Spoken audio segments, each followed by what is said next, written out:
Hello, good evening everybody, welcome to the stream. Or good morning, or good afternoon, or God forbid, good night. Hope you're not watching this at 3 AM, but you never know. Hey, thanks Hasselpoo for the 11th month subscription.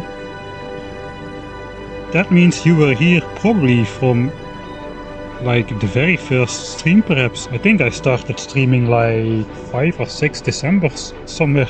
So that is day 1. Almost 1 year, I cannot believe it. Almost 1 year since I started streaming. Day 1 sub. Oh yeah, you have the what's it called? Emoticon, not emoticon, the thing in front of your name, the first. I'm pro streamer.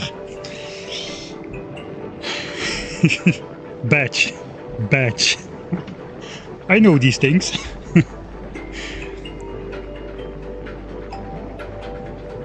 Hello Ian, Marco, hey Silly Lily, I won. Hey Felix, how is, now that Gleba is behind you, can you see the potentials of fun that is Gleba, or are you still angry? It is still too soon, the pain is still too fresh. I didn't even secretly stream on Twitch only the 10k signs per minute base. I actually did take a day off. I took a day off. I went on an ambitious like hike / run, which was way too well ambitious for the over 3 weeks I've been just sitting and not move a muscle. So now I'm kind of sore. But yesterday evening I did nothing, so that was nice. Today I've been writing the script for this playthrough, actually, the edit of this playthrough. I'm like almost most of the way through Fulgora. With the script writing, not with the editing. So it's gonna take some time still. But this playthrough is gonna take some time still as well. With a little bit of luck I can catch up to the actual playing. But yeah, we'll see how that goes. Alright. So what are we at? The first 3 planets are behind us at this point. We are producing signs on every one of the first 3 starter planets, so to say. We are looking at Gleba as we speak, which we just witnessed a rocket launch, which went automatically. The pink apples and orange apples are coming in. Theoretically, this base should never lock up. That is the plan. Even if we are not consuming all the iron and copper, it will eventually get recycled away. After all, these chests are full. We are producing rockets, we are producing signs, and theoretically it should never back up. Let's see if we can spot some expanding locals. We cleared the entire radar coverage of biters, or the Gleban equivalent of biters. I think this is an expansion though, I cannot imagine I left those guys up. On the other hand, those actually may be like pentapods or something. Those also have a larger presence on the map, and they have this legs detailed as separate dots, so I'm not entirely sure there's an actual nest. I guess we just could check it out just for science sake. Right, that's not actually a nest, because if it was a nest, expansion chunks would be visible around the red dots. So those are just like leftover enemies, which we ignored because they're too expensive to kill. So yeah, as long as they don't settle like 5 expansions in my direction continuously and settle in this spore cloud, which is the Gleban equivalent of pollution, this base should remain up. Hopefully we'll get a little bit of a warning. These gun turrets may be able to hold off the first 1 or 2 attacks, if it ever happens, but it will take a long time. This we can delete. I may just reload after this intro, so let's not change anything. Then we have Vulcanus. Vulcanus is actually already not producing signs anymore, because we mined through the entire tungsten patch. It's all gone. All of these miners have run out. And we are just basically sitting on all of our signs. It is 97,000 signs packs remaining in these chests, which we can send off at any moment. We also can send in some extra grenades, but we no longer need to, because on Fulgora we have finally unlocked our beloved coal synthesis recipe. even though the coal synthesis itself is going fairly slow.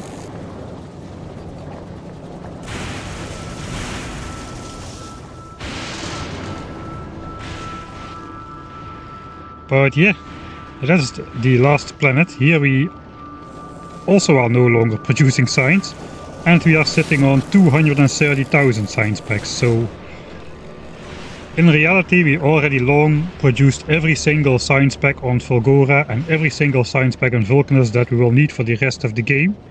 And Glebber science is basically, you should not really view it as a storage stack of science, but you should just see it as an infinite life trickle of science, which is just gonna come in at, like, what was it again? Like 87, 86 science per minute. And the flasks are still roughly, should be about 2/3 fresh. Now they're spoiling because we are not researching.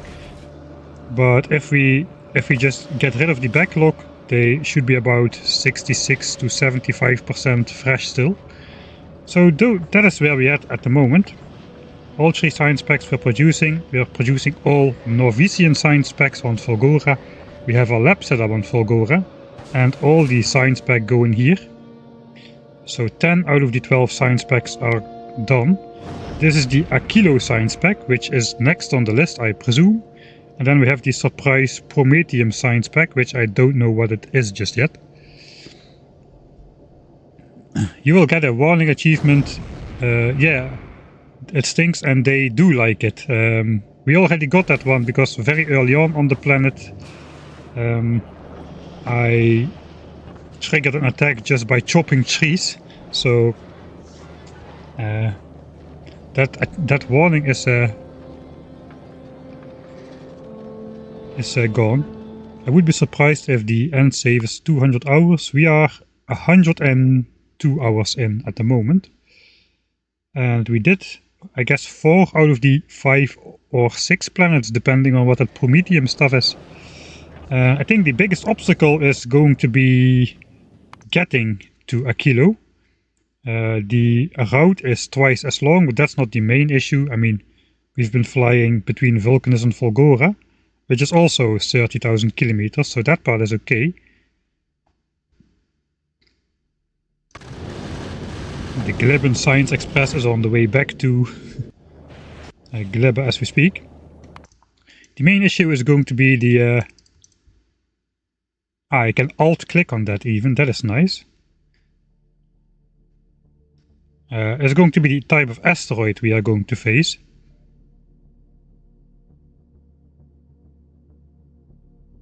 So not only are we going to face the 3 small ones, which are around Norvis, the 3 medium ones, which exist around basically all planets we have encountered so far, but now we also have to deal with the big ones. And if I remember correctly, these big ones have way weirdly different medium. So the medium ones, they have very different weaknesses compared to the big ones. These we can easily destroy with gun turrets, which is physical damage. They are immune to laser, basically immune to laser, immune to fire. I guess we could use rocket turrets to blow them up as well. We've unlocked those at the moment. The big asteroids though have 2000 physical resistance, so that basically is a complete FU to our gun turrets. 10% after you first deduct 2000 damage, then it's 10% resistance on top of that, so that won't really help. But explosion damage got lowered to 10%, so we need to blow them up somehow.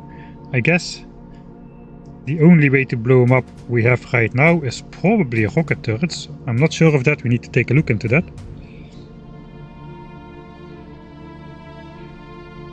I think all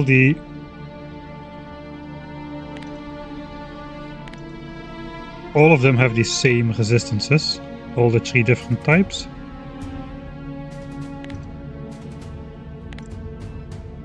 Yeah, they all have the same resistances. And after that, I presume as we go to the solar system edge, we also will encounter the huge asteroids, which suddenly are completely resistant against explosion damage, as well as resistant against physical damage, except for railgun, I believe. The railgun is the thing we unlock on Aquilo, I believe. And that thing does like 10,000 damage or something.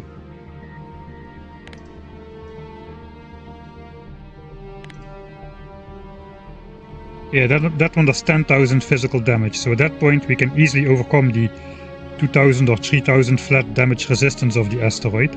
So then we are supposed to switch to the railgun. Yeah, so we need to build a different spaceship. I guess we need to produce rockets. I guess rockets are easiest to produce on Vulcanus, since that planet actually does have native coal in abundance. And we already have like 4,000 rockets in stock here.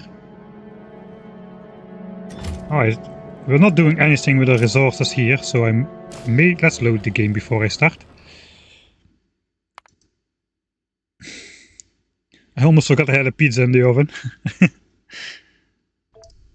Right, we glabbed, we globbed, and we conglabbed. Now it is time to do stuff. So I guess we'll just keep on... Should I just keep on researching stuff? I guess that is what I banked up the entire amount of science for.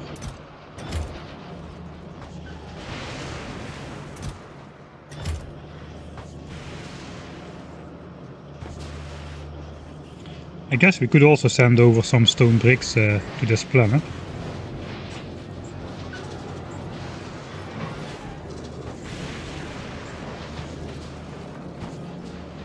To speed up like military and or purple science.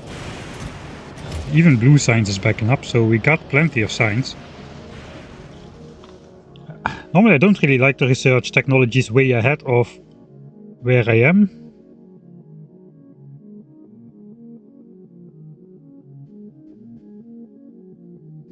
I'm not even sure what to do next. Should I go to Aquilo already? Or should I first maybe play around with like quality? We can now unlock epic quality, though legendary quality is still gate locked behind Aquilo. We also haven't really completed the Gleben tech tree yet. We need to research captivity, and that unlocks another separate tree. Which requires us to capture a biter spawner on Norvis. We could unlock the biolabs.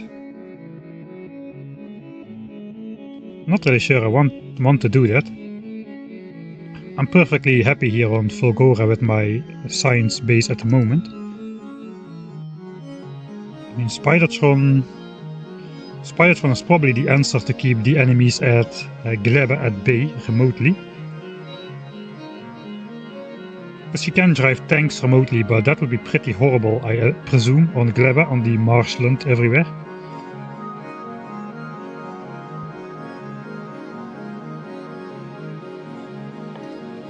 I just wonder if...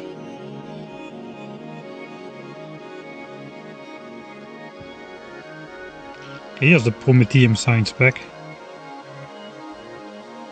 Behind fusion reactor and quantum processor, and behind cryogenic science pack. It does not appear that we need the captive biter thing to unlock the Aquilo science pack. It does appear that we need it to unlock the Prometheum science pack though. I don't think getting a Spidertron is going to be that much of a priority. I guess yeah, we should also produce rockets in space eventually if we want to have a self-sustaining spaceship, just like we have now with the ammo. So all of these are just producing their own ammo on board. I guess I should do that for rockets as well, if that turns out to be possible.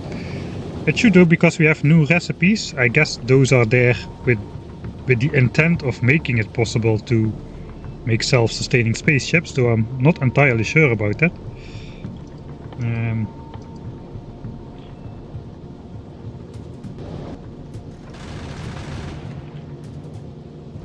But we have access to advanced asteroid. It's not this stuff. We have advanced asteroid processing, which allows us to get new materials in space. Before we could get only iron, now we can get copper. We could get only carbon, now we can get sulfur. And we could get only ice, but now we can get calcite as well. And that also enables a more efficient recipe to make thruster fuel with the calcite and a lot of water. I'm assuming it's more effective. I didn't actually check that.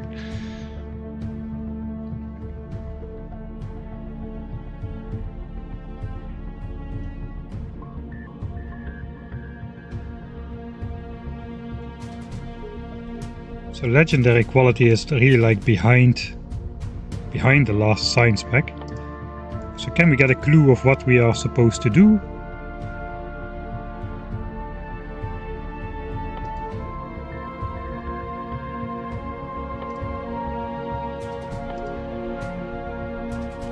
Still don't know what the end game, what the like the win condition is, the victory condition. Did not pay enough attention at the startup screen. I guess we need to go. Let's look behind. For the first time, I already saw a shattered planet and a couple menus and stuff. So I was kind of thinking it would be here. It has a 4 million kilometer length route though. That is pretty far.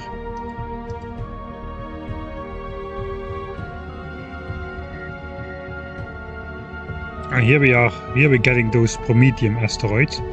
Looks like the further out we are,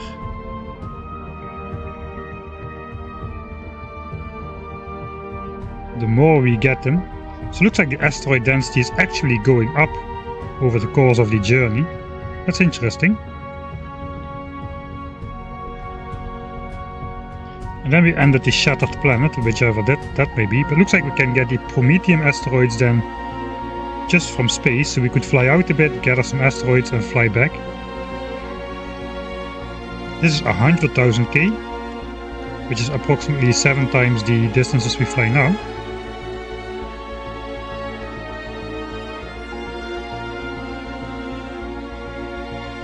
It looks like we'll slowly get huge asteroids.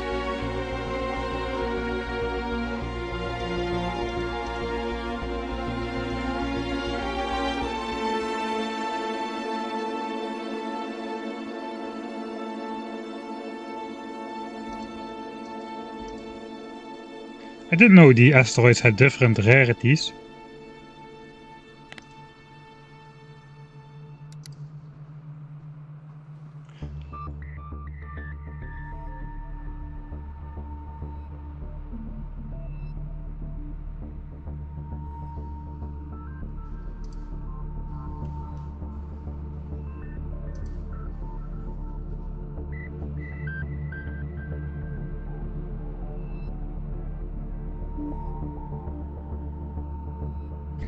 Okay, this is basically Novice here at the end.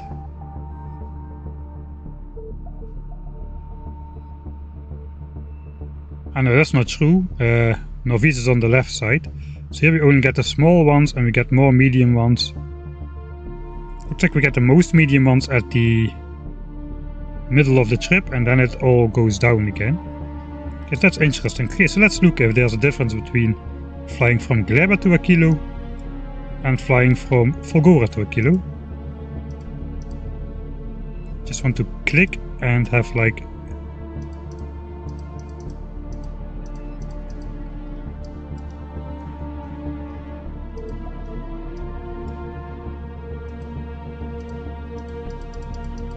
why am I clicking at Fulgoran dunes?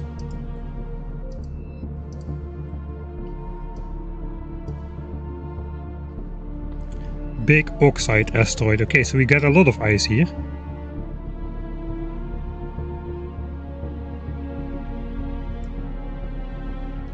So around Aquilo, suddenly the rare asteroid, which is the oxide, gets abundant. That's actually good to know. And all the other ones basically go down to almost nothing. Maybe nothing at all. Maybe nothing at all.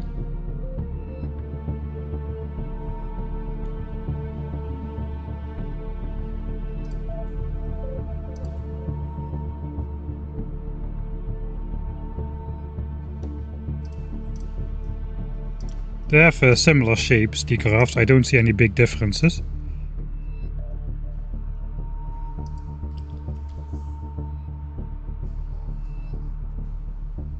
It's slightly easier from Fulgora, but not much. I don't see it though. I look at the size of the numbers. I had 21 a minute. Okay, so the shapes of the graphs are the same, but the scale is a little bit lower here.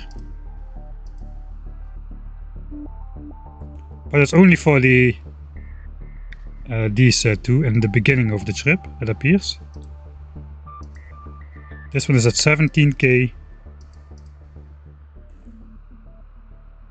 And it sits at around 17k. Alright. So roughly equivalent. It does look like we only have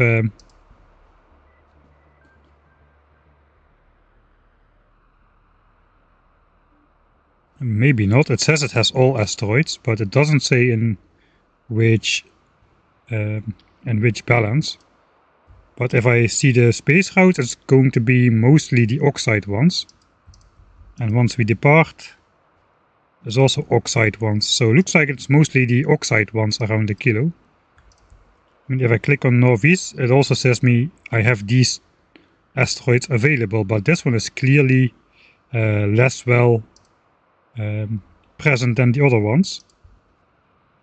As you can see here, it's oxide, then carbonic, then metallic. Metallic is looks like a 1 to 2 to 3 ratio about. Alright. So then we know that we need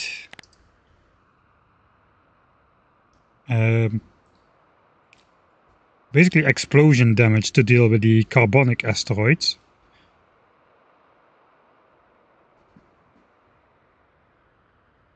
So let's explore our options for that, I guess.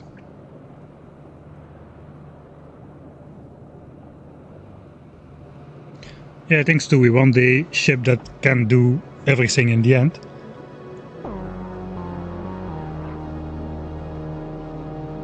I think I'm just going to make a new spaceship again once we need to fly out.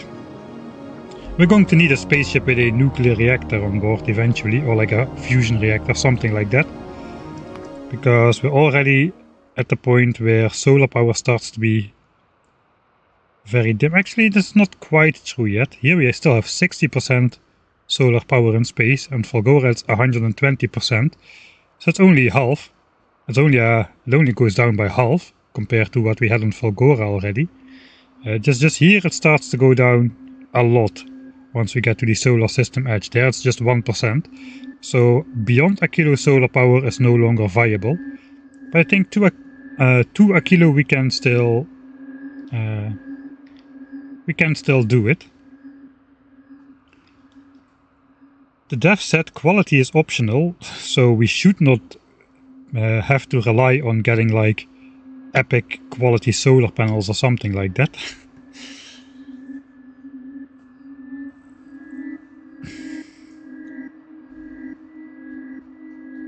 Yeah, looks like we won't have to import calcite from anywhere we want anymore.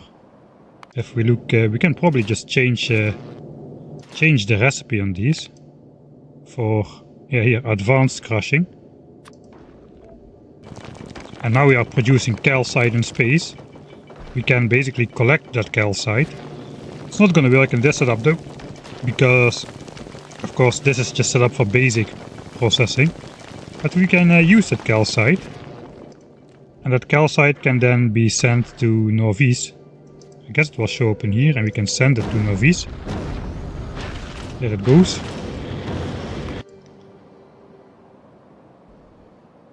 And I guess then it will eventually land here, except now it won't, because we have reached the spawn limiter of stuff on the ground here.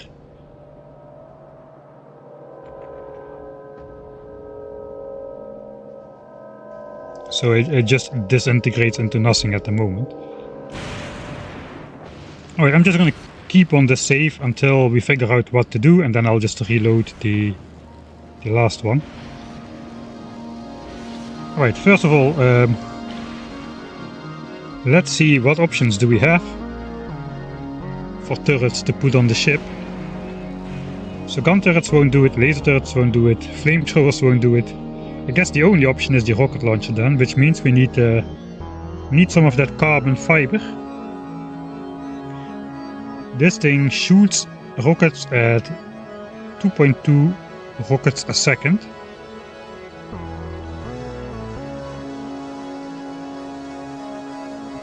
Rockets a second. I assume we can load it with 100 rockets.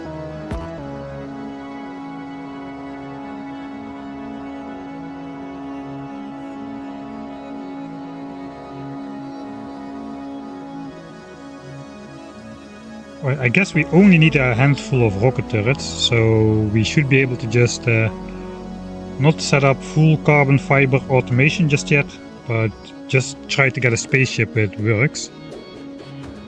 I think you cannot make it without rockets, no, not at all. It'll basically go like my very first space flight, when I put 2 laser turrets in the front and the asteroids turned out to be resistance against lasers.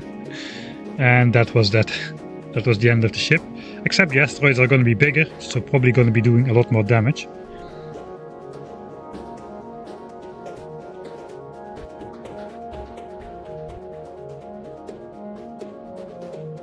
A metric ton of laser turrets and a lot of damage upgrades. I mean, then you have to have a nuclear reactor on board. There's no way you can sustain laser turrets from solar, I don't think.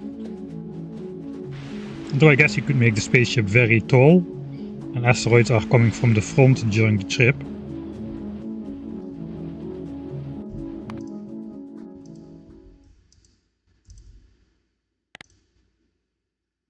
I guess it's quote-unquote only 95% resistance, so... Yeah, but electric and fire is off the table. Physical is off the table because we don't have enough physical damage stuff.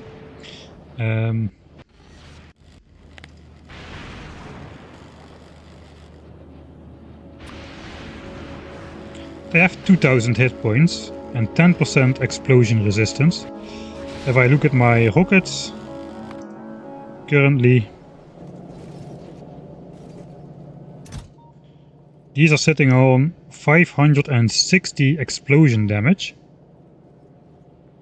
That's probably a good number. I'm thinking, should we research more explosion damage, but 560 looks like a good number. 560 and has 10% resistance, so that leaves 505. So we can barely blow up an asteroid with 4 rockets per asteroid. And we would have to cross... we would have to research several more levels of explosion upgrade, I imagine, to bring that down to 3 rockets. So I guess we're sitting at the perfect level of explosion damage upgrades for the moment. Which is basically all, if you have all the non-infinite technology ones, yeah,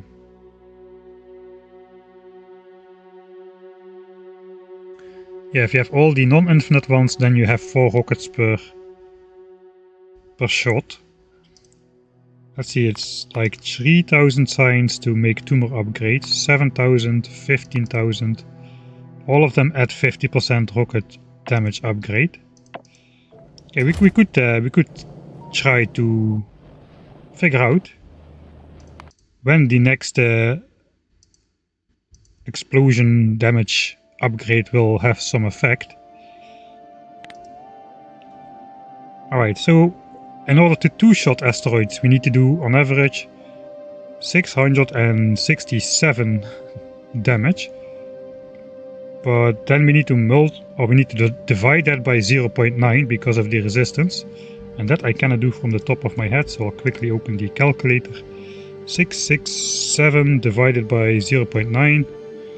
We would need to have 741 damage rockets.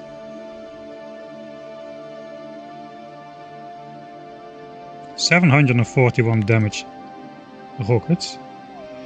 We can see in the bonuses tab. Currently we're doing 560. We need 711. Every damage upgrade gets us plus 50% on the base damage, which is 200. So every damage upgrade will add 100 raw damage. We're currently at 560. So the next will bring us to 660, which is still 4-shotting. Then it will be 760. 760 will bring us to 3-shotting. Then 860, 960, 1060. I guess 1160 is the level where we 2-shot those asteroids. So 2 levels will bring us to 3-shot, and then it's another 4 levels which will bring us to 2-shots. That is too expensive, but we could consider doing 2 levels of explosion damage upgrade. That is less than I thought.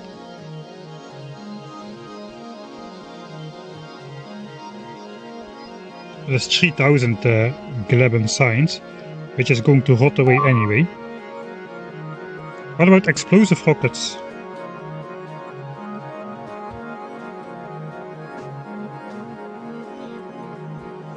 I kinda discarded them as they... it's wrong of me to discard them, I realize now, but...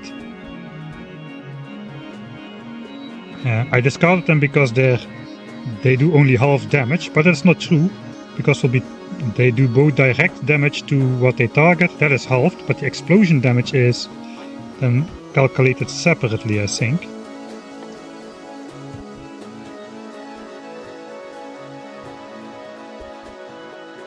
Alright, so let's look in the bonuses tab. This guy does 560 flat explosion damage, this one does half, 230.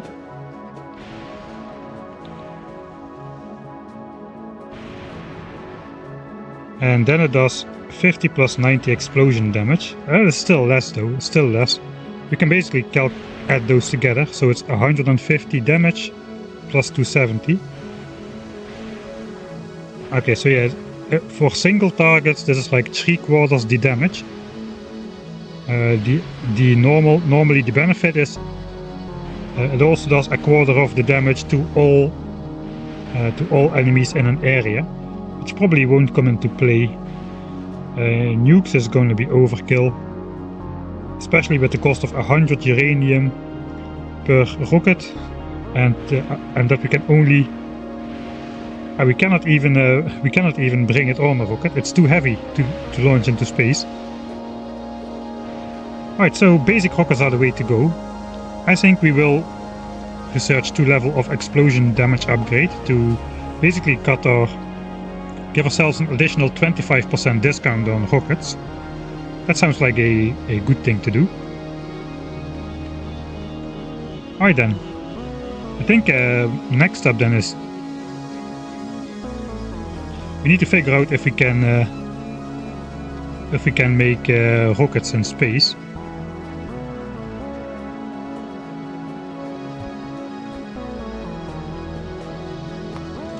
Alright, for that purpose let's go in editor mode and see.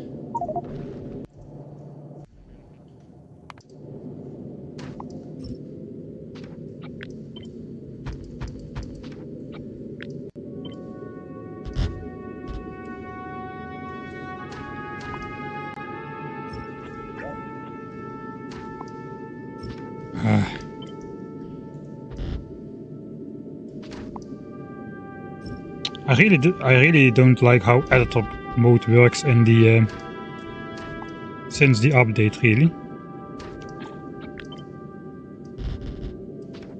It works very counterintuitive compared to how it used to work.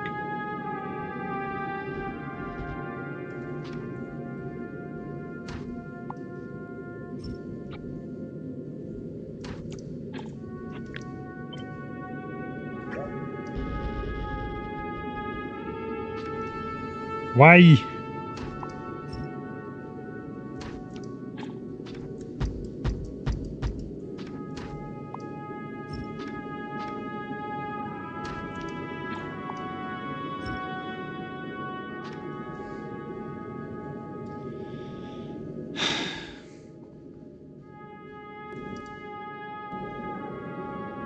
I'm in remote view. No, I'm not in remote view. I'm in map editor mode.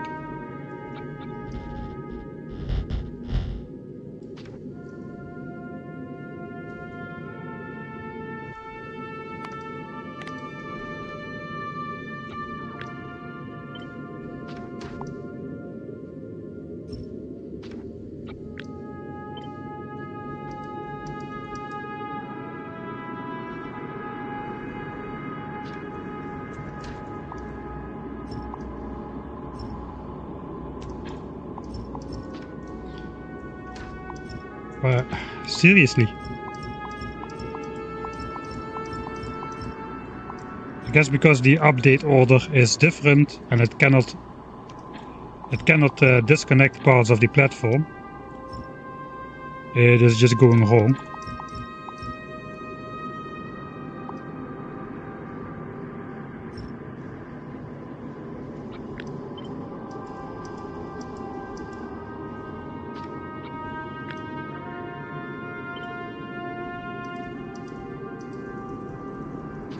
Okay, this looks to be like a somewhat squarish form where we can let's save this as some editor mode. Oh no.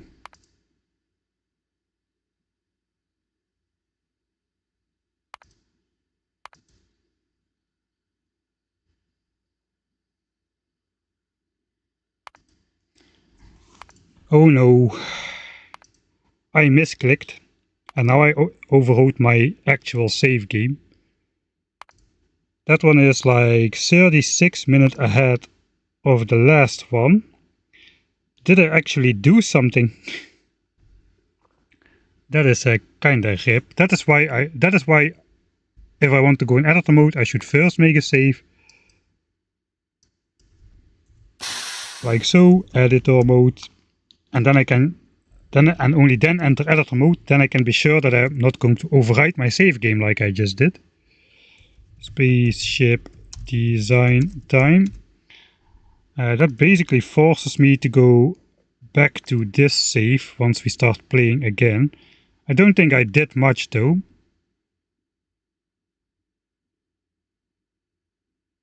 I play without autosaves. It's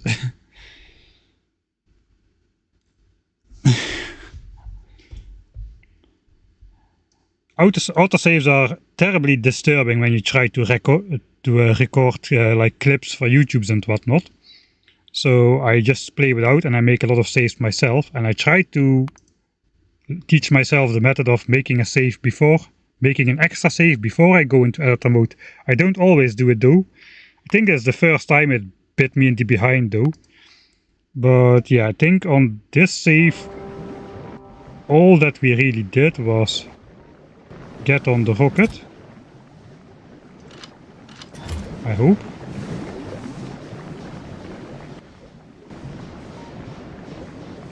Yeah, I already produced these tool belt equipments, which we did with the carbon fiber.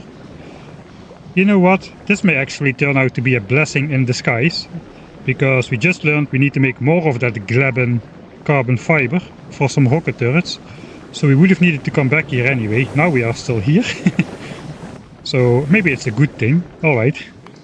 Anyway, this save file is doomed.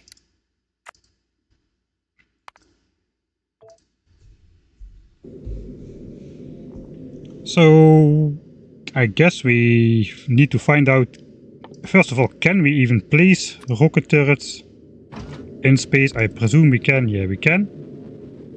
The range is... that is not a long range for a rocket. 30 range, that is really not a lot of range for a rocket. This is a Tesla turret, that is why it's not a lot of range. This is a rocket turret. Alright, so the rockets have 36 range, which is better. guess this range goes up quite a bit with quality. Not sure I want to roll for quality rocket turrets though. Let's see if they happen to accept more ammo than I think. No, just 100. We can use the target priorities. Actually, for the first time in the game, we can basically set this to target the big ones only, which are vulnerable to rockets. Big, big, big. Let's also set it to this one, big. And ignore unlisted targets, so it won't shoot at the huge ones eventually, which anyway have 99% immunity against these rockets. That is basically 100%. Can you imagine? We would do 5 damage against a 10,000 health asteroid or something. That is just not viable to destroy one. They may as well have made it 100%. Alright, and then we still need to use the gun turrets with the physical damage for the small asteroid chunks, or the medium ones actually. Space. Medium. Medium. Medium. I guess we set here as well. Ignore unlisted targets because that's just a waste of ammo. They're either completely resistant or not resistant at all.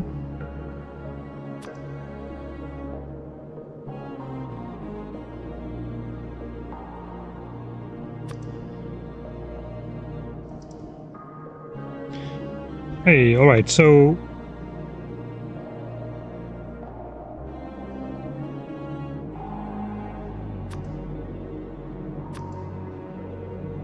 these small asteroids are actually still asteroids. I thought they would break down into these chunks. But these chunks... it looks like there's a step in between. in between.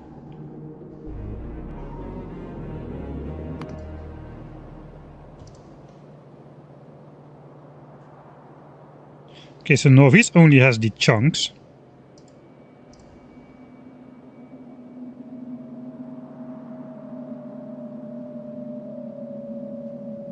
Wait, so if we unlock a medium one, if we shoot a medium one, it breaks into small ones.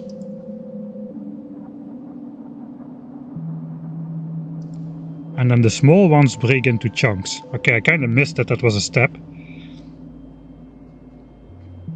But you don't encounter the small ones naturally. They only appear after they break from medium ones. They have no physical resistance, so I guess that's just gun turrets as well. We've been doing it like that. These are actually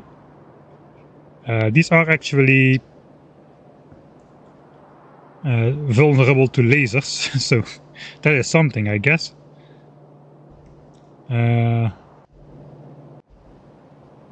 Right.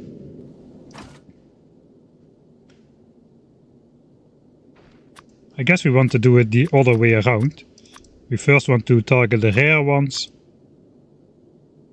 which for the moment is ice, and only then the common ones. I know Promethium does not exist yet, but we'll throw it in there anyway. We also need to target the small ones then, if we want to ignore unlisted targets. Yeah, I already thought so. You cannot duplicate this. Alright, so first medium, then small, and then it becomes chunks, we can grab them. These don't exist, but the ice ones do. So we want to first shoot the medium ones, then immediately shoot the small ones, if there is a choice, because we need to break them down into chunks. And I guess then we do carbonic ones. And I guess then the metallic ones, which seem to be the most abundant ones. Anyway, they'll probably shoot everything that enters their range, but if there's like too many asteroids and there's a selection process, we can do this. So let's just do this. We'll give it the asteroids to go with it. Okay, let's give it larger ones so we can actually see what's going on.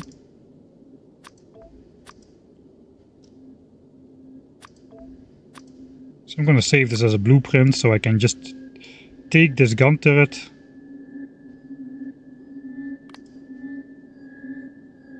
and use it.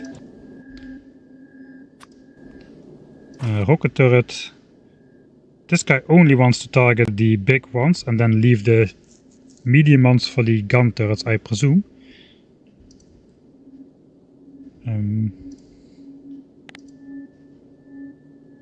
These have 30% explosion resistance.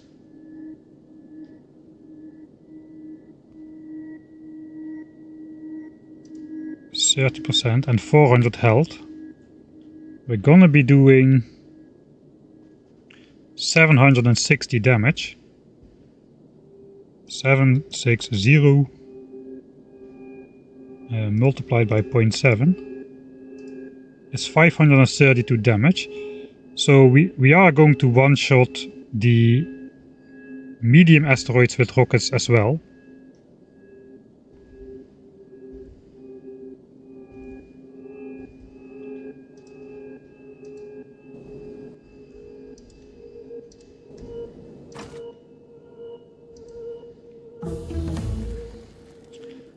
So this breaks down into 3 mediums. Those can be one-shot with rockets as well. And the small ones can theoretically be one-shot with rockets as well. So we could actually build a ship that only uses rockets, if that turns out to be easier. It's probably a little bit wasteful on the rocket side though.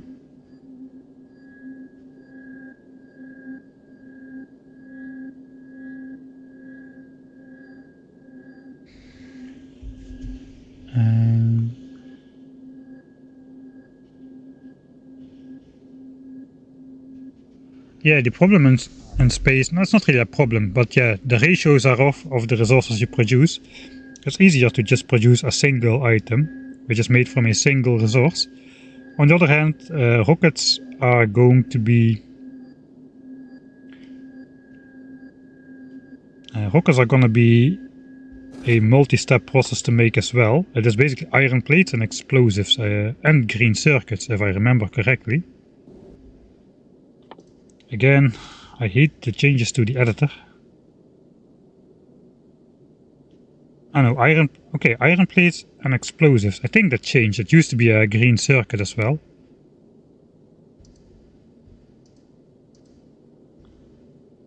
Okay, so this is a lot easier then. We do need coal and sulfur to make rockets though. We can get coal from those carbon chunks,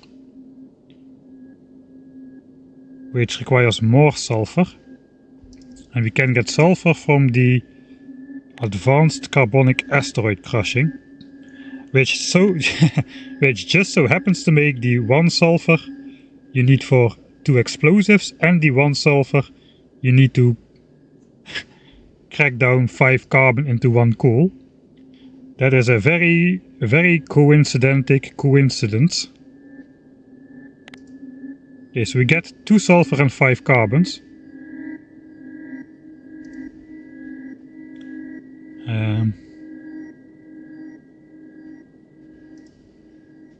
One of that sulfur is used to make 1 coal. And the other sulfur is used for the explosives directly, I think. Yeah, that basically is the perfect ratio to make rockets from carbonic asteroids.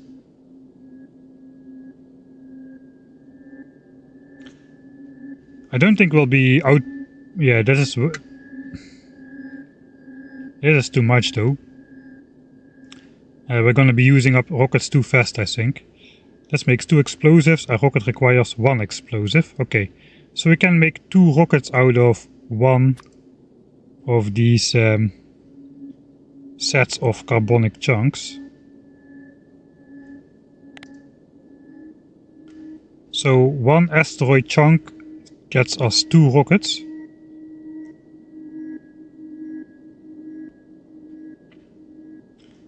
One asteroid chunk gets us 2 rockets. I think that is too expensive to use only rockets.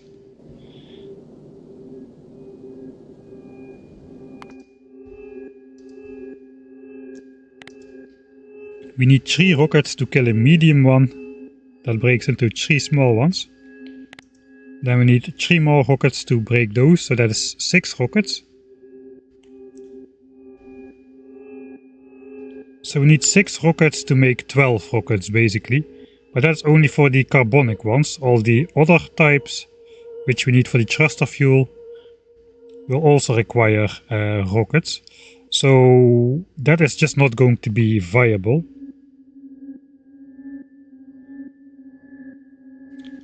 I'm not sure it's going to be viable at all to just sustain production of rockets, even if we only shoot the medium ones with 3 rockets per asteroid. Because if a carbonic one produces 12 asteroids, we can shoot 4 asteroids with... that means a quarter of all asteroids should be carbonic ones, or we won't have enough rocket production to sustain production. And the medium asteroids are just not... You can just not blow them up with anything else.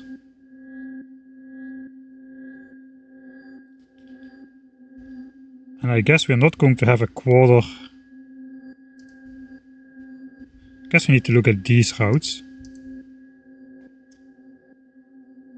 Okay, we actually do have a lot of carbonic asteroids sitting around Gleba. What about Fulgora? Fulgora has a little bit less. So it looks like we want to go from Gleba, as there the carbonic asteroid chunks are more present. 20 to 17 to 7. That is more than a quarter, so that's good. And here it's 13 to 17 to 4. I guess it's also more than a quarter. It does appear to be easier to make around Gleba though.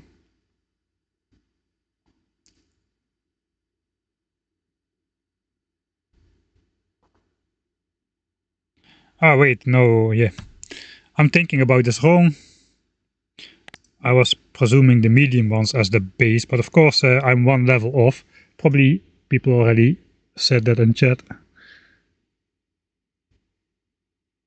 Okay, everything I just said is valid, but the numbers are not valid, because I started at medium asteroids. I have to start at the big ones. So we shoot this thing 3 times, it breaks into 3 medium ones. The medium ones we can then shoot with guns. Those break into 3 small ones. So 3 medium ones break into... 1 big one breaks into 3 medium ones, which break into 9 small ones, which break into 18 chunks, which we probably cannot all grab. Then we need higher quality of those grabbers.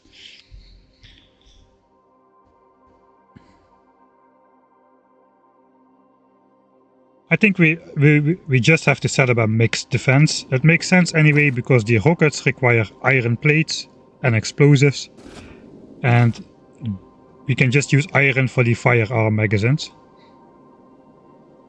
I don't think we need copper and steel to make piercing rounds. It's just it costs more resources per DPS to make piercing rounds compared to just firearms. It's like 2.8 times as expensive to make piercing rounds, and they only do like 1.6 times the damage. So even with the like 10% resistance deducted, it's not going to be worth it, I don't think. The asteroids don't have a flat resistance, so the ratio of damage is going to not change. Okay, so I think this is a good way to do it then. Except we probably want to prioritize carbonic ones for these. Because that's which makes the rockets.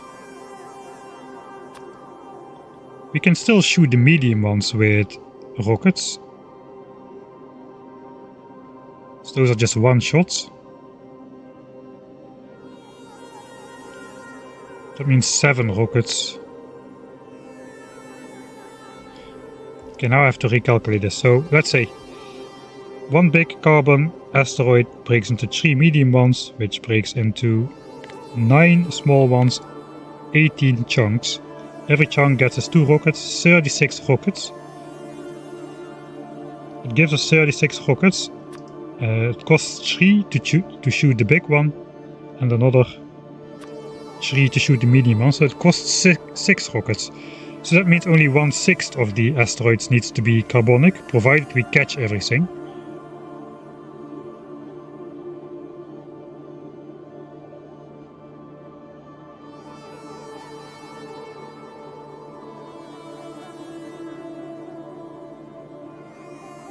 Oh, we can play around with that later, but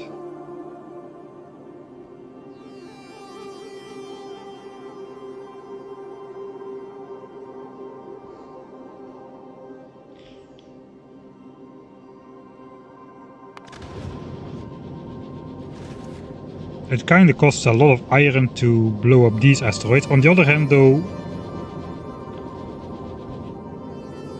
do we really care that much?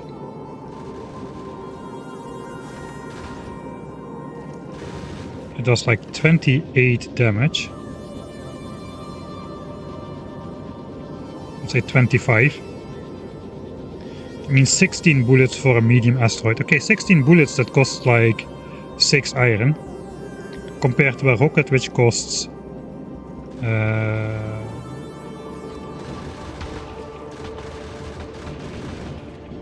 change, I think.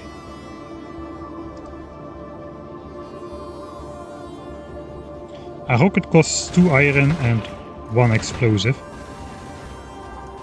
I think I'd rather go for just the iron cost and just save the rockets for... Yeah, let's just do it the safe way. The safe way is probably using what works already and then just adding the rocket turrets on top for the upsized asteroids. And if we turn out to overproduce rockets by a lot, we can change it around to also shooting the medium asteroids with rockets.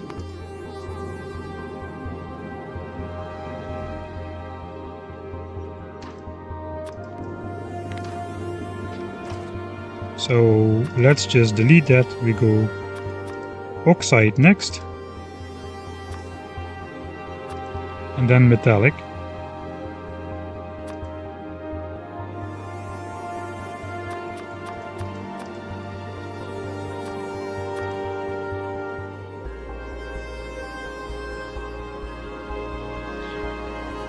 Okay, if we do it that way, let's just keep the same order as the gun turrets.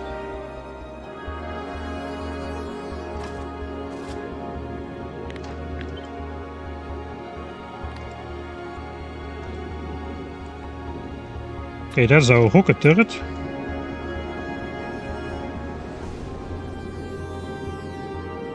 Okay, so we do want to set the rocket turrets pretty far away, as they can shoot like 2.2 rockets a second. We don't want to blow up the asteroid chunks this far away, as they may just drift off before we can grab them. So I think I'm going to try to do something similar like I've been doing with the gun turrets, which is just feeding them directly out of the silo here. I guess with 4 rocket turrets we should have a pretty decent coverage.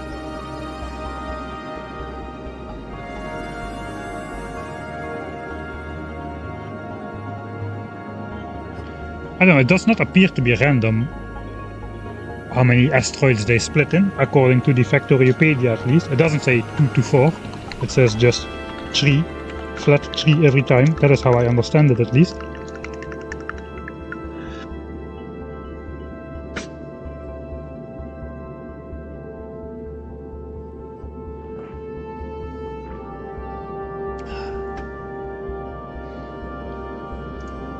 Links are automatically moderated for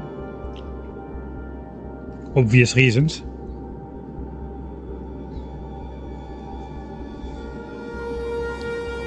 Alright, let me snap out of my paralysis analysis paralysis to read chat a bit, see if there's some like obvious good ideas came along which I didn't think of myself.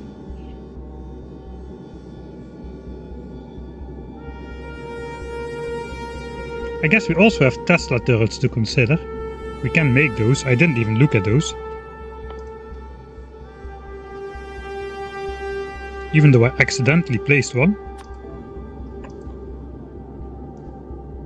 Energy per shot 12 megajoules. Okay, that kinda rules them out a bit. As the laser turrets just have like 0.8 megajoules per shot. The damage is not that great either. 120 electric. And I'm not sure how useful the jumping is gonna be. I think also the asteroids actually had resistance against electric. Yeah, 100% resistance against electric. Okay, all of them have 100% resistance against electric. So that's good to know.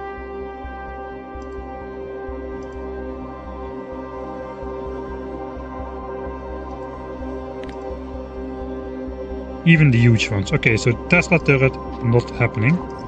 Laser turrets also not happening.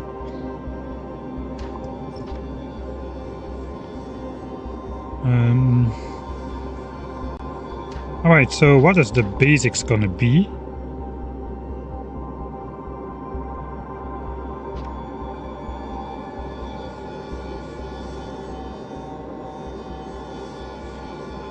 I also forgot we now have the ability to do asteroid reprocessing and just turn one asteroid into another one.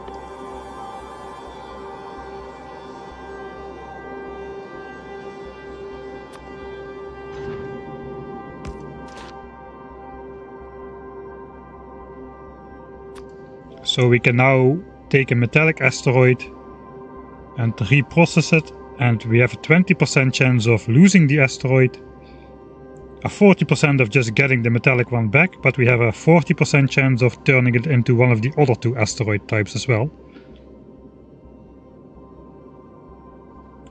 That means we're going to have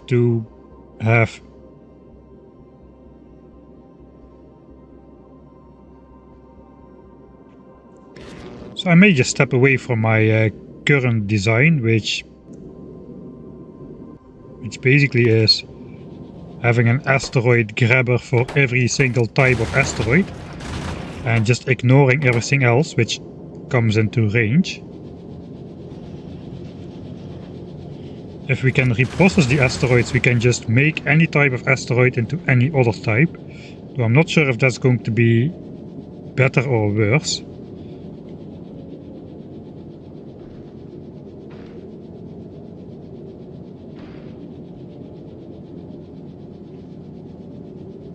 You know what?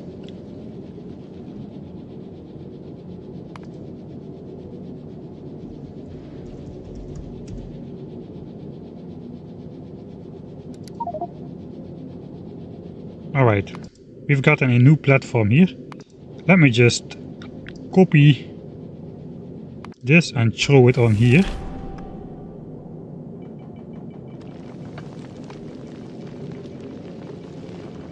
Gate over rail. How was this the trigger for the tip gate over rail? That's what I want to know. Anyway, we may just start with this one as the base of our ship and just see how we can adapt it. I do want more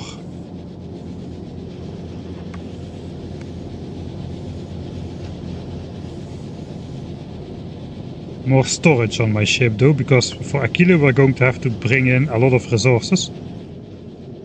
Kind of thinking I should maybe make a very long ship.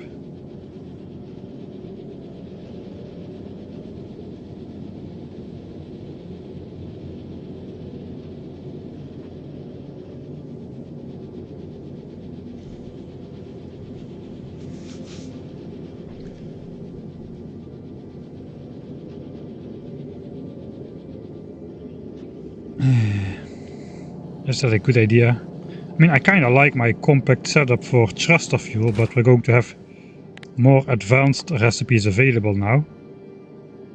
Let's actually check them out. Does it really matter that much? We can make...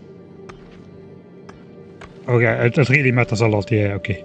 75 thruster fuel with 2 carbon, or we can use the advanced variant and make 1,500 thruster fuel in a single go from 2 carbon. Okay, that is enough motivation to basically throw away the current design. If it was like 75 and this was like 150, but for like an extra resource cost, then I would not have done it. But dang, 20 times the output for 1.5 times the resource cost is... yeah, that is a big enough motivator to change this.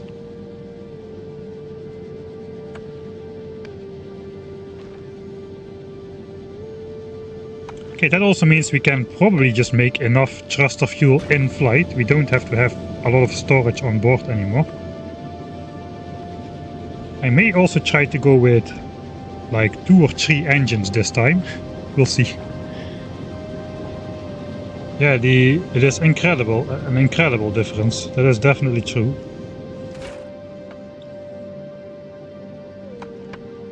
2 seconds. Okay, it is 10 times. It is 5 times slower to make it 10 seconds.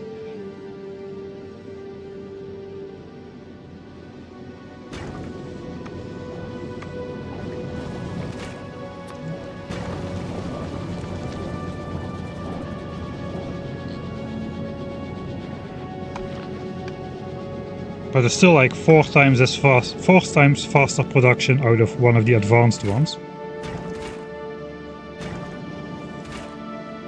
It does require 100 water, 10 water. It does require 10 times the amount of water though, but still. It also gives you like 20 times the amount of fuel, so that should be good.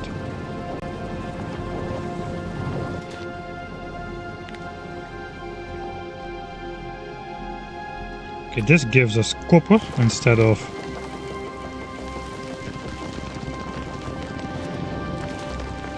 Which one gives us the... It's the advanced asteroid crush. Okay, that means we basically have to set up something new, because all of this will get invalidated. The asteroid processing is invalidated because the thruster fuel recipe requires different things. We cannot simply directly feed... I guess we can still directly feed it to a crusher, but we need to deal with the extra outputs.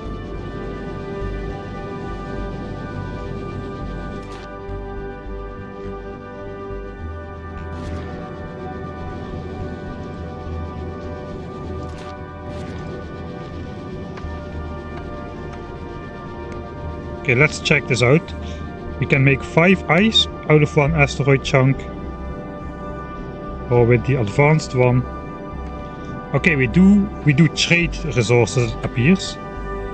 So we can either just get 5 flat ice out of a chunk, or we can get 3 ice and 2 calcite. Let's just ignore the chance to make a new chunk. Carbonic gives us either 10 carbon, or 5 carbon and 2 sulfur. And this gives us 20 iron ore or 10 iron and 4 copper. So the advanced variants are not strictly better. In fact, they give less of the base material and just give you a little bit of other material back if you need it. So that really means we should only use the advanced one when we actually want the secondary resource.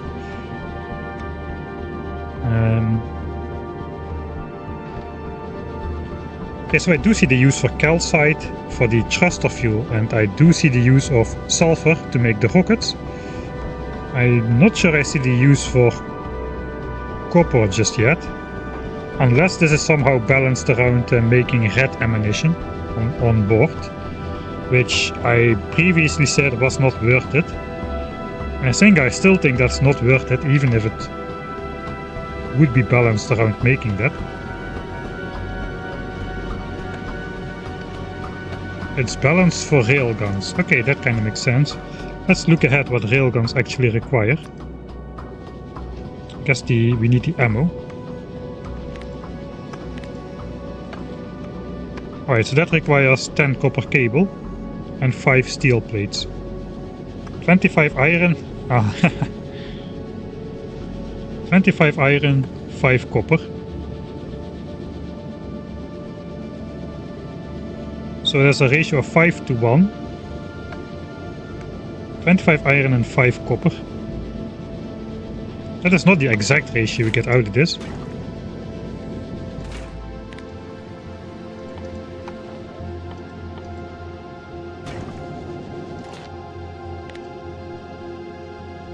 We get 5 to 2 instead of 5 to 1. Well, I guess we also need the iron ore to make the thruster fuel. Right, yeah, there's iron and the other stuff.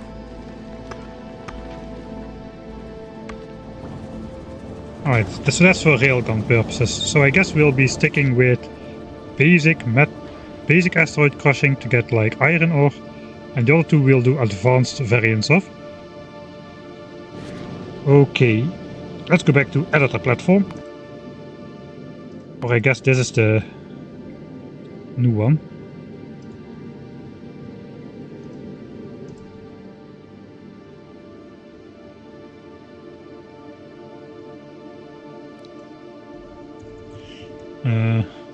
Big asteroid spaceship. I think we'll just try to design a blueprint here. Why? Big asteroid spaceship. Click.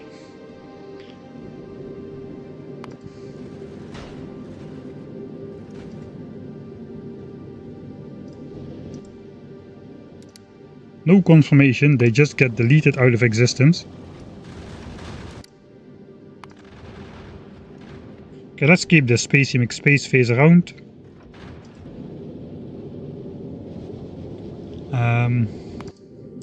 Right. So we keep the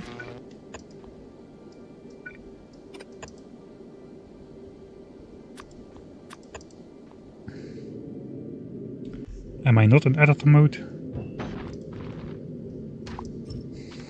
I am.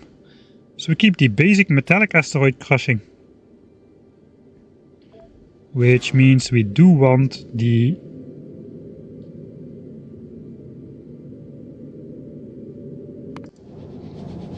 We do want this small loop, which basically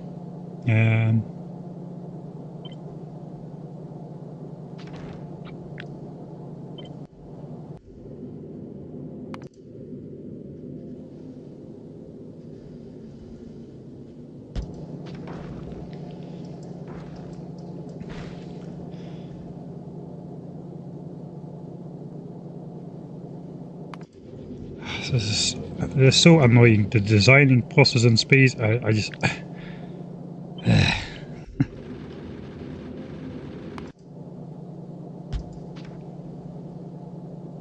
Okay, now none of these circuit conditions got copied.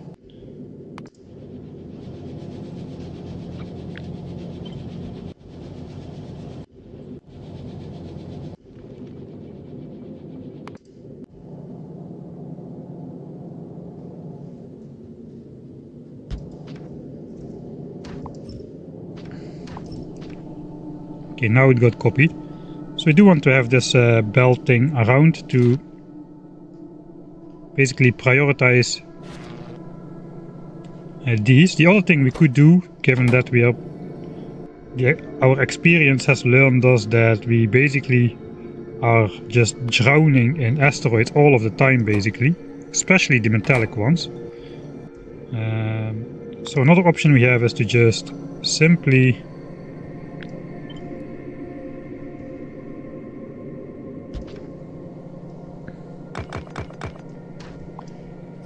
to just simply throw them out in space. The grabbers might even re-grab them if we do it smart. That may be the way to go actually then. We'll just throw them away in space, and if we really need them, the grabber will re-grab them. And then we don't need the circuit conditions on every crusher, we don't need the belt space around it, we are a little bit more flexible, especially if we start having more outputs.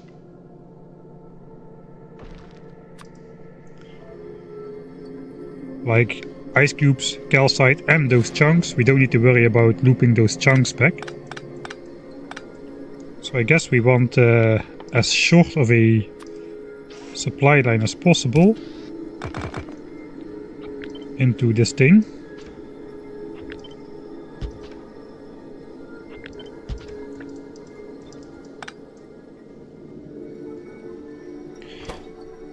If we want to go for like, I think I will still go for the filtered chunk grabbers, I think, instead of trying to mix them, because I have no control over what ends up here.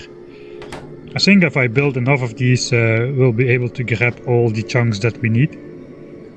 I mean, this is I should not overthink this. We just need to make one trip to Aquilo and survive. I could even just load the rockets on board for first spaceship, and then just try to figure it out from there.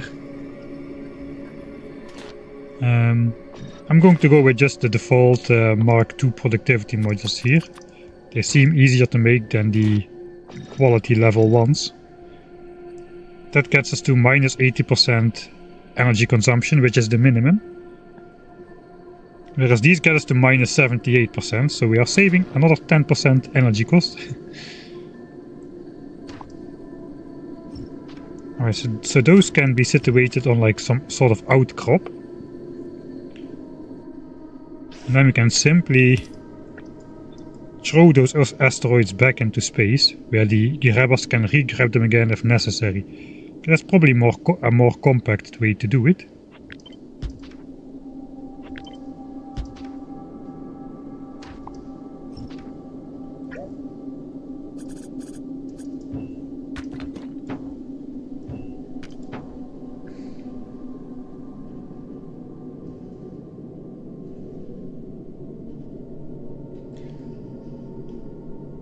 Grabbers don't really try and grab things you toss away.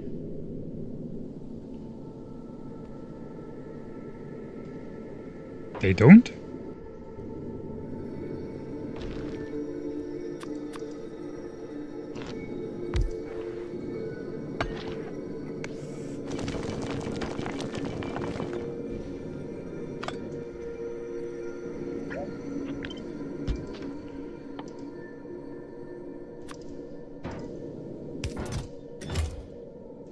Let's grab some. I mean, why wouldn't they? That would be weird. Unless the thrown away stuff gets an extra like tag programmed to it, so that the asteroids are not re-grabbed, but I mean, if that's the case, they actually don't. Why? Why? That doesn't make any sense. These things are metallic asteroid chunks. This thing is set to specifically grab metallic asteroid chunks. Just grab them. Okay, that is completely counterintuitive to what I would expect.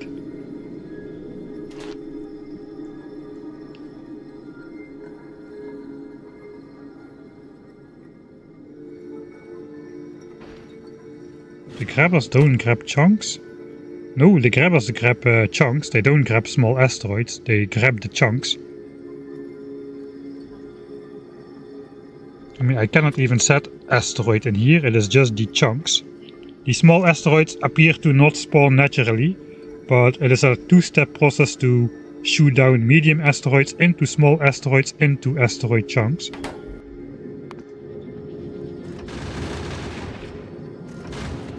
So we can see that happening here. Medium one and then a couple small ones spawn, which are shot into chunks again.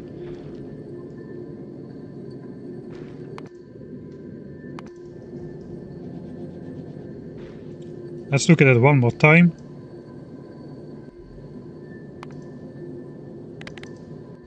We'll look at slow speed. So this should break from medium into small ones.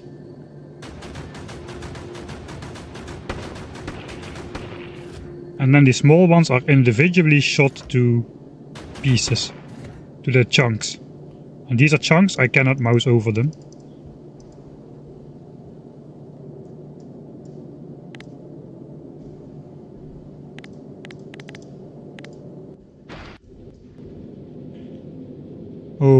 Okay, so that doesn't work.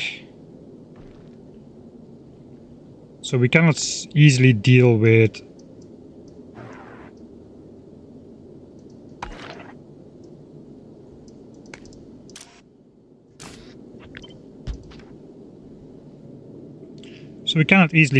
the reprocessing that way. So we have to choose either to lose them, just to lose the byproduct. It's like a 20... it's like a 1/6 boost in production, I guess. So we'll be throwing away... Of the 5 asteroids we get, we could have 6. I think we're just gonna throw them away anyway.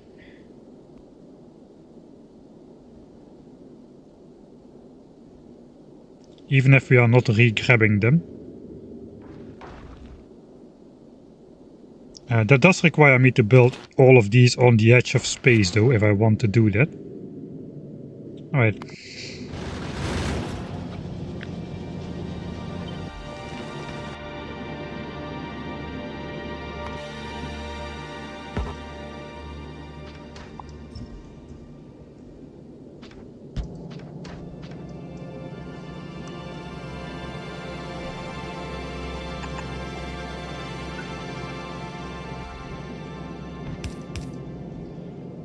Okay, so maybe then I do want to do it with the circuit condition.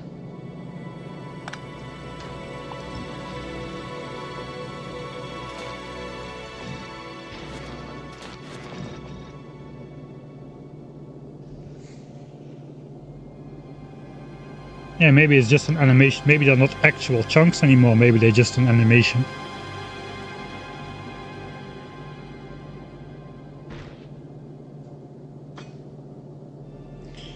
Like recycler, have the second crusher crush the byproduct. I guess that could work as well.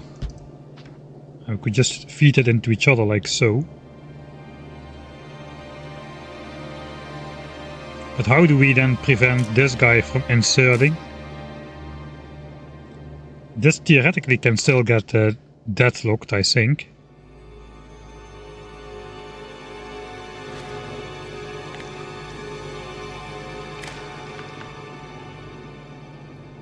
Well, I actually can, I can wire it up to these things.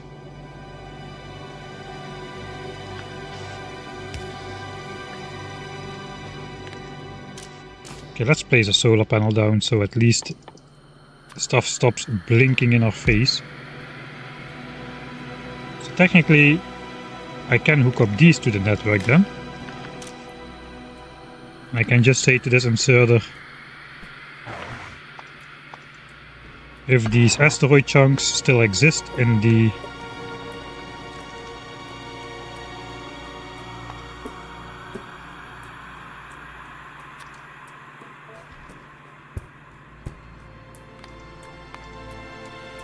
if there are more than 0 asteroid chunks inside.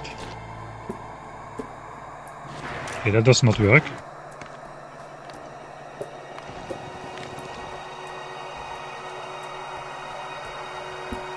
I know it's enable. I every time get it the wrong way around. It only should be enabled if there are no metallic asteroid chunks inside. It doesn't matter on which side they are. So if these are in the output,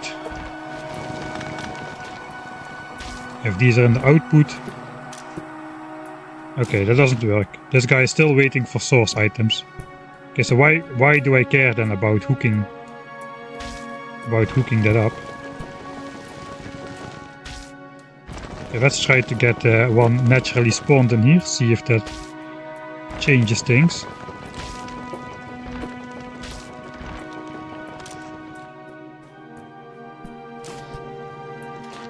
This thing is active all the time, even if there is an asteroid inside. Okay. Enable if asteroid chunk is 0. Asteroid chunk is clearly 1. In my eyes. Why even can I hook up this then? Read contents. Okay. Read contents of the machine. Ingredients, product, trash slots, and items in crafting. Okay.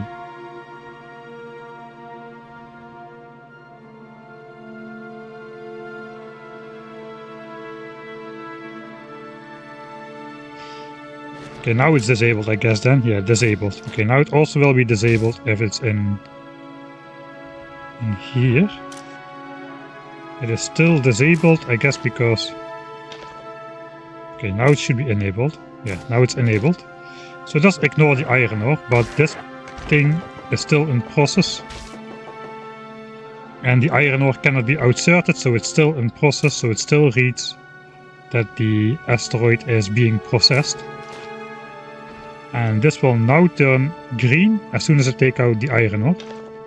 Alright, so that works. If a chunk ends up in here, it will be red as well.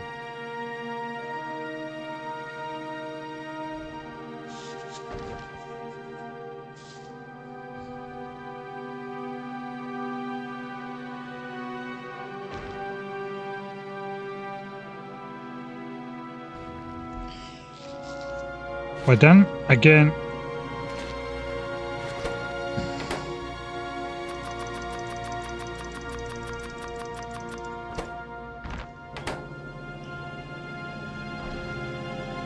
if I now just move the reading to the assembler or to the crusher itself instead of to the belt tile.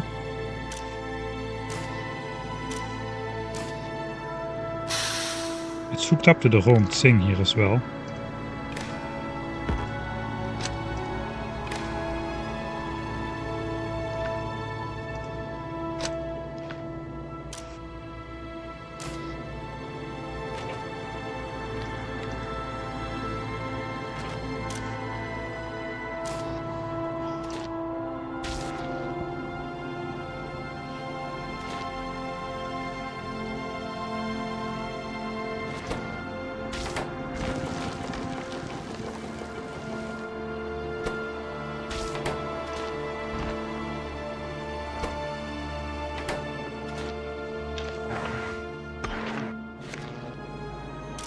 Alright, so now I have a problem.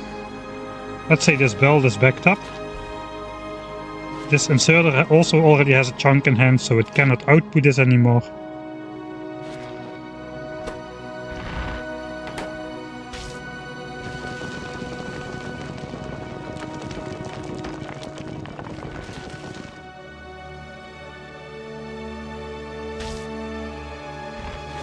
Alright, this inserter cannot output anymore.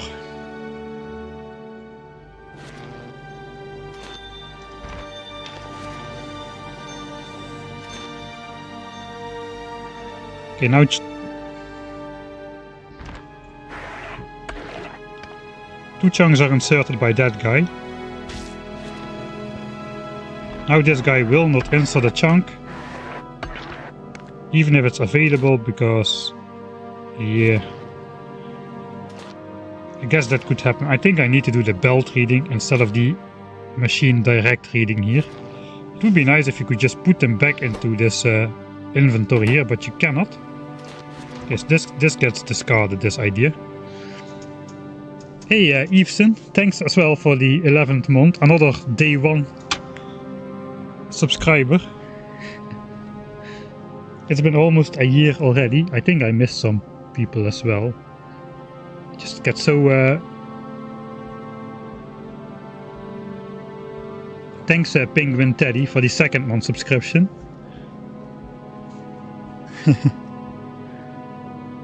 Sorry, I didn't call you out.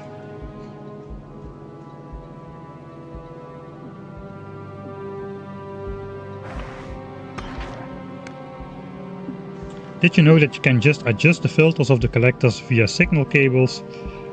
I try to avoid using like the I do not mind using wire conditions in my playthrough because that's still quite followable for everybody. I mean, okay, you can read the belt. Okay, that's obvious what it does. It reads stuff on the belt.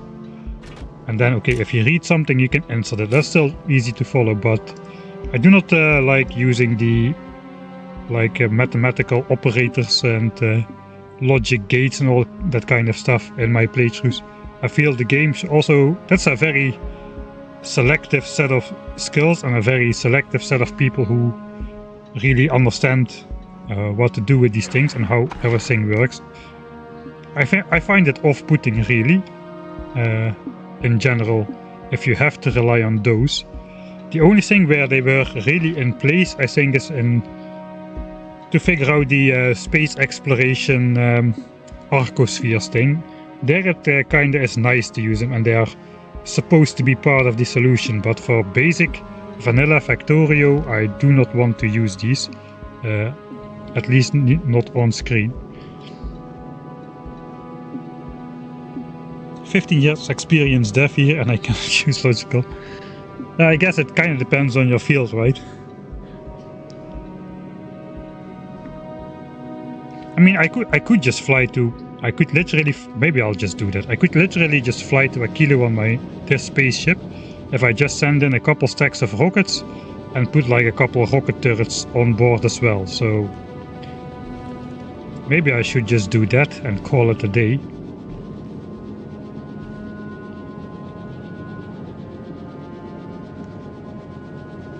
I mean, why fix it if it's not broken yet? Maybe it will be broken, but it's not broken yet. How big are these? Like 3x3? Yeah, these are 3x3. Still could fit that though. I mean, these gun turrets are not really doing much.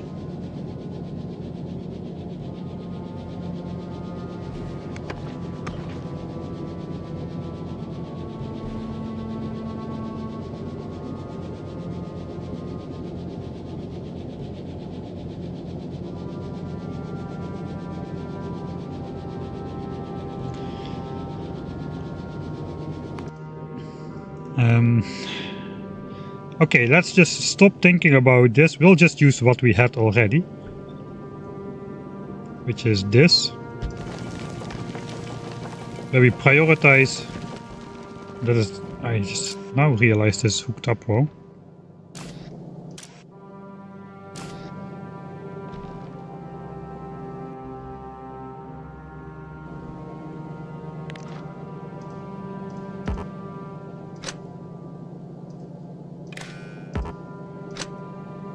What is this hooked up to then?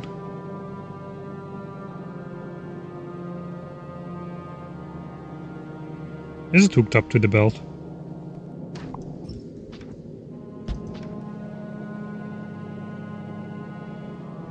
No, it is hooked up to that inserter.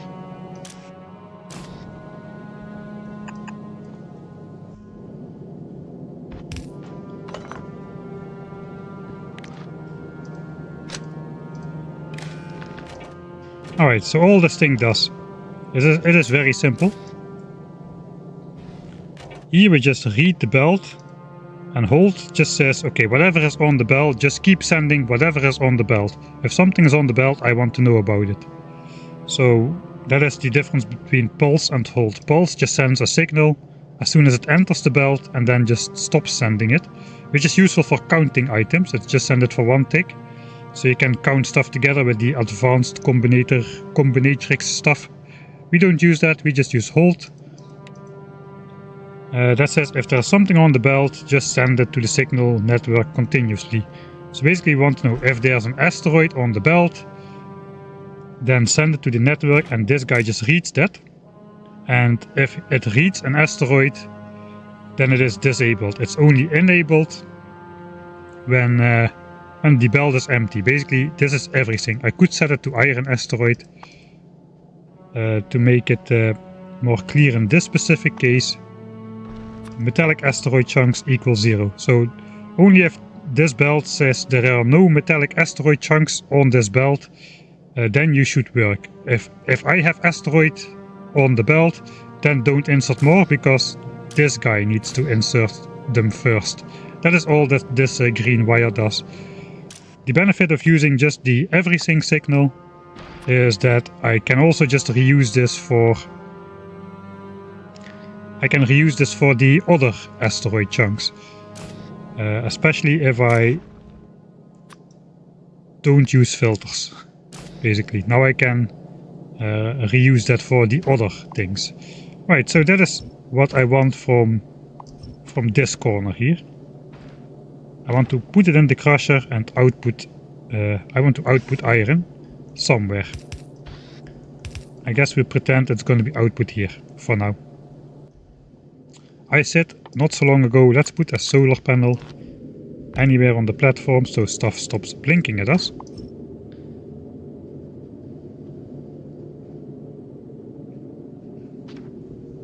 Okay, I don't need to yeet the extra because this guy simply will stop grabbing asteroids if it's full. And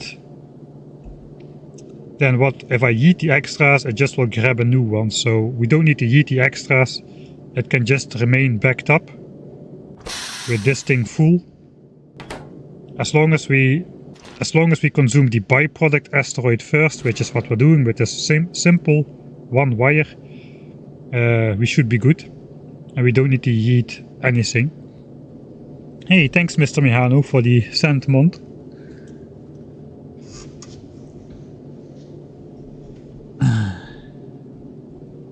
Where's my stuff here? Stuff. And again, let's not use the quality Mark 1 modules, but let's use the slightly better, just normal efficiency Mark 2 module.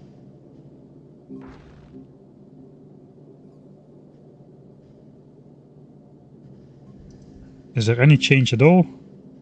I don't think there's any change.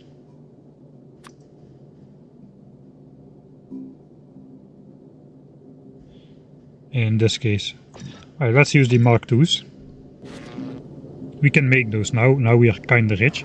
Okay, so this is one of the recipes we want to use. Let's just copy this.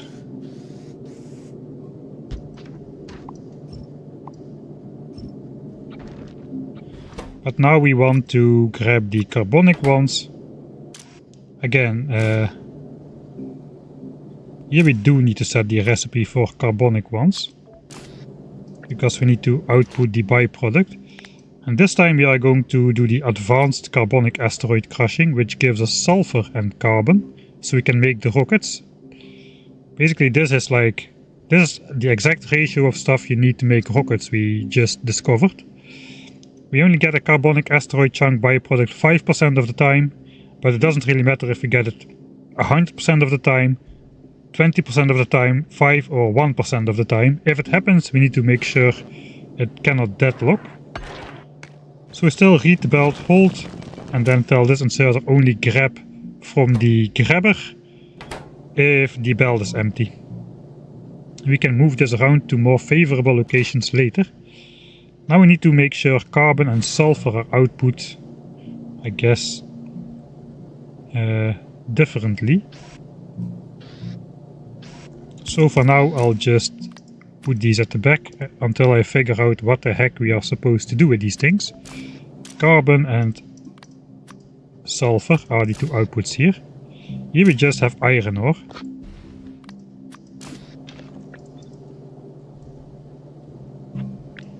So let's also put that on some belts. Alright, that's number 2. And then number 3 is going to be the ice asteroid. Again, here we also need to change for ice asteroid. Same story, only grab if the belt is empty. And here we want to do the advanced oxide asteroid crushing to get the calcite, so we can make the more advanced thruster fuel. Right? Okay, what is the limit in my production here? I think the limit has always been water from melting ice. Instead of needing 10 water, we now will need 100 water, but we get 20 times the thruster oxidizer, so we only will need half the ice compared to before. If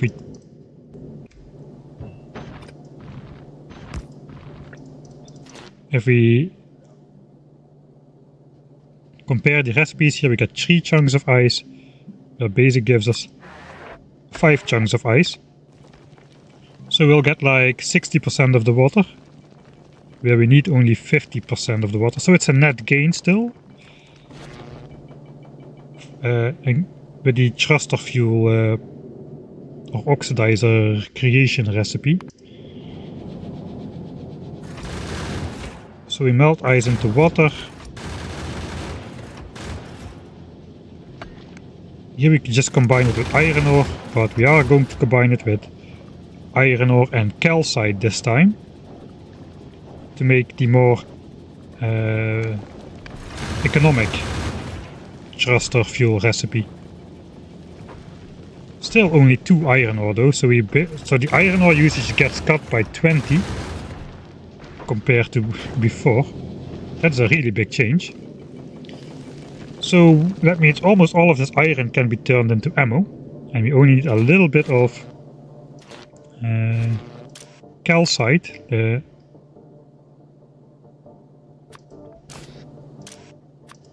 Calcite. I feel it should be here somewhere. Calcite. Alright, so that is the 3 basic things we're gonna use. I think we're just gonna go for filtered grabbers because that just makes sense.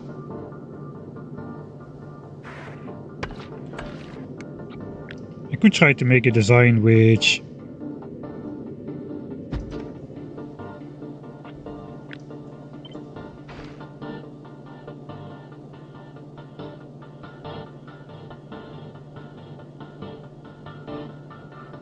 tries to save space.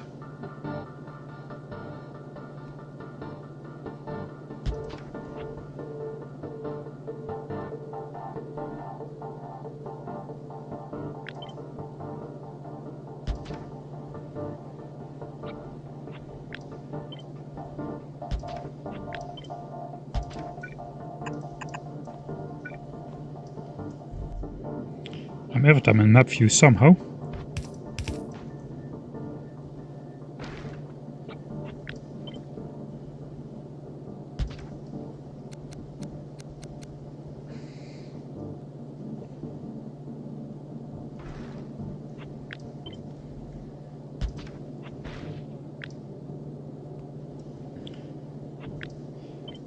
I think I figured out how to do this.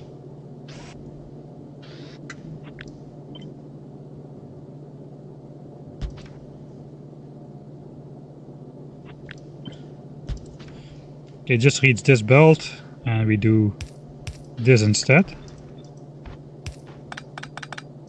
Now we got a very slim design.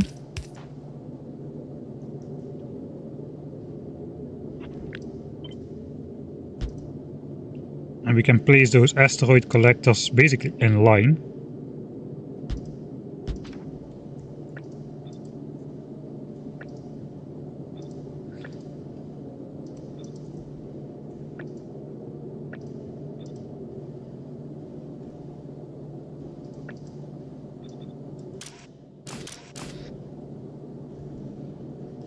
Carefully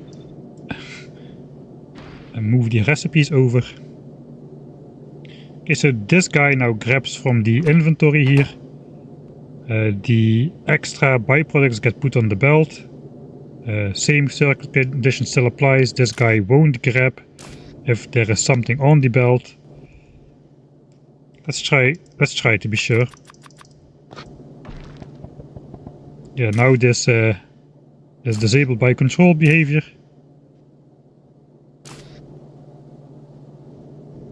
That guy is not inputting because... Alright, now it's inputting. Okay, that's good. And this guy is disabled, so that is good as well. Only when we take all the remaining chunks it will be enabled again.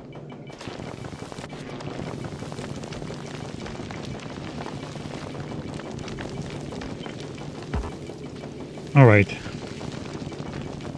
So here we've got our total output. This is a nice modular design actually, which we can basically repeat a couple times over the spaceship. Maybe one on the left, one on the right. Okay, so let's get rid of this. This is a lot more elegant.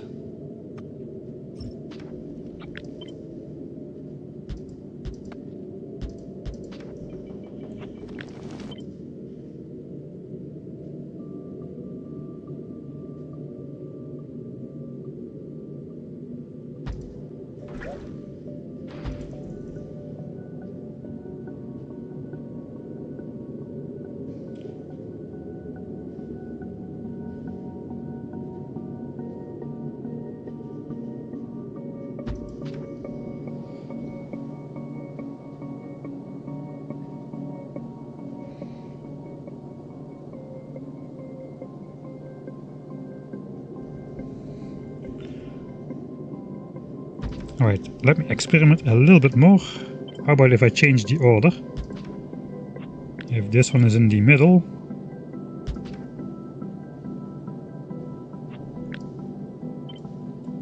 We can theoretically move this over a bit.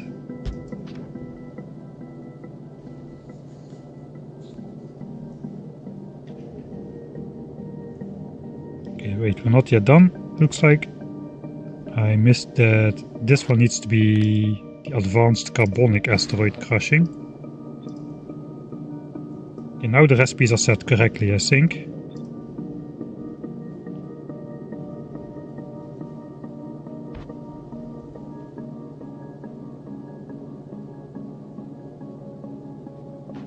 Okay, now I cannot really do anything other with this.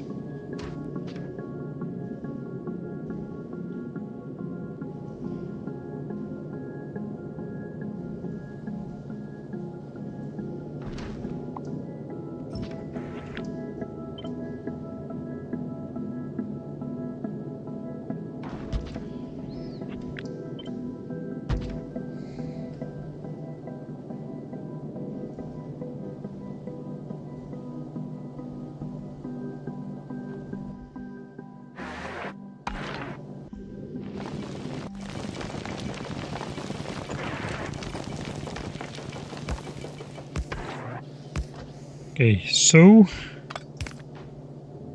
what I'm trying to get to do now is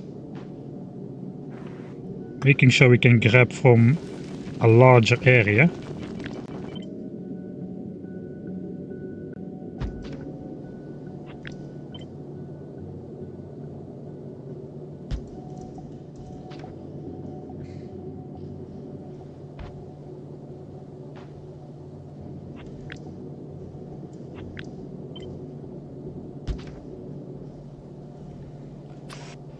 Basically we can output on there as well. Same principle, if something is on the belt, then just prioritize it. We should hook the carbonics up in here. And then we should hook up the ice ones up in here. Which is a little bit tricky, but we can probably do that. This is fairly simple. And this is theoretically doable as well.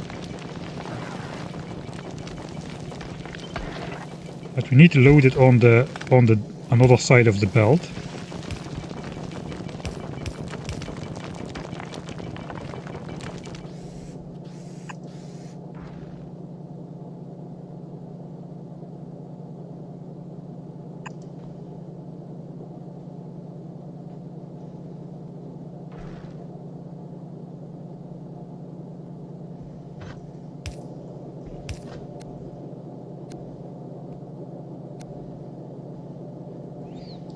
Alright, so this loads the ice chunks on the inside of this belt. Let's try that out.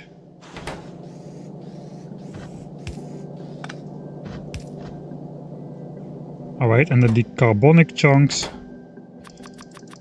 will get loaded on the far side of the belt.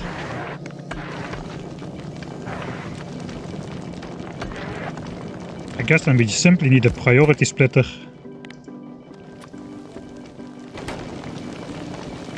And that will sort itself to the correct bells over here.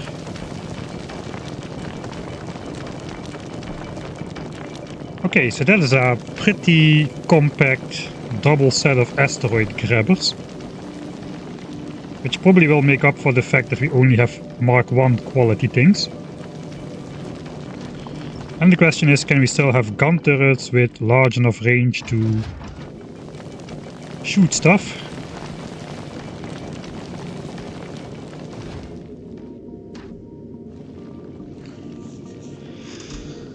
Around Aquilo, a lot of ice asteroids. Yeah, we figured so as much. So I probably will have to, if I stay in orbit around Aquilo, I will probably have to do the asteroid reprocessing thing. But for now I can just simply send my spaceship away, I feel like. And we will be fine.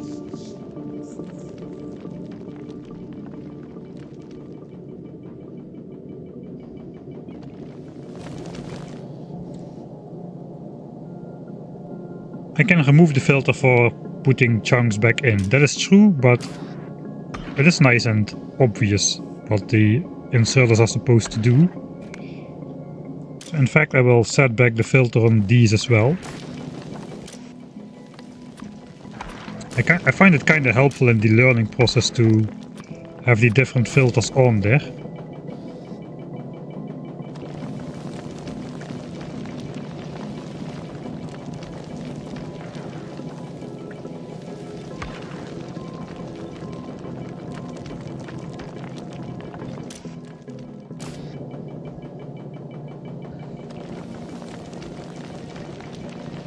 Okay, so this can be a little more compact still, if I just move this up.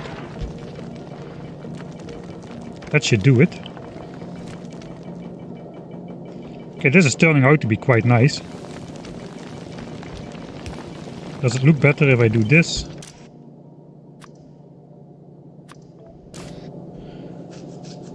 Maybe.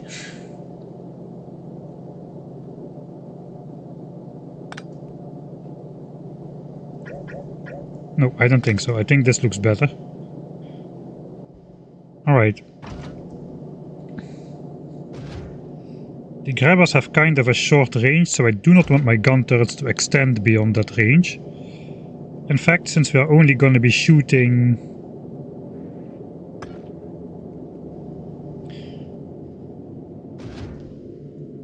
I just changed my mind. Okay, we're gonna use the rocket turrets to also shoot down the medium variants. Because they have a nice long range, and then we can just use the gun turrets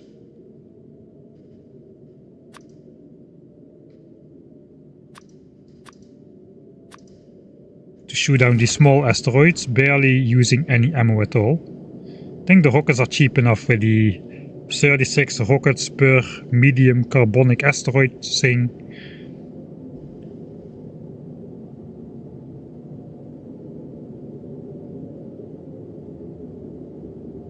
And we will be using 6 rockets to shoot down a huge or a big asteroid into 3. We'll be using 3 rockets to shoot it down into 3 medium ones, and then 3 more rockets to shoot down the medium ones. So we'll be using 6 rockets out of the 36. So as long as 1/6 of the asteroids is of the carbonic variant, we should be fine.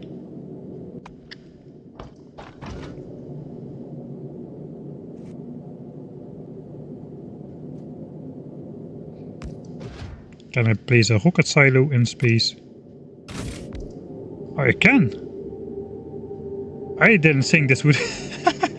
I didn't think this would work. Apparently rocket silos can be built on the platform. And that is quite a surprise. Just wanted something of similar size to this hub over here.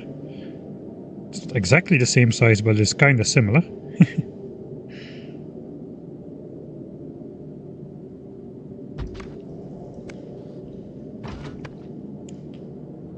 Right, so what's the range? Not very far at all, so the rocket turret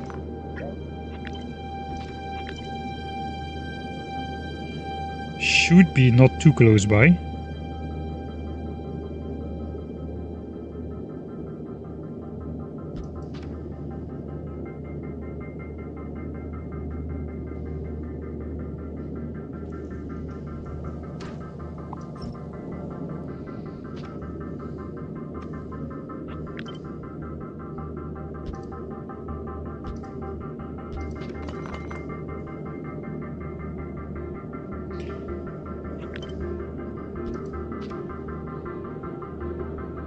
This is too far away. I think the asteroids are gonna come in too fast.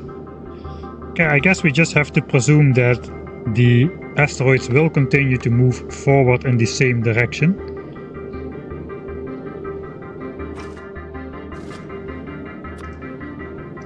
And then again, we do not need to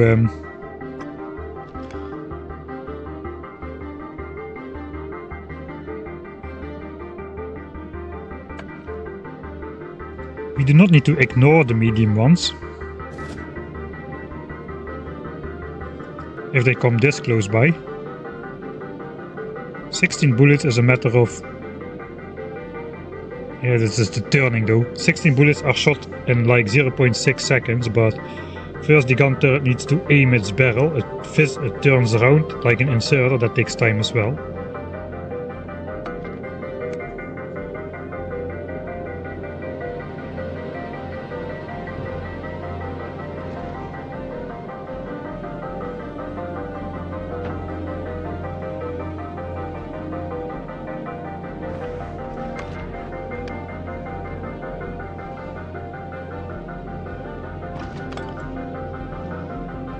So I guess I want gun turrets a bit more close by the edge. I think we're gonna have a belt of ammo going around anyway.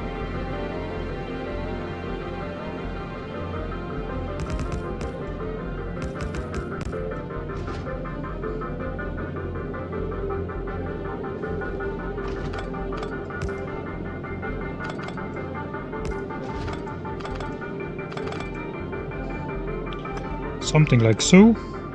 At least then we'll be shooting all these small asteroids in range of the grabbers, I feel.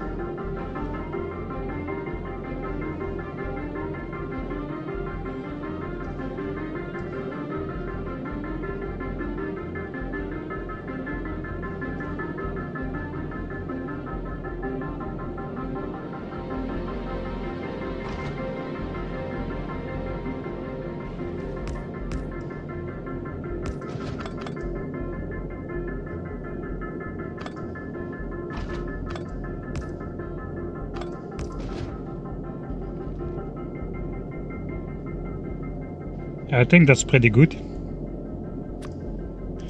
But instead of targeting the medium ones with priority, I think we'll just target the small ones with priority.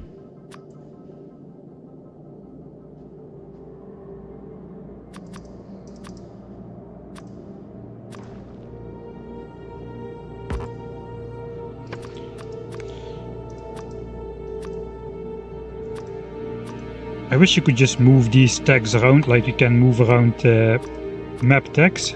Just shift click it and put it somewhere else. That would be a nice addition.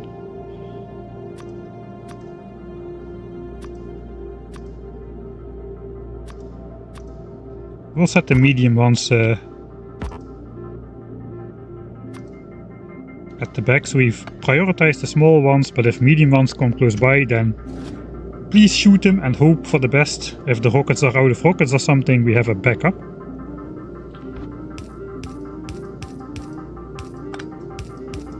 Okay, this is symmetric.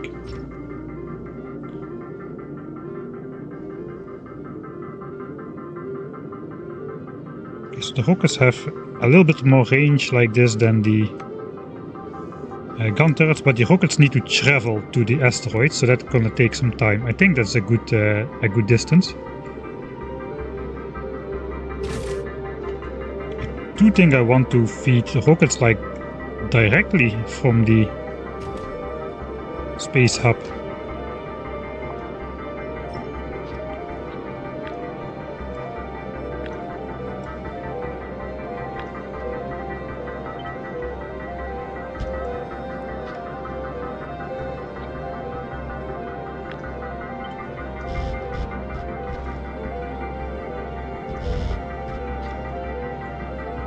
So let's copy that, rotate it. So I guess that should be the extent of my spaceship, at least in the front.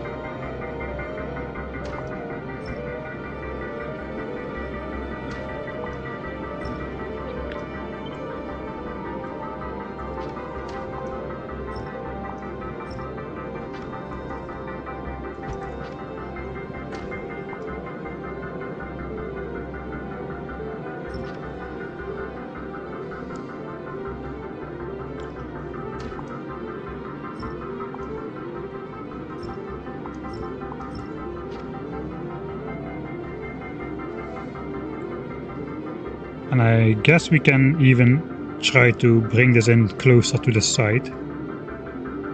Although we may need some extra space for the processing stuff. I wonder why this is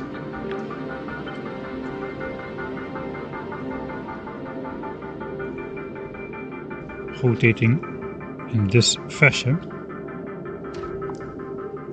Did I not build it symmetrically?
Trying to make it symmetric. I cannot flip it with the base attached to it, so it is a little bit awkward.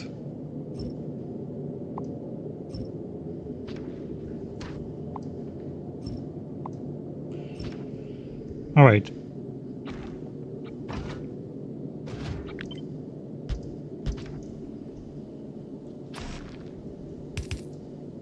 So this can theoretically feed the rocket turrets like so. Straight from the hub.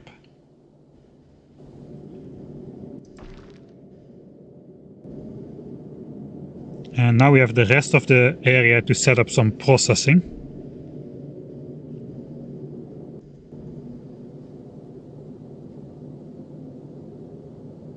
On the other hand,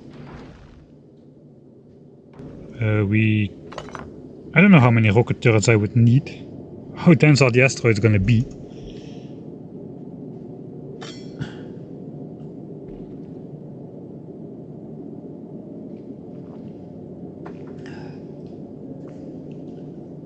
Yeah, you cannot flip anything if you have this thing in the copy paste. Yeah. Oh, you can. Okay. Maybe you cannot if you have a thruster. Okay, maybe that is what I was remembering. Looks like you can. Okay, so let's see if this is symmetric then. We try to flip it. I guess it is. We can build another copy at the back end, but this is going to be a lot less useful.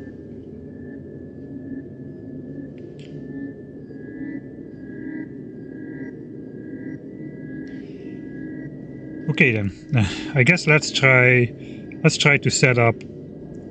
I want to make my spaceship as small as possible, really. So let's try to set up the advanced thruster fuel stuff. On the spacey mix space phase, we've got like one of these, or we got two of these working. But I think we can go down to one of these, because the recipe will be twice as... it will produce like 4 times... It will produce 4 times faster in a single chemical plant. So we already will double the output, even if we reduce this by a factor of 2. Alright, so I guess let's go back here.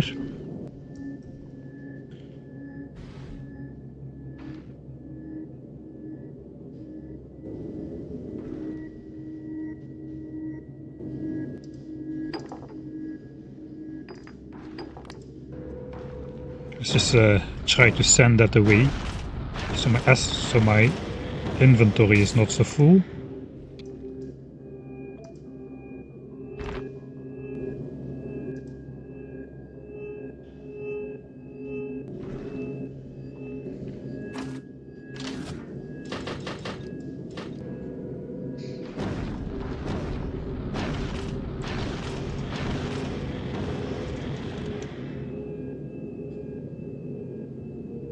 The BFS, the big Fulgurish. It's not going to be a big ship. I may still squeeze this more compact. I can move the rocket turrets to the back if I need to. On the other hand, we're gonna need some power. Alright, let's first try to set up something. Let's clear this hotbar.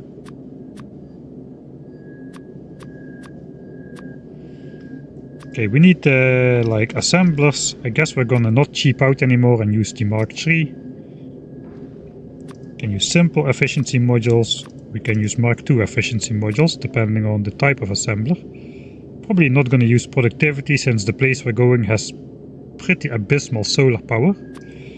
We need chemical plants. We're gonna need some pipe works, but I got my standard hotbar here for inserters and whatnot. I guess we're gonna need solar panels. We do need furnaces as well to smelt the iron ore.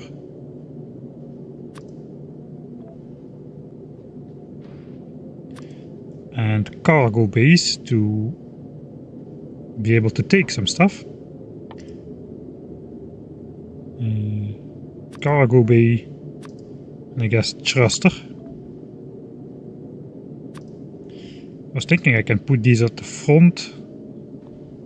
I guess rocket turrets will also chain rocket between them, right?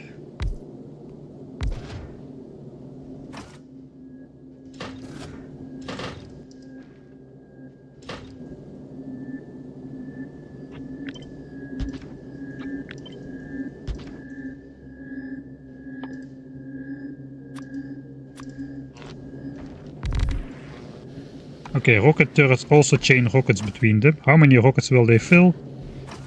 Looks like 10 as well. It's only 12 because of the stack size, I presume.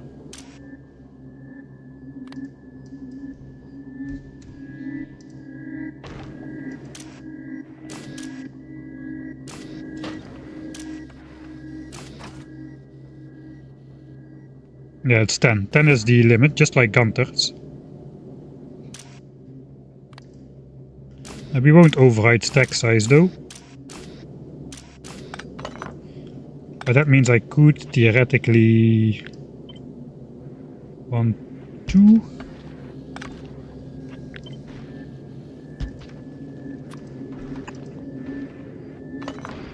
do something like this.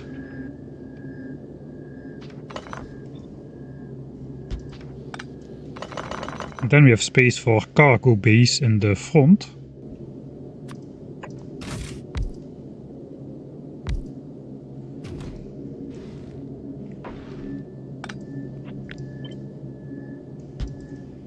Okay, we gotta figure out the actual configuration, but this allows me to utilize a lot of the space for just more cargo bays.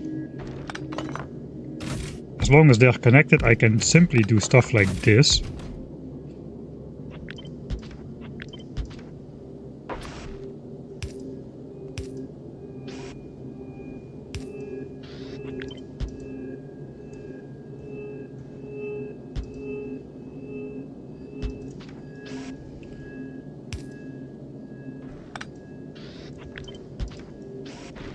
So maybe we'll build it like this.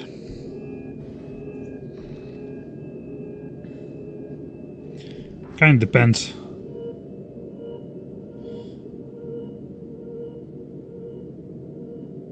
We have a little bit more firepower for the asteroids coming in, which is nice.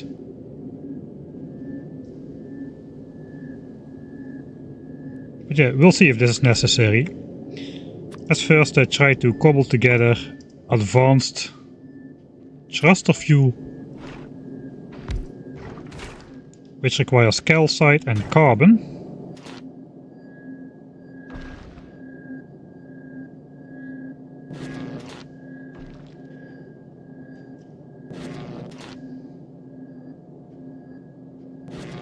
Okay, that basically means I probably want a dedicated carbon setup to make thruster fuel. 2 carbon, 1 calcite. Get 2 calcite, we could get 10 carbon out of the specialized one. Because if I don't do it, I'll be left with a surplus of sulfur. So this is the exact ratio we need to make rockets.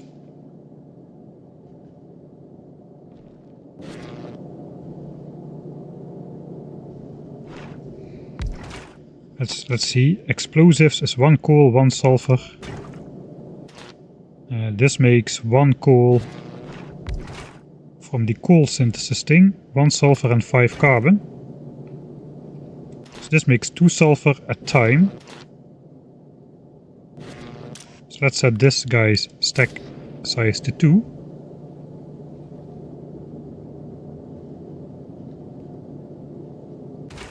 And then this just uses the carbon with some water.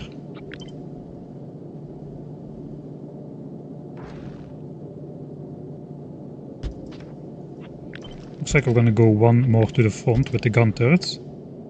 Guess that's okay.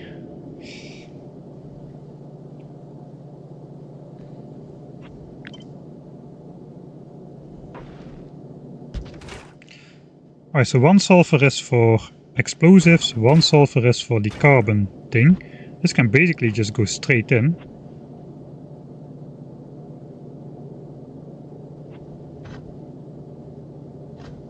Maybe we'll move to the front even 1 more tile. We'll see, this theoretically can just move in like so. We'll do this for the sulfur.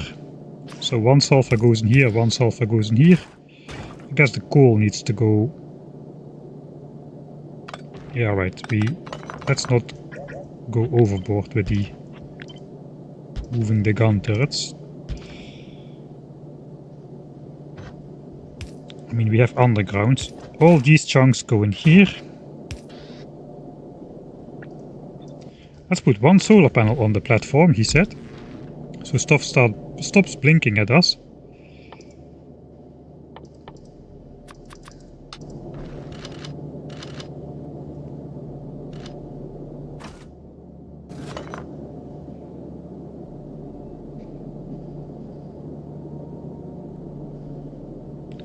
Ah, yeah, we cannot pick the ammo from the extensions. Right? Yeah, no, we cannot. I guess it's annoying, but it's kind of logical because this already is a bit cheaty. Well, this is starting to be a good inventory size. We can add way more cargo bays on top of this though. Again, they don't need to be at the front, but they could be at the front if that just happens to work out well.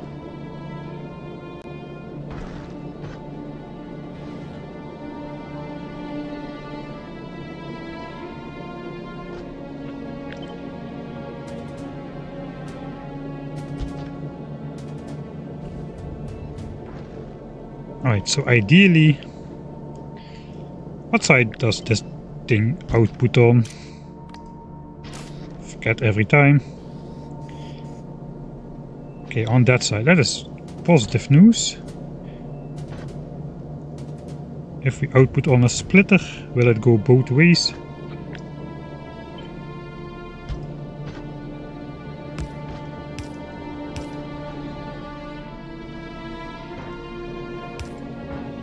Oh, I can place chests on the platform in editor mode. Okay, that is nice.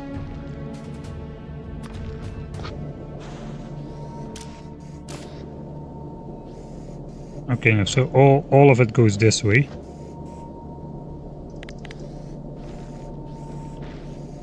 Looks like none of it is going that way if you output on a splitter, at least not in this orientation.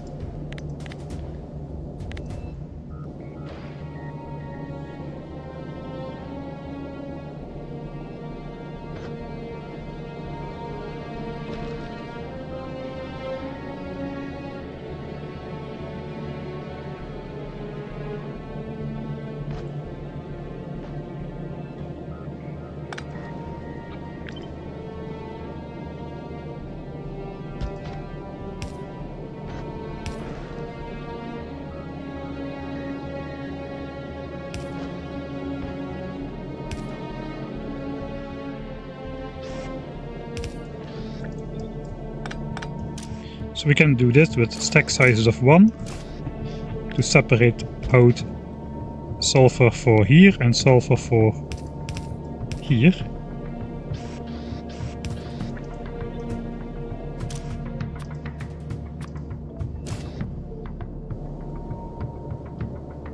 And we basically just have to transfer the coal, which is the product. This will grab those 5 carbons and 1 sulfur, make it into 1 coal, and then this guy will take 1 coal and the other sulfur and make it into explosives. Then we just need to melt ice into water.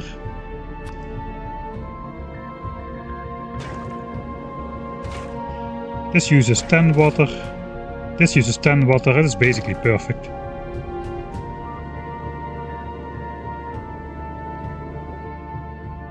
So what happens if I put 1 ice cube in? Will it go 50-50? Or will it go one way?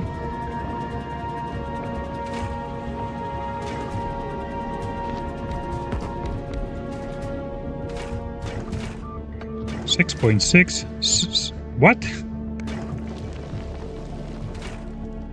Okay, why does 2/3 of the water go right and 1/3 of the water go left? That is weird.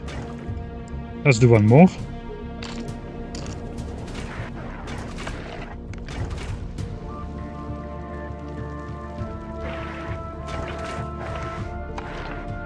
Okay, now let's...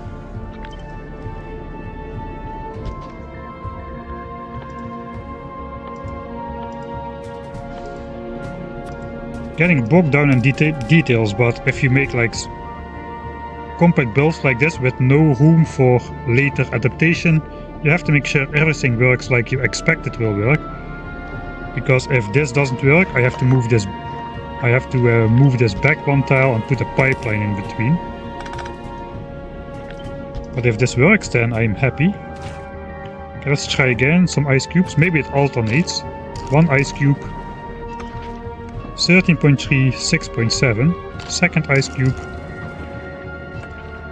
13.3, 26 points.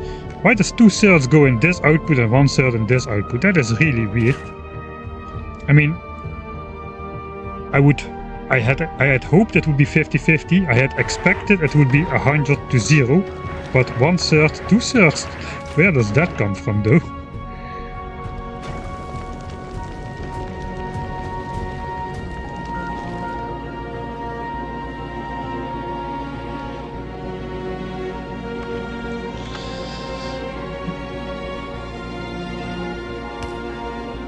Alright, what if we put the pipes like a connected pipe?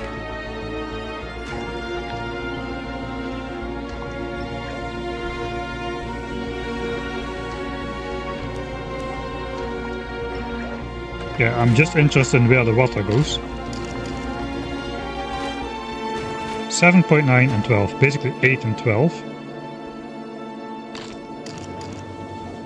And now it's going to be 20 and 20 because that's the limit of the machine. I need to select a recipe which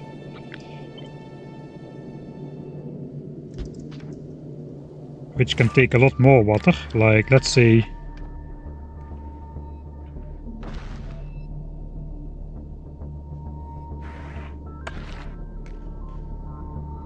oil cracking, that takes 30 water.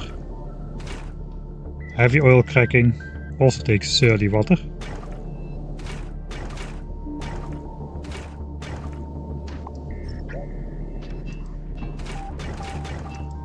Alright, ice cube 1, 20, 0. Okay, now all the water went in there.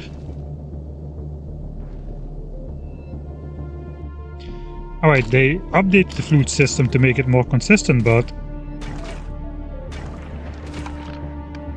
all the water went in the left side again. Okay, wait. I see. My bad. I connected the water output to the heavy oil input, so that is why all the water went to the left side. So again, we're gonna have like 8 and 12, 16 and 24. Okay, so 40% goes there.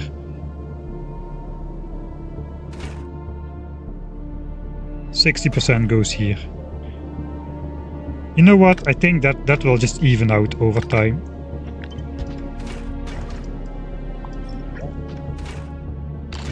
So let's just do this. Now it's again 1/3, 2/3. 1/3, 2/3. But in case of the setup we actually want, which is the explosives, this only accepts 20 water, twice the input recipe. This only accepts 20 water, twice the input recipe.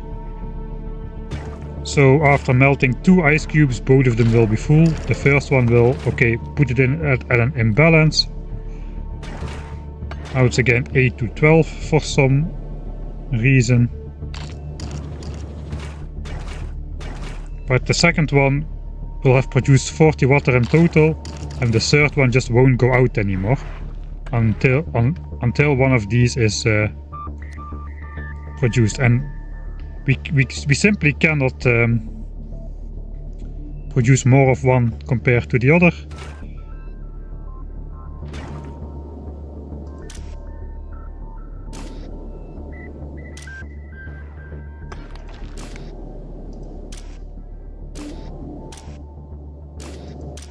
Yeah, we simply cannot produce more than one compared to the other because of how the resources come in. Every 5 carbon chunks are paired with 2 of those. That is turned into coal. Yeah, so this basically will even out pretty fast. Alright, that is good. Okay, so let's get rid of all of this.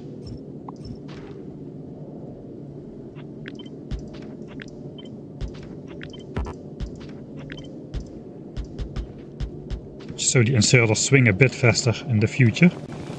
So that's all we need for explosives. I guess that's also almost all we need for rockets.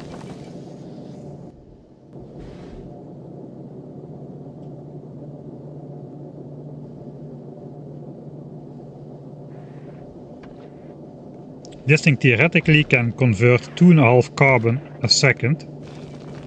I doubt though we are going to be grabbing enough carbon chunks to max that out. So technically I should divide this over 2 explosive chemical plants, but I'm not going to because it's not gonna matter anyway. Here we can insert the cheap Mark 1 productivities, efficiencies, to save power, because 3 of them fit into each assembler, whereas here only fit 2. So we reach minus 80% energy consumption anyway. Ice cubes still need to be inserted in here. So basically we will also need 1 ice cube per set of ingredients. We're gonna get 3 of them.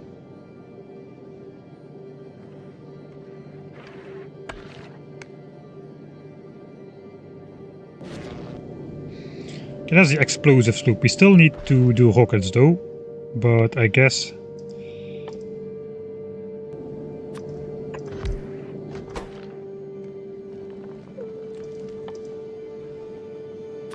let's just see. By default, this makes only half an explosive a second. This thing can eat up 0.3 explosives a second. Okay, what about the simple Mark II assembler? I think it will eat up less power if we use the Mark II productivities. So this consumes 75 kilowatts, this only 30. So it's 2.5 times as efficient with power, even though it produces a bit slower.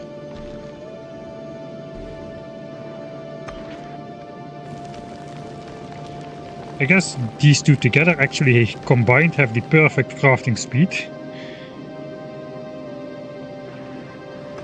to make half a rocket a second from this, so perhaps we'll just do this.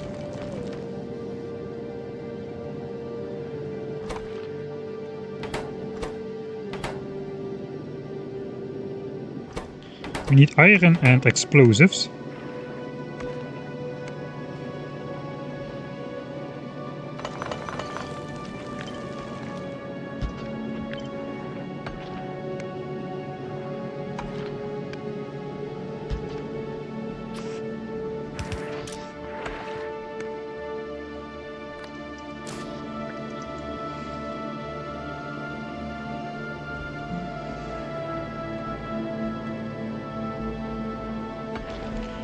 Can I just speed up this one, perhaps? Maybe I can speed it up. I don't think so, though. Not at a better energy rate. Even this would not be fast enough, and I probably... yeah, I cannot even get down to minimum energy consumption.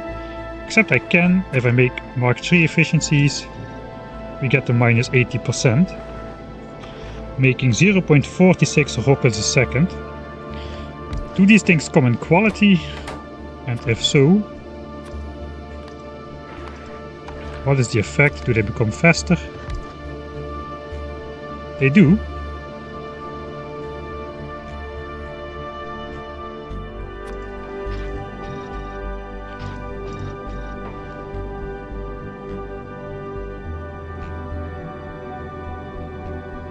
Okay, that is way faster than it needs to be already.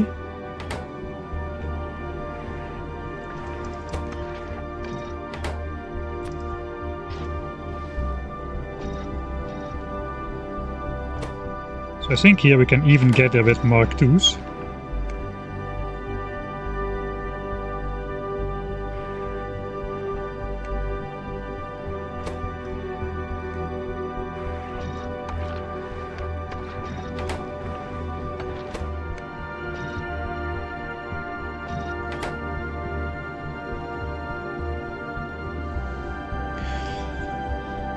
Do I want to get like quality stuff on the spaceship?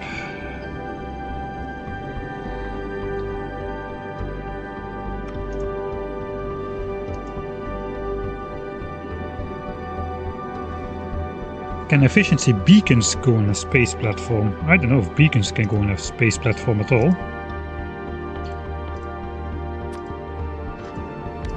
They can. The beacons use like half a megawatt though. So to reduce power it does not really make sense, since we're going for minimum power. So the beacon itself will always consume half a megawatt no matter what modules you put inside. It only affects the machines around it.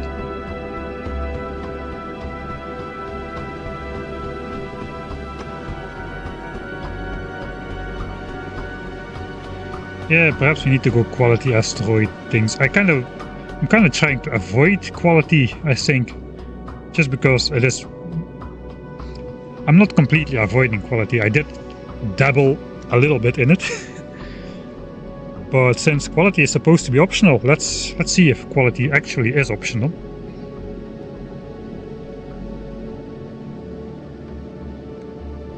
Alright, I'm not going for it. We're just gonna go with our weird setup.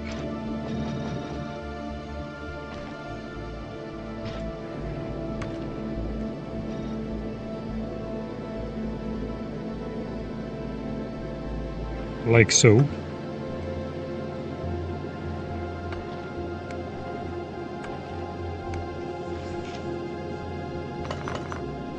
Alright, and that produces the rockets we want. Those can be output on a belt or directly into the hub, depending on where it is going to be. I would not mind outputting them directly into the hub, which would require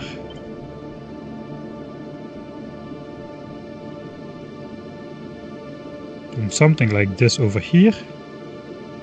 The belts can still go straight. Kind of feel we don't need that secondary rocket turret here. That means these belts can still go straight.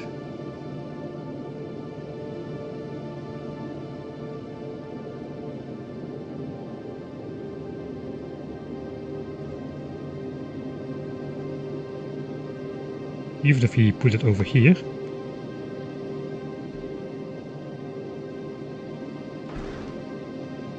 Still go up one tile. Okay, super force place actually replaces stuff which is underneath. That is good to know.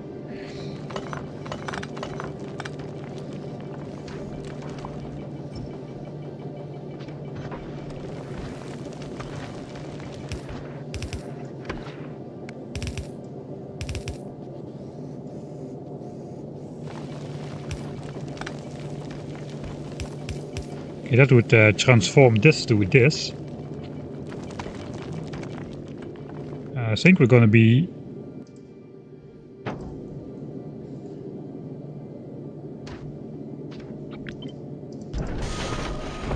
think we're gonna be needing less space than I thought.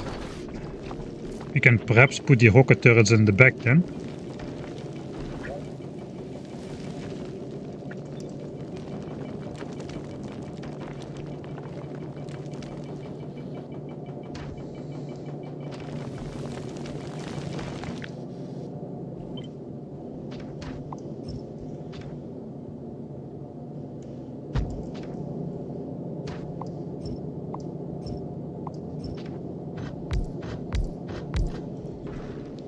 So here we're back to the old setup. This needs to move down, this needs to move down. We can exactly throw that in here. So that is, and we need iron. We need iron to come by.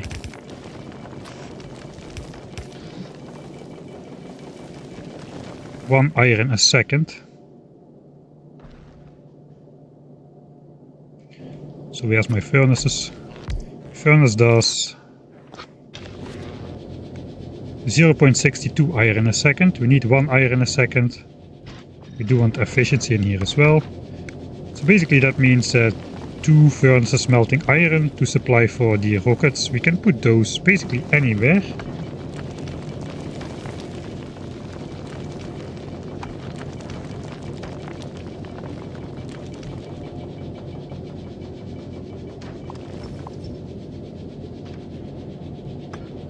Kind of looks like I'm going to be putting the rocket turrets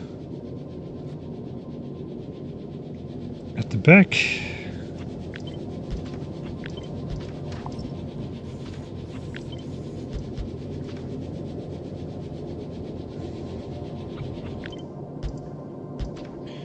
I mean, those could be here basically.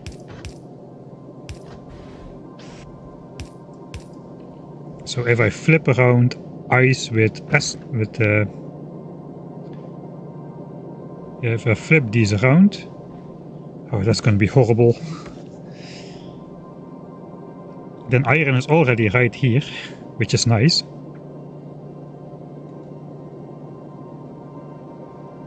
This can make 10 iron a second. We need to upgrade these.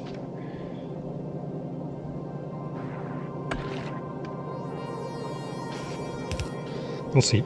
We can upgrade those later.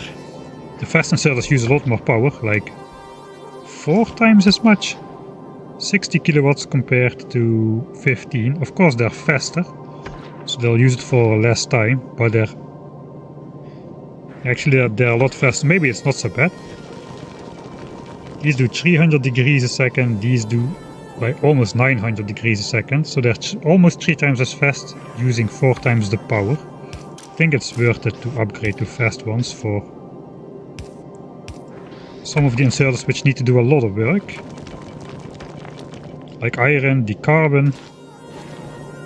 Yeah, iron and carbon for now. Okay, I'm gonna make a save here. We're editing.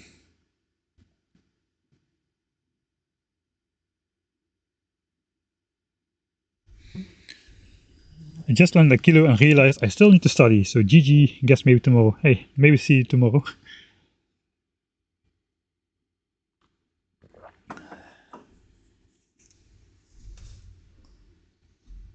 Have you read the energy for space and orbit for Aquilo? No, but I know we cannot use solar power. We can use solar power there. It has like 60% solar, which means these are going to be producing like 36 kilowatts each, which is not enough to power a fast inserter. But we don't care. As long as we get the ratios correct, everything is going to be producing, even if it produces a bit slower. We're going to stash up rockets before we make the flight anyway, so I think we still will be okay. Especially the asteroid collectors. The upgraded ones, they consume a lot more power as well with their multi-arms. These consume only 72 kilowatts, but for every arm you consume another 72 kilowatts. I guess eventually you will consume the same amount of power per chunk grabbed, but yeah.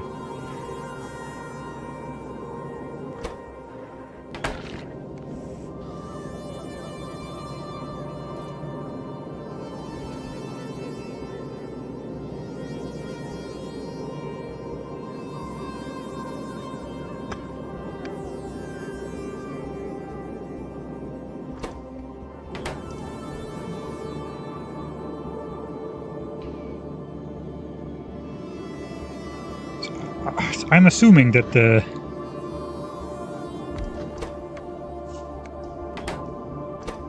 I wish you could just change quality easily, but looks like I cannot. Asteroid collector. Legendary quality. I just want to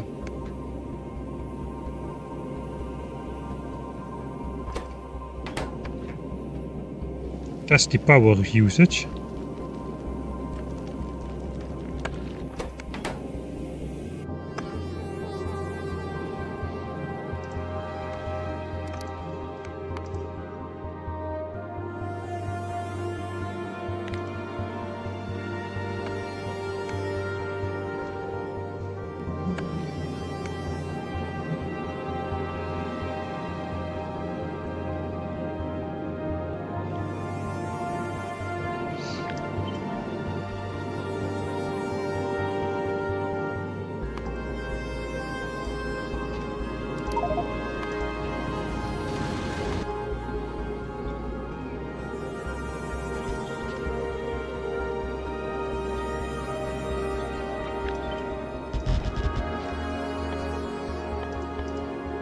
Solar, solar, solar.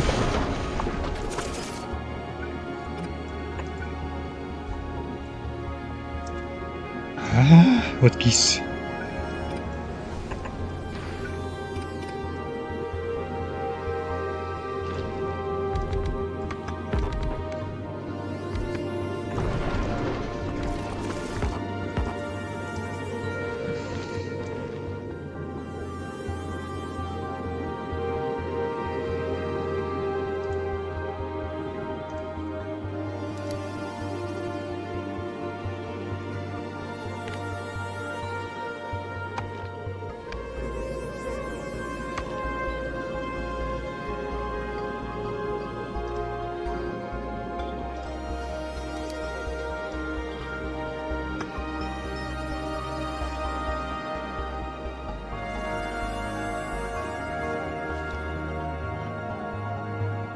Okay, that's weird. Looks like the power draw is only momentarily going up. Every time an arm goes out, just for a fragment of time the power draw is going up. That means the actual power draw, you see that here in the graph, it just bumps up to what it's supposed to be and immediately goes down, like probably like 1 tick or something. That looks like a bug to me. I think it should be using the power, the intended power all the time, but it looks like it's just going back to idle power draw.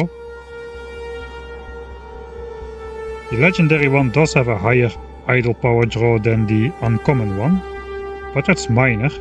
So these things actually, for now at least, don't consume any energy at all, almost.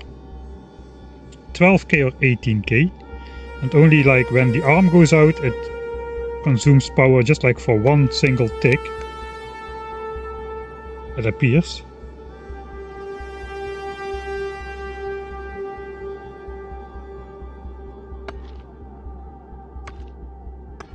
Well, it looks like every time it targets a small asteroid chunk it goes up, but... Okay, wait a sec.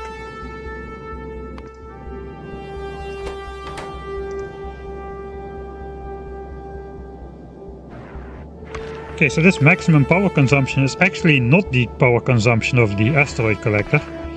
It is the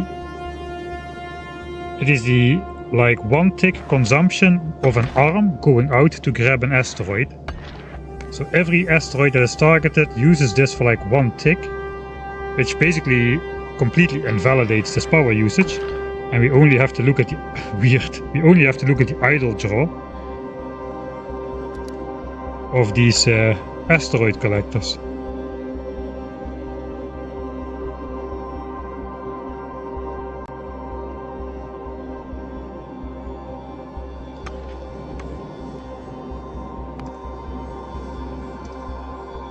And the idle draw is 12 kilowatts for a normal one, 18 kilowatts for a legendary one. So I guess that's just gonna go up by 1 kilowatt or so every tier. Okay, we don't need to worry about those grabbers then. Those grabbers will just work.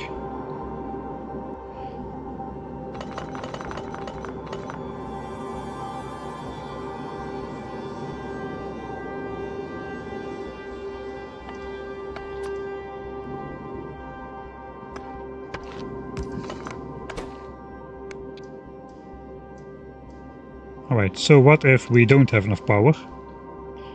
Let's say we have power to...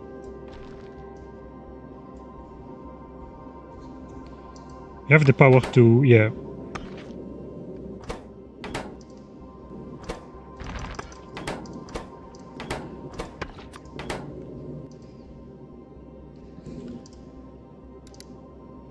So we have the power. This thing can produce a maximum of, let's say, 35 kilowatt.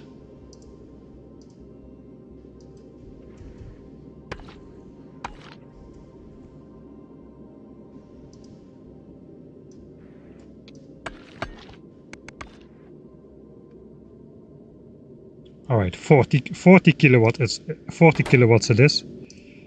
40 kilowatts. Looks like the arms don't even slow down.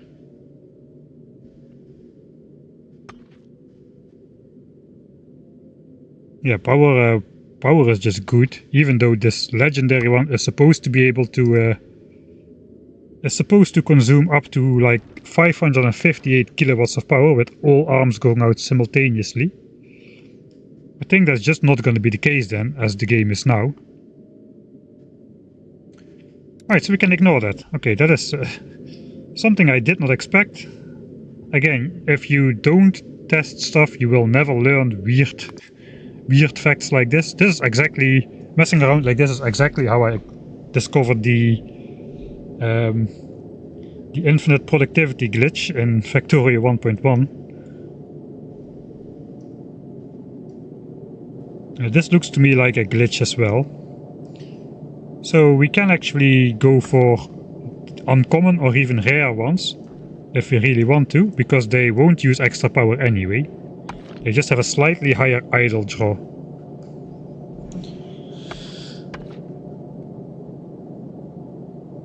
Isn't it because of the buffer in the accumulator? Ooh, that is possible. I cannot really move to a... Actually, I can. You're right, you're right.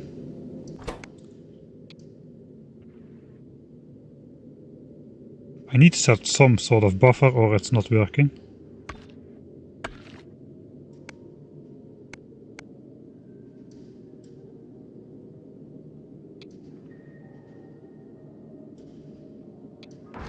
Okay, the arms do slow down.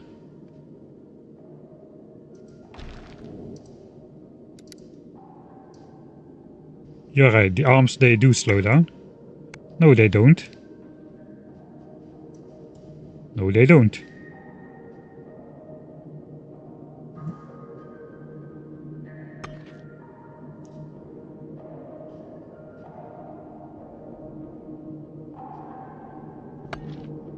Yeah, the power has only consumed the very first stick. And then it takes a little bit longer to actually get to that power.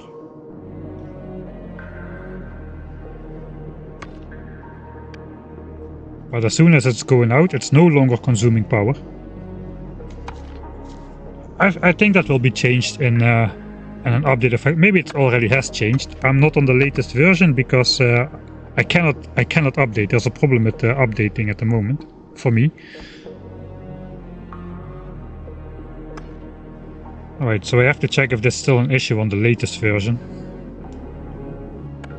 Well, let's make a separate save here.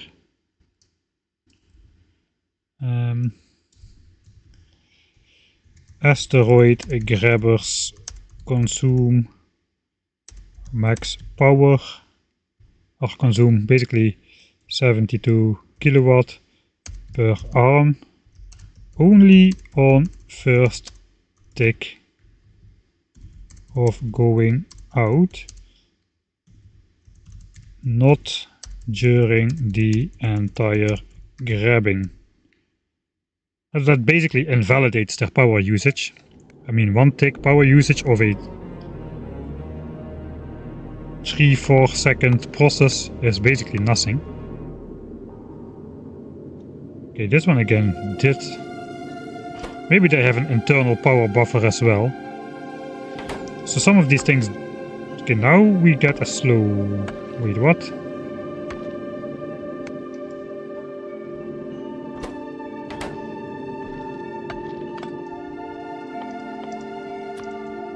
Let's actually use a solar panel that provides 180 kilowatts. We just overload the system with a bunch of fast inserters.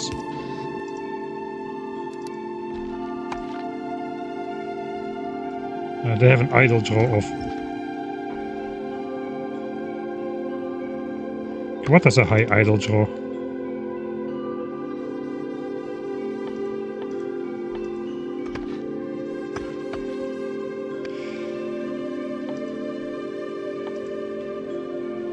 It's half a kilowatt. I guess these Mark III assemblers fit the bill. 12.5 kilowatt.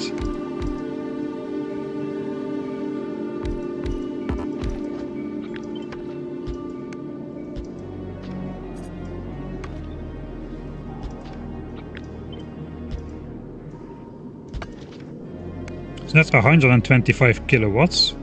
We still need more. We have 180 kilowatts of production. 12.5, 25, that's 100, 200, 300.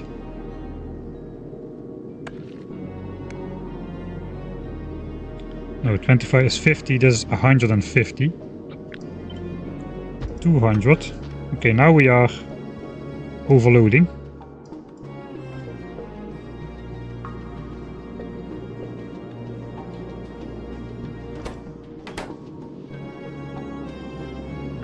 No power, no power.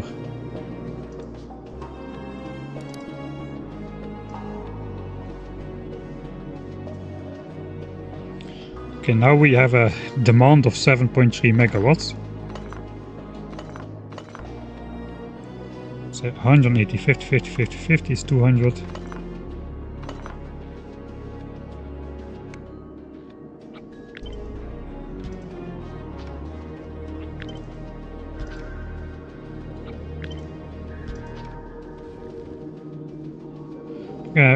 Okay, so something is going on. We are not actually consuming the power, but the arms may slow down if we don't have enough power.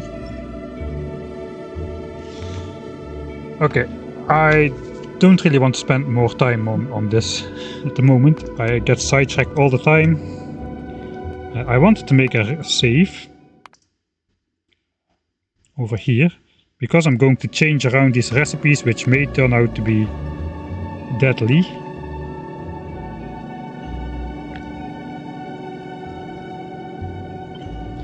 I guess I can copy this. Then we can move this around to this side.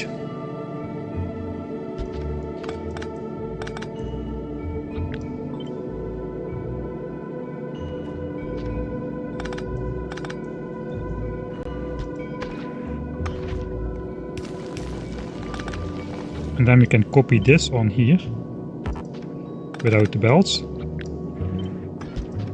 Okay, that went smoother than I thought it would.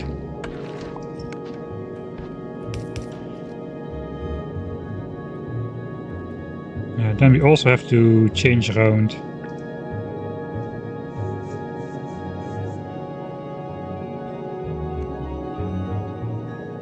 this has to be ice, and then this has to be this. Basically I have to reset everything, so let's do this. All the belts are empty.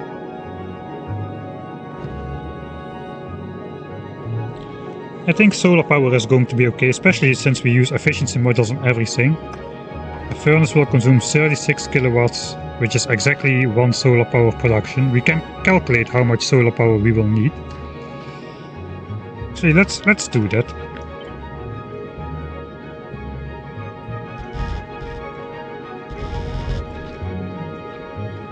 Okay, we got two furnaces, that is 2 solar panels. These assemblers use 30 kilowatts and 75. That's basically 3 solar panels.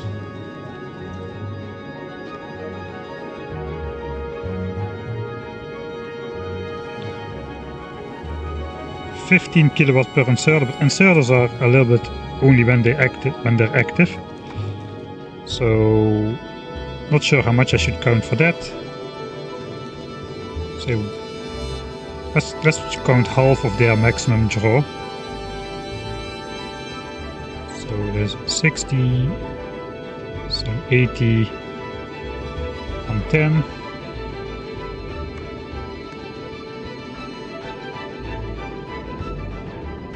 $125.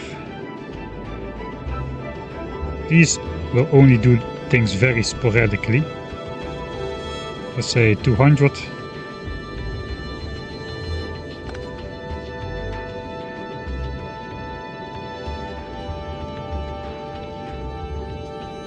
So let's give that 6 panels. 6 panels for inserters. Okay, and on this side we don't count yet. I'm not sure how I should word that bug report. It is so weirdly... I guess I can still do that the arms only consume their intended power the first tick. That does seem to be the case even when the arms move slower, when the entire system is overloaded. It also seems that the entire rest of the base gets priority overpower over the asteroid collectors, because when I had like too many assemblers up doing nothing, those got powered, but the asteroid collectors no longer did anything, which is probably intended.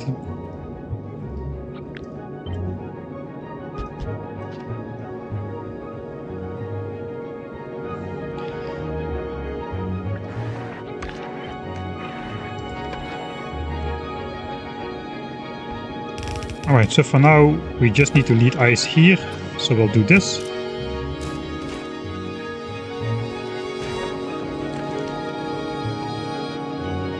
So that is the entire rocket producing chain, right?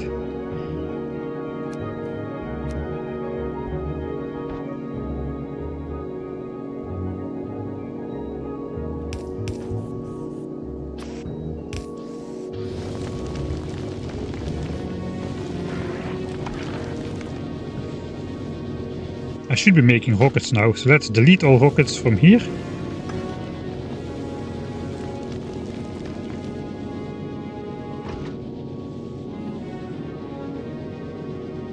Could have the rocket turret on the side.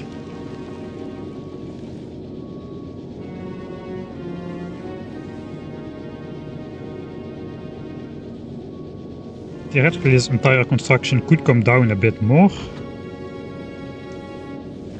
And we could do the rocket turrets safely at the back. I could just keep them as close by as possible here. Not spreading out from the center too much. Keeping space for the cargo base,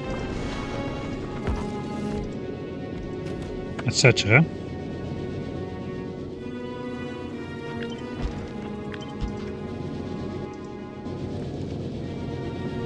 Right, am I already making rockets? No, because I don't have ice. I have ice now. First rockets should be getting made soon.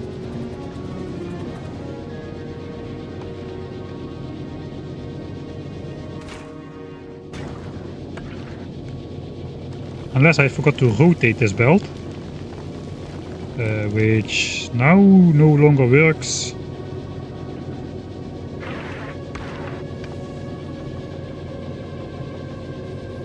Yeah. No!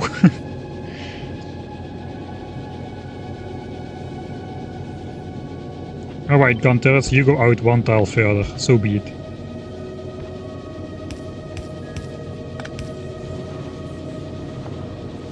First rocket, here come the explosives. Simultaneous insert, 2 rockets are being created.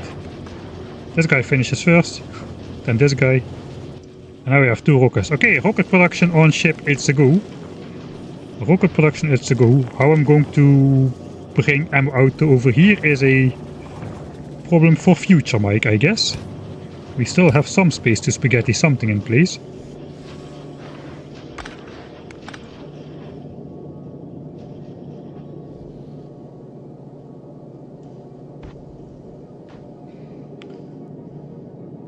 Alright. We go to C editor, rocket production in space. When there was less power, the consumption spike was longer. So it's rather a set amount of joules, I think. Yeah, I think you're right, but I think the amount of joules equates to a like 72 kilowatts for 1 tick. But I think you're right about the just the startup time, the startup for the thing. The rocket silo has a similar thing though. The rocket silo also has a weirdly misleading maximum power draw. It says maximum power draw is like 4 megawatts, but it only uses the 4 megawatts during the opening of the doors and the closing of the doors, I believe. I'm 100% sure it does not use that kind of power during the construction of the actual rocket. It is during the launch animation 2 times where it, I think it's doors open and doors close. Then it uses its maximum power draw, but for the rest it doesn't. So no, who knows, it may be intended.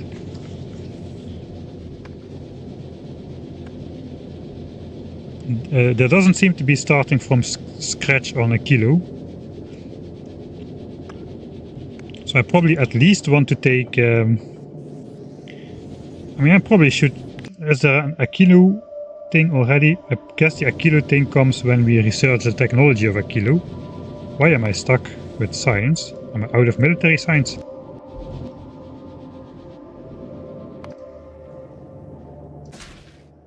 No, I'm out of agricultural science. Ah, because I deleted my spaceship. Okay, I'm probably not 1 tick short.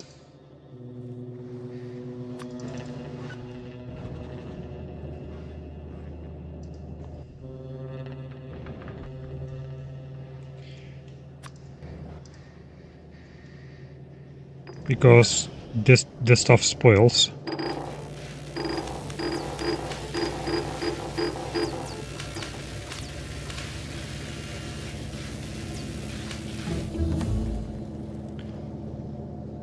But it was pretty strong coincidence that it happened exactly at 99% here.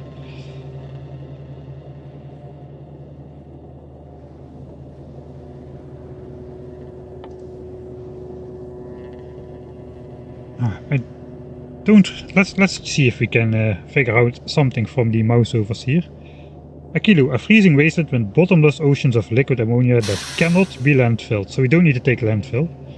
Precarious icebergs are the closest things to solid ground and can be extended with floating ice platform. Ice platform, that is ice and ammonia.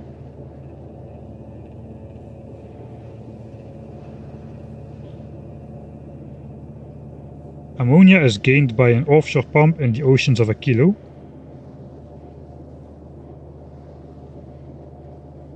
And we can turn the ammoniacal solution in ice and ammonia. Alright, so we have ice and ammonia.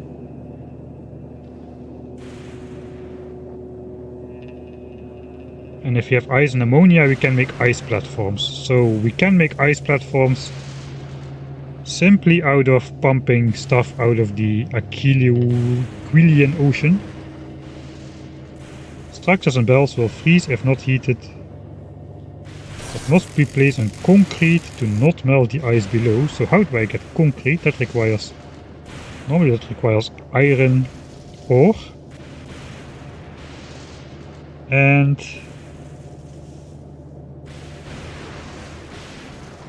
stone bricks.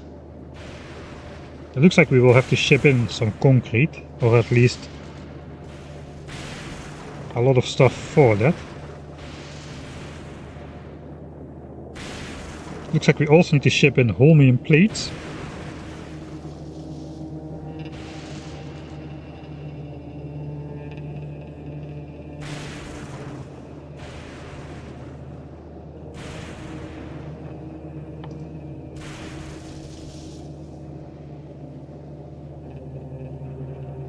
Alright, suddenly we need lithium brine, but I don't see a recipe that unlocks lithium brine.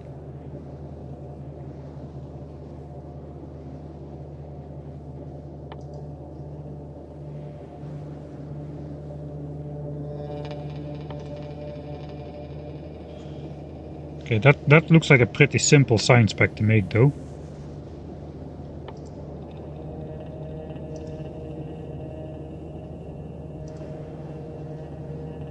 Gathered from... Okay, that's... we need to just gather from Aquilian oil well, I suppose.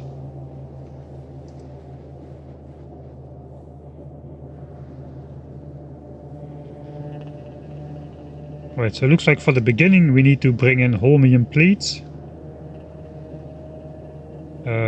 Some stuff to make these things. A bunch of concrete, so we have some land. Pump jack. Or like a stack of pump jacks or something.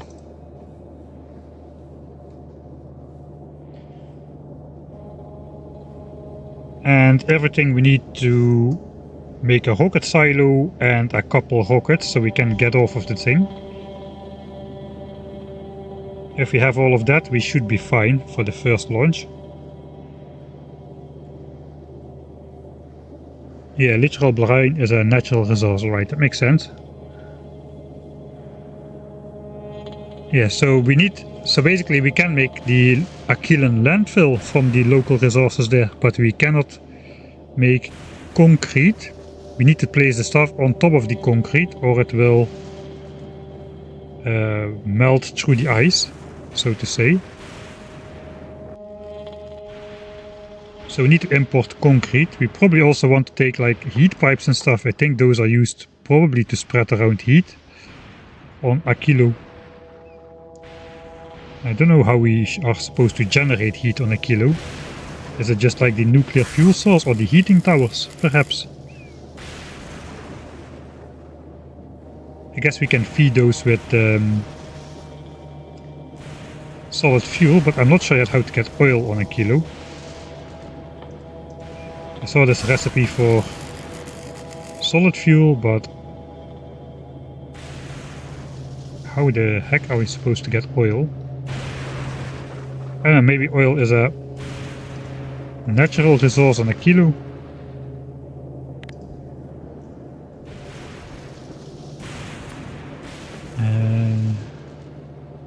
Contains ice formations. It does contain crude oil. Okay, so we have crude oil, we have lithium brine, and also the fluorine also just comes from a pump jack. So everything comes from a pump jack, except this comes from an offshore pump.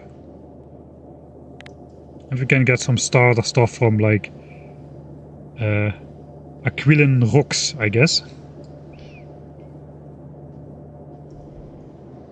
Okay, so we have fuel to make stuff hot. I guess we can just burn that in boilers. Do boilers have heat pipe connections though?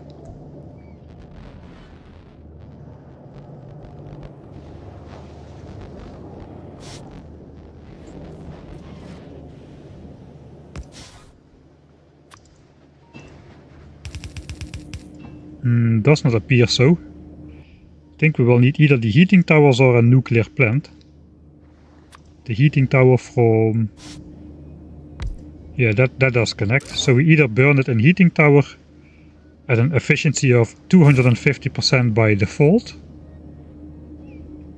That basically beats even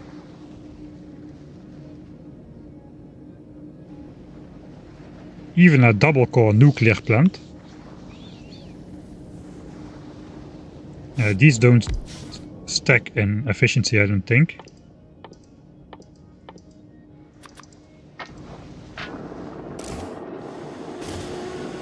Yeah, these have just 250% efficiency, no matter if they are adjacent or not. I guess the other option is to bring a nuclear power plant. Can we even bring that on board? Or is the thing too heavy by default? No, we can put one on a rocket. This just consumes a fuel cell, which we haven't made any of yet, which we can only make on Norvis.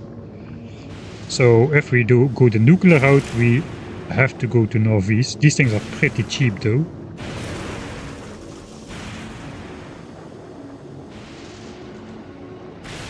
But a rocket can only shoot up 10 of them in space. I think that's not the way to go. I think the way to go is heating towers. And just making solid fuel on the spot.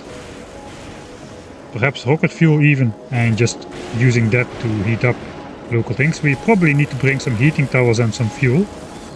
I'll make a definitive list at some point, but just getting a grasp of the concepts now.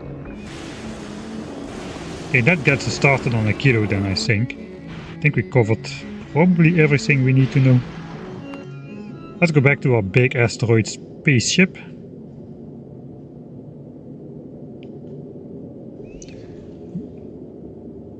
Yeah, I know, we can limit the consumption of nuclear fuel.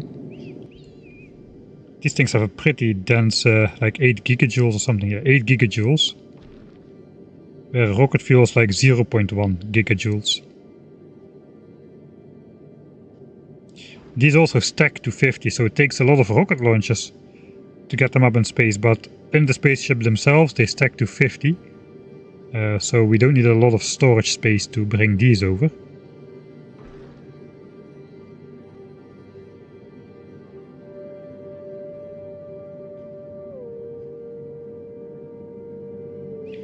But I still think the heating tower and just throwing in some rocket fuel to start them up and then just producing solid fuel on site will probably be sufficient to heat up these structures enough so that they don't melt. Can we also hook up the heating towers directly to an inserter, for instance?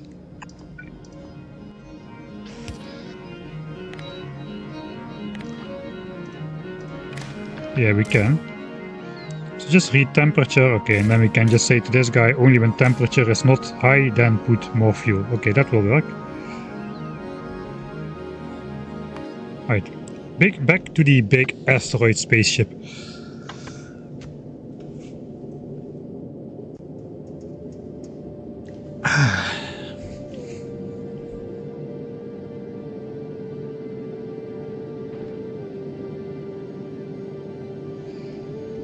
Yeah, I don't want to import nuclear because my Norvis planet looks like this. It's basically dead. It has been dead since we left it. Approximately 80 hours ago in game time. So we'll see. If we can finish the game without Novice, we'll do so. I do want to try to revive the planet at the end though. But I want to see, can we finish the game without Novice, or do we absolutely need uranium to beat the game? I don't know yet. We may actually need uranium to beat the game. That's for later worry though. Like I said. Back to a cup of coffee.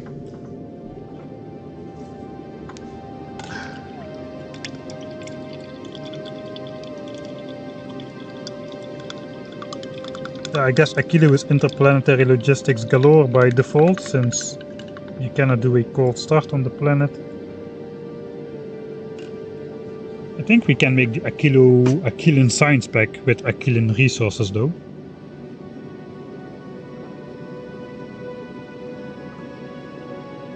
I mean, I have like 16 chests full of concrete on Falgora, so yeah, I'm going to bring that in from here. So basically, that's what I did. I wasn't sure we would be needing any of these resources, but before trashing everything, I made sure to stash plenty of stuff in a chest before trashing all the overflow. Alright, attempt number 16 to continue working on the spaceship. Alright, so technically we could do a pure ice asteroid thing on this one side. It kind of depends on if we want this calcite over here, or if we have enough with one calcite production thing. Kind of feel like we're gonna need a bit more water.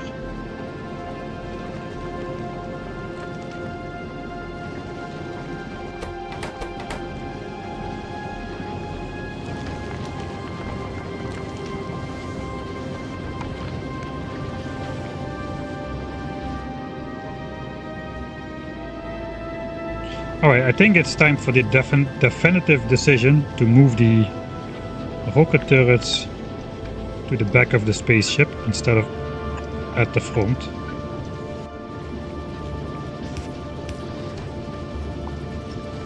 We'll do that.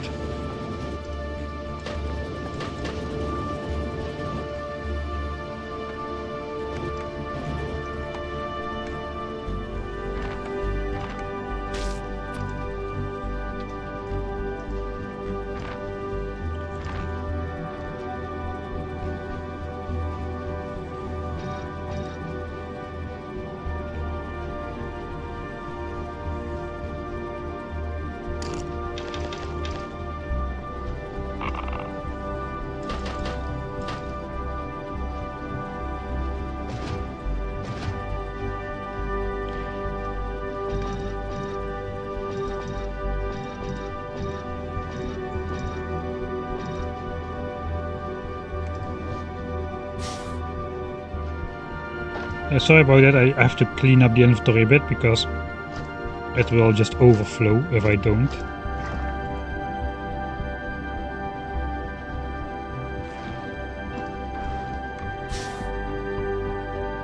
So everything gets in there simultaneously.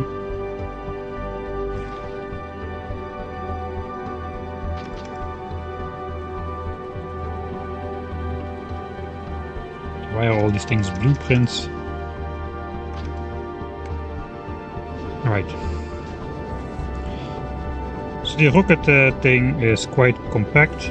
That does mean I want to move this down a bit. I'm now inserting these at the absolute top, but the rocket turrets, I would like them to have a little bit more range at the front end of the ship. So basically just grab this entire thing and we move it down as far as possible. It actually hits the rocket turret exactly. May not be too bad.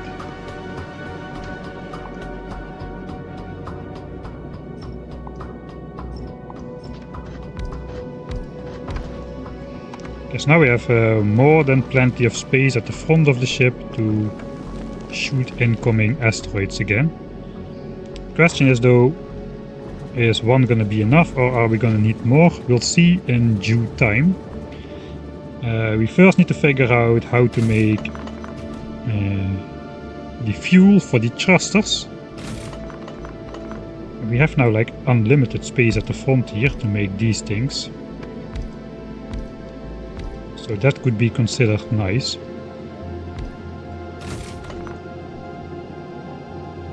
But we still need to belt around some ammo somehow.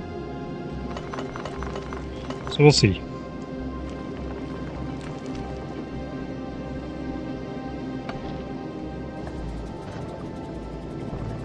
Maybe we reserve some space for that, like so. The belt would come in here.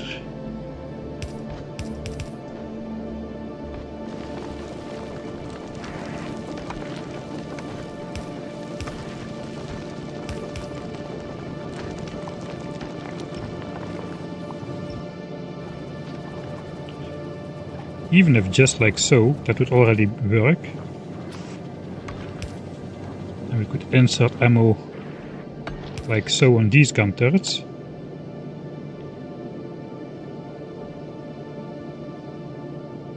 And if this is not required here, we can have another turret.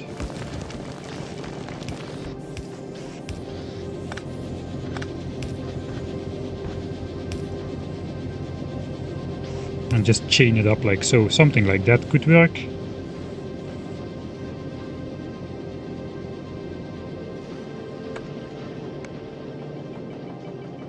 But yeah, it depends on if we need the other resource as well. We could still do this double stacking thing on the left side as well, to separate out the ice and the what's it called again? The calcite. For now though, we need the two types of rocket fuel for interplanetary flight. Where is my chemical plants? Over here. Alright. Advanced thruster oxidizer, that does need the calcite and some iron ore. Again, 2 iron ore only. And 1 calcite for 1500 oxidizer. So probably one of these things making calcite is gonna be enough. We're gonna save on water quite a bit. This is 2 carbon and calcite.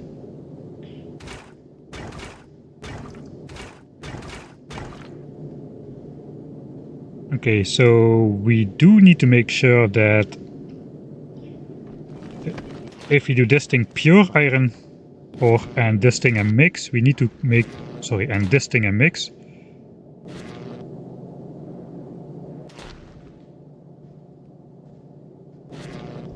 No wait, I'm getting it wrong here.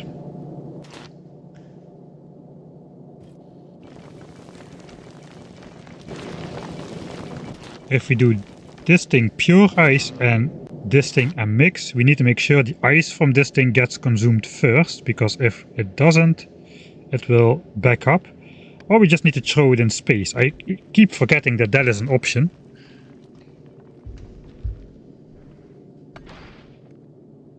Alright, we need holmium. Yeah, that's true. We need holmium for the Aquilo science to process the lithium. That is true. Bytracks are needed for last science pack, but not for beating the game. I haven't decided yet what the scope of this playthrough is gonna be. I think it is just gonna be beating the game. The playthrough has already been going on for long enough. I think we're 100 hours in. More if you count these design phases, which... yeah, they are pretty present during the later stages of the game. So these use like 42 kilowatts each, which is more than a solar panel each. Let's put 3 of them down for those.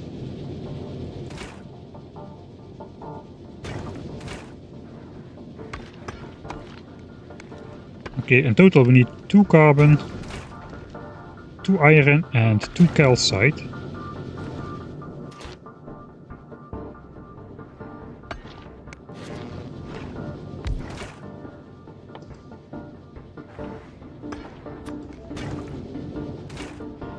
Let's count water as well. So that's 200 water. 200 water for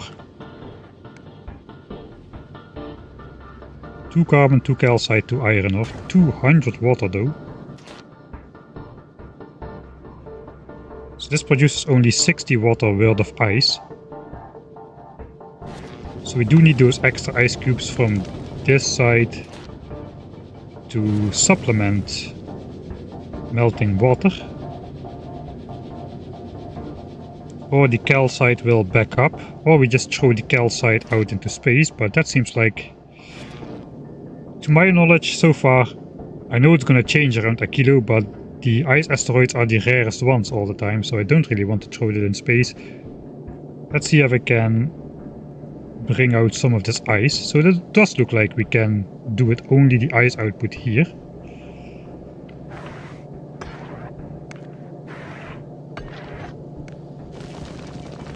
I smell some cursed insertion coming in just a moment. We can put a splitter here. We can put a long-handed inserter here. Then the ice goes on to this belt. I guess we need the red belt technology to output all the iron.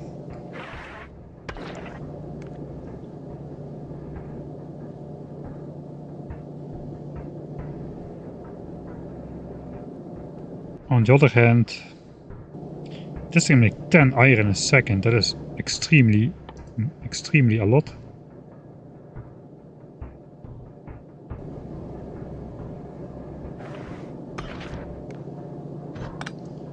Okay, so we can also just output some of the iron on this side. We don't need to stay affixed to the current system. And this requires like 0.6 iron ore a second. So that's not a lot. This thing cannot output 20 iron ore a second, but that's fine. We don't need to. While the cursed inserter mechanics are working, I already like how this is turning out to be.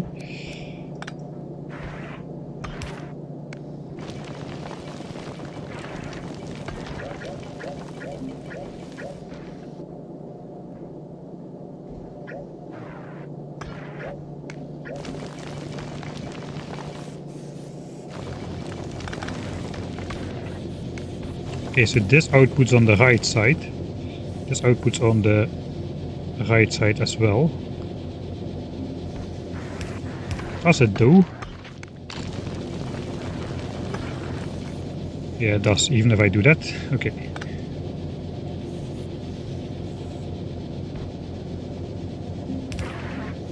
It does not necessarily need to do that though.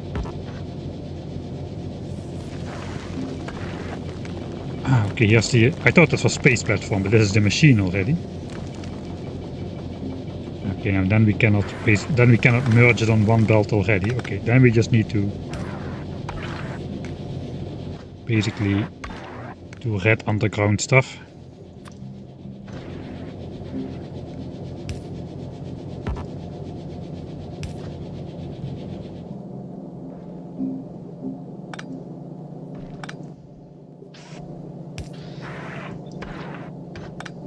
Or we can keep it cheap. And now we output on this belt though, so this has to go the other way, so the iron ore goes back to this furnace. Oh, so much fun. Alright, that combines ice and iron ore on the belt. We need the ice to melt into here. Now we kind of do want an equalized fluid output. I guess which we only really can achieve if we equalize the ice blocks, because the fluid mechanics did not equalize. So we basically have to combine the ice blocks and then just do a splitter to ensure half of them end up at each of these ice cube things. That's another 2 solar panels.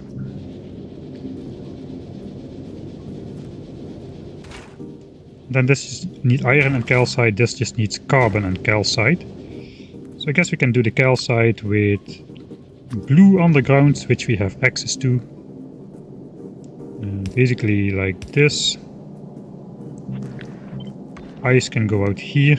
Am I gonna make it here though? Where am I gonna build this? I guess the iron comes out here, so I do want it to be not too far away from this area. We also need to bring this fuel out to a thruster at least. The thruster needs to be at the back.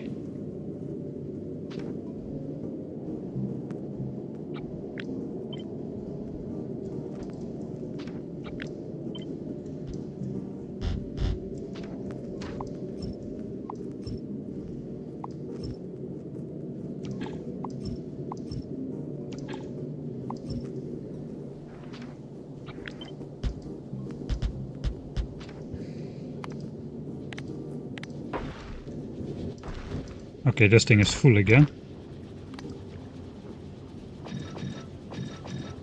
Let's just...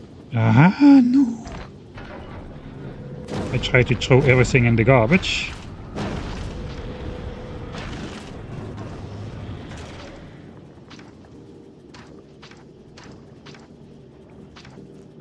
No, this automatically clicks to my inventory.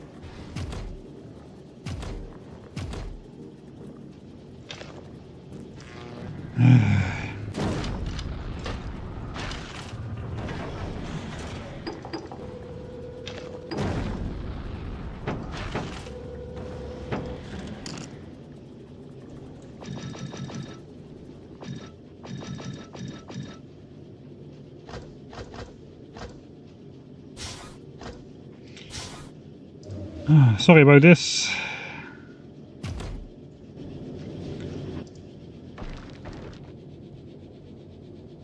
There's no trash unrequested slot for here. Let's just trash the most frequent things.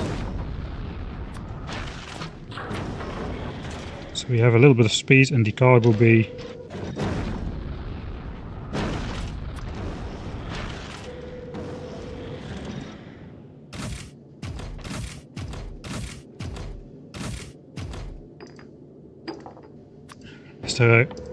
There is no for blueprint, no. No, blueprints are not there.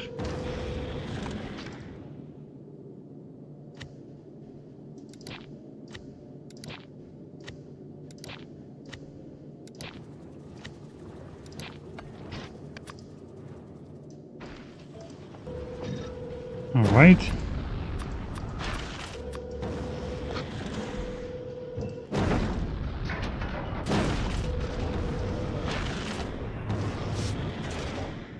Okay, let's get rid of the things we are not actually going to be using.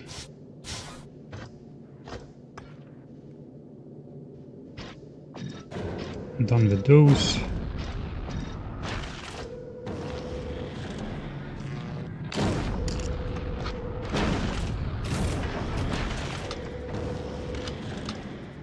Alright. Something like so. Thrusters. Do I dare to build more than one thruster? I am not entirely sure. I feel confident enough for that.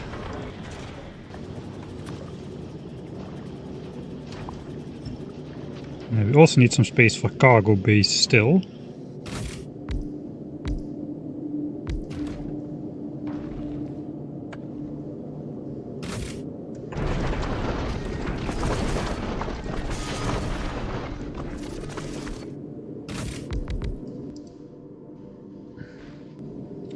There's probably more than enough space already.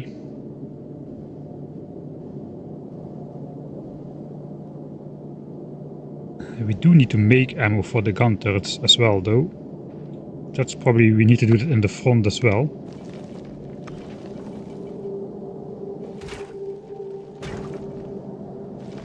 Okay, the calcite belt could go like so.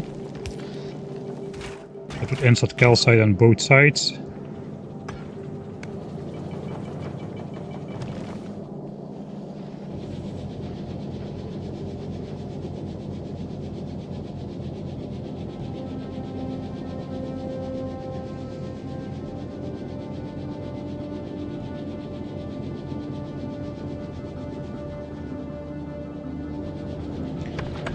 Ice cubes, ice cubes, ice cubes comes from here.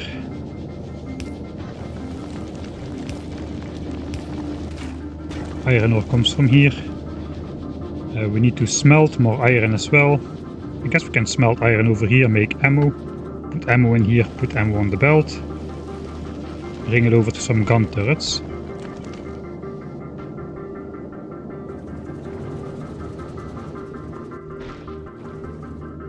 How are the thrusters gonna look though?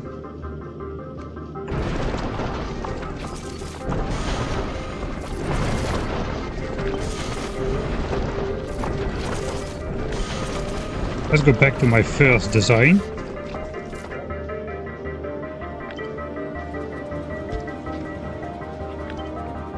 That looked cool.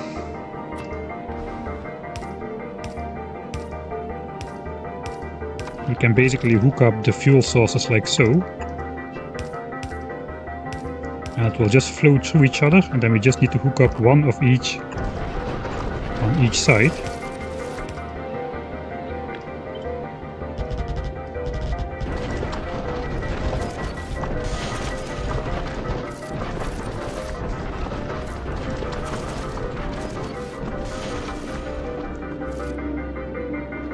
We would also need some gun turrets on the back end of the ship though. We could probably do that with like...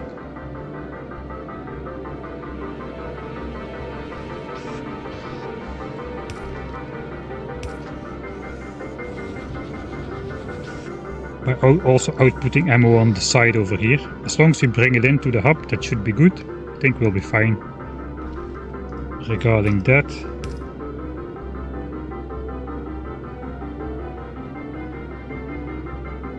Okay, it could be 2 tiles further south.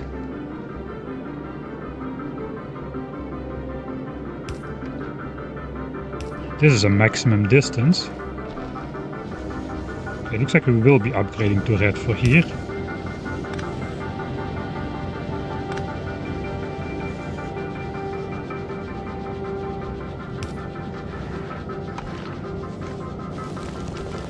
What was this again? That was ice. Why not more cursed ice inserters? Let's put at least the symbol on there. Let's make it as cursed as we possibly can. That goes in here.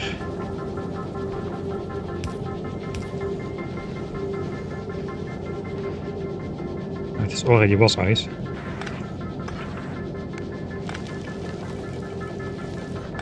Okay, that we don't really... we still need to do it. We can do it like this. And then this can just turn like so. We've got which is the yellow one. That sucks. I just said this can be 2 tiles longer. So then it can be the bottom one.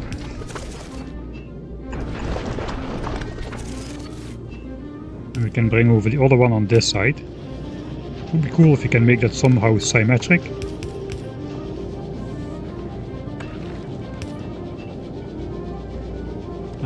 We do need to keep this separate though, so this cannot be. So that kind of uses up the slot we have over there. I guess I could just do this. That would be simpler. We cannot walk around in the spaceship anyway.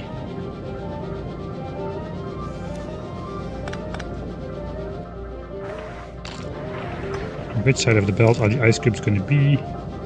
On the bottom, right? On the bottom. That's perfect.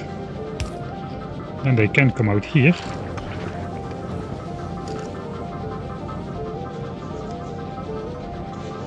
Your ship is much heavier, so more thrusters will be needed from the first ones you made. I don't know if more thrusters will be needed, we just will travel slower, which, as far as I know, it's just safer.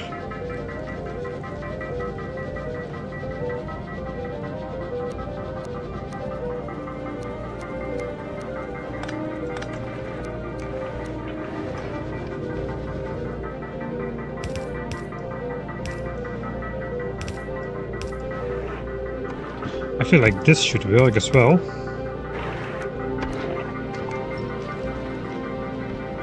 Which side are these going to be on? These are going to be on the left side, on the top side, top side, top side, on the left side. These are going to be on the right side. I do want them to be on the same side, because then I can prioritize properly. So I guess we do this. And these are on the bottom side.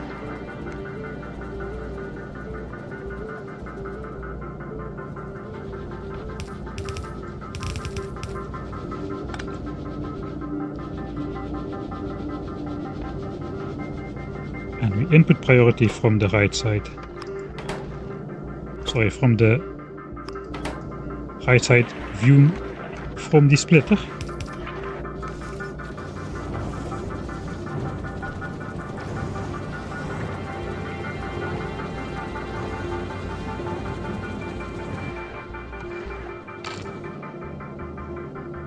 Which basically means if we have a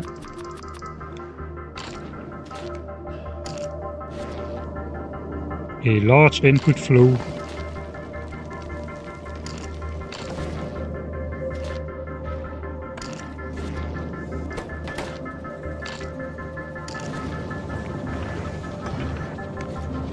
we're going to be backing up, and this will be moving and this will not be moving.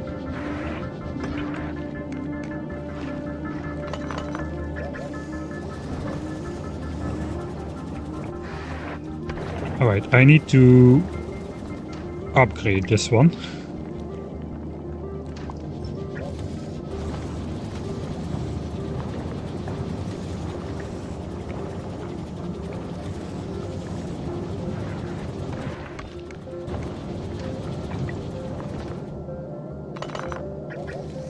Alright, like this here. So now this is not moving.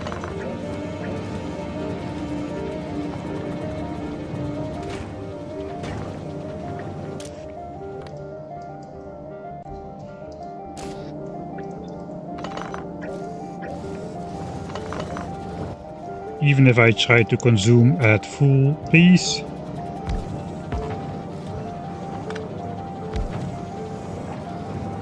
Now only this is moving, and only when this is out, then this will be moving. That is what I want. Okay, that's good. Let's put back those things before I forget how it was supposed to be.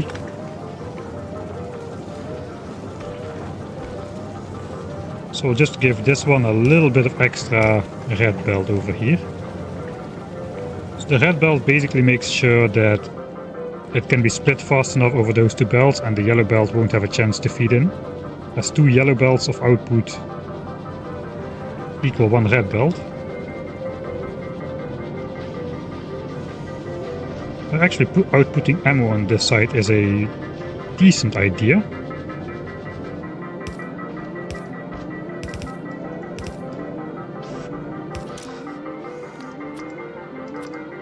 Okay, now output rockets, but I guess we'll output ammo instead.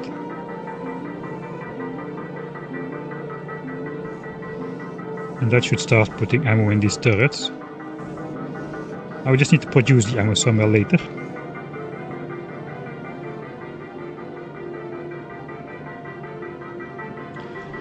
Oh, we got the hydrate coming in. Thanks SoundFX10 for your subscription probably half an hour ago.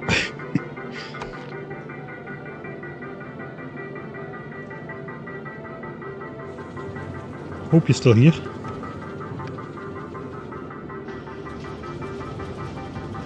Did you stretch yet? No, I didn't. I will need to do that.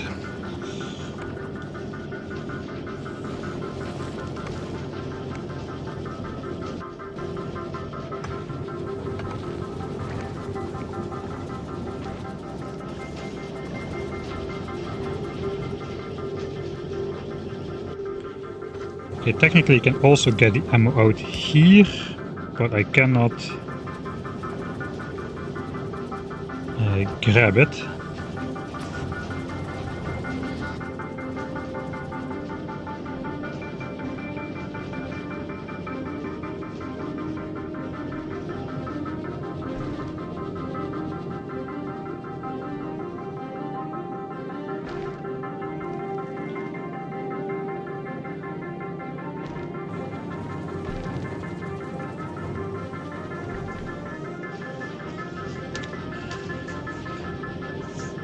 I'm gonna be up all night after all this hydrating.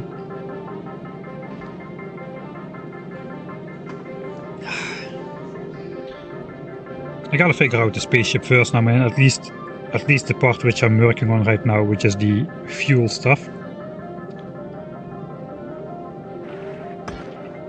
I mean, I guess we can do some more cursed inserting. I'm going to mark every inserter to what it's supposed to do, because it's getting a bit...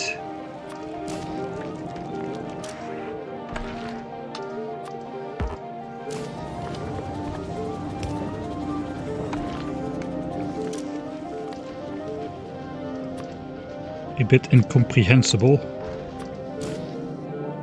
The sign of true spaghetti is when you just look at your factory and you have no idea what is supposed to do what anymore.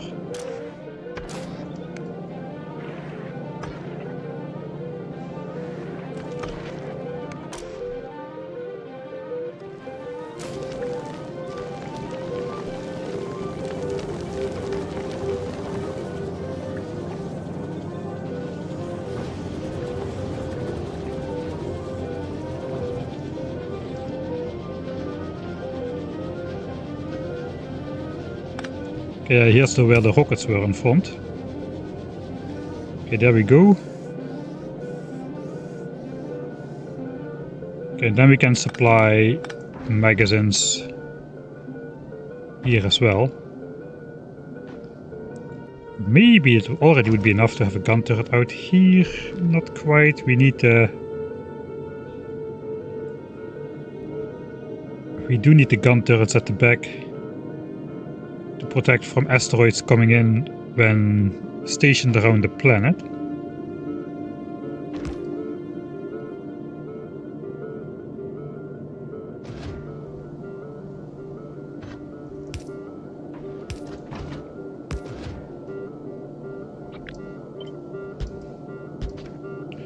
So again, we can do more cursed insertions, like so.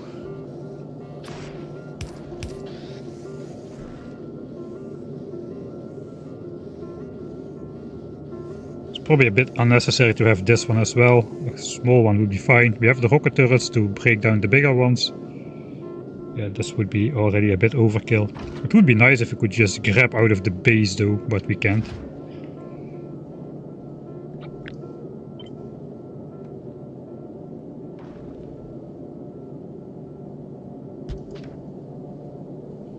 Not sure how we're gonna get ammo over there.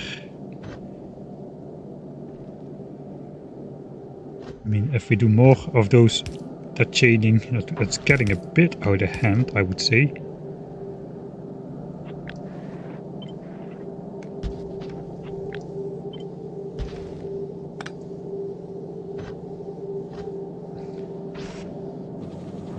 Then again,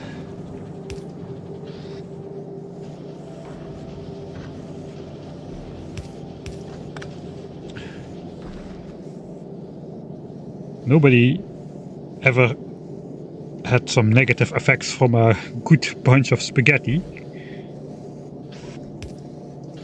It even looks symmetric, even though it's absolutely not.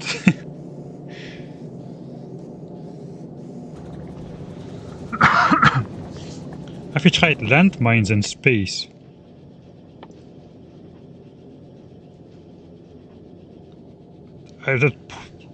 Does that work?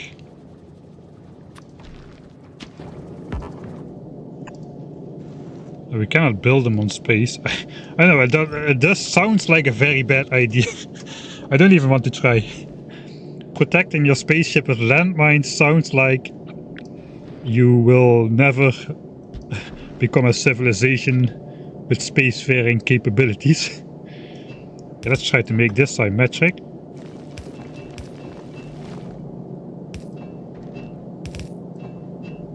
Which means doing this. Okay, then I guess the most sense to have would make to have ammo production like right against here.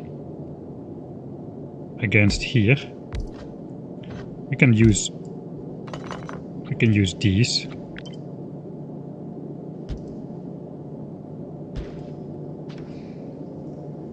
Probably have to make this as space efficient as possible, so let's try to move it down a bit. Magazines. Man, designing spaceships is quite something else, huh? Is this done now? No, we still need to feed carbon and we still need to feed iron ore. We also need to feed iron ore to the rest of the smelting. Which means this has to be a red belt.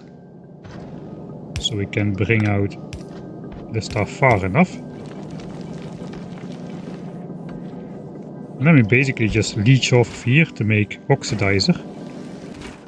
And carbon will have to come in like over here or something.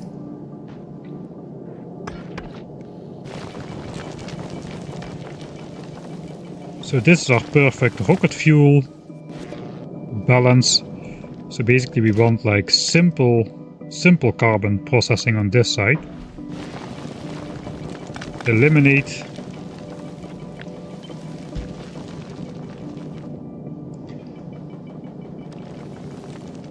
Eliminate those, so we can even combine the carbon chunks and the...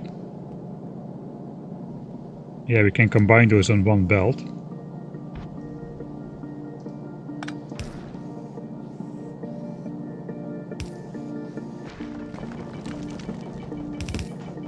Okay, now that doesn't work.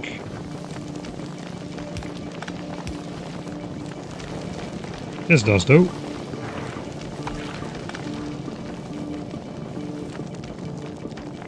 Yes, again, sufficiently cursed, I'm happy.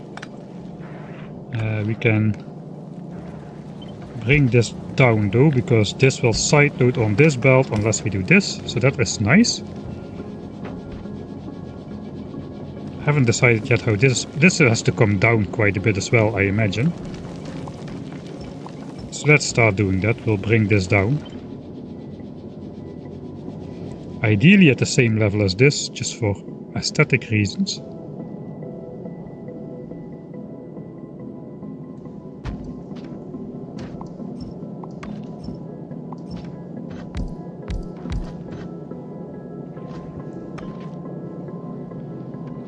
Okay.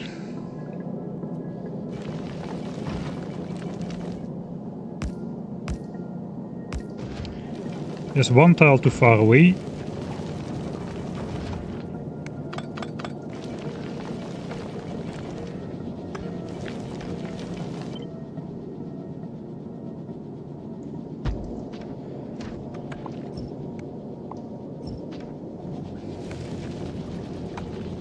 Right, rocket turrets are out at the front.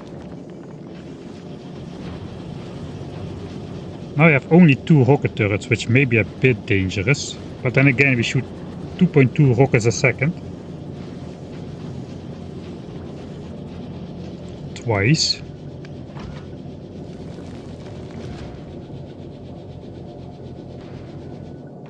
But here we kinda constructed ourselves into a corner. We also still need a lot of space for solar somewhere. We just added 2 ammo assemblers, which is definitely another 2 solar panels. I did not account for these yet.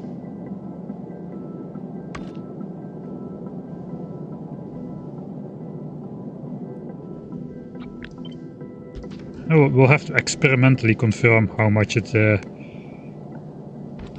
using.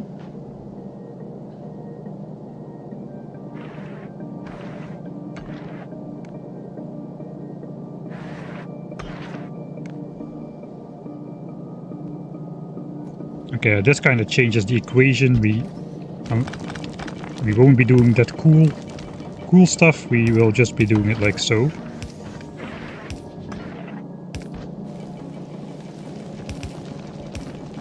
Feed it in here. That should start off the fuel stuff. I did not account for any fuel tank.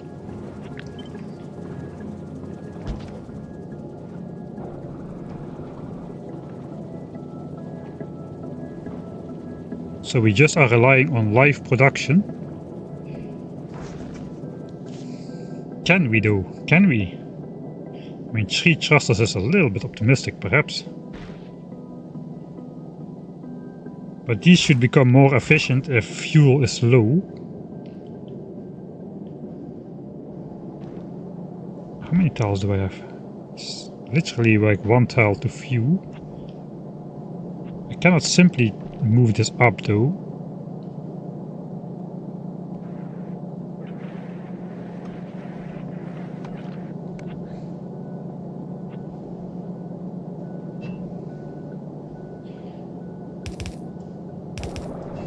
Fuel tank.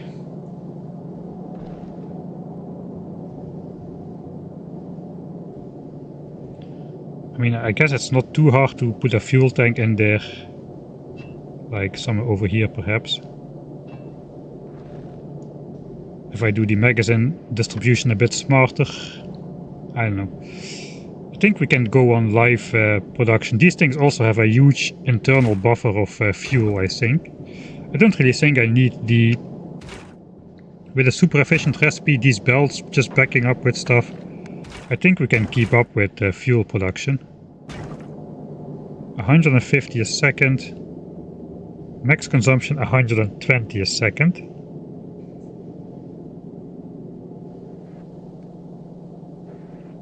If this thruster does not exist, we have to hook this up to here. That's actually a pretty decent challenge. If we need to... I know this needs to hook up to here.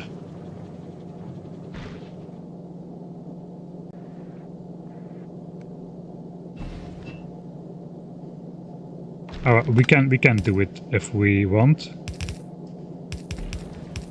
Something like this, but that doesn't look very nice. We're just gonna use 3 thrusters and hope it works. That is the plan.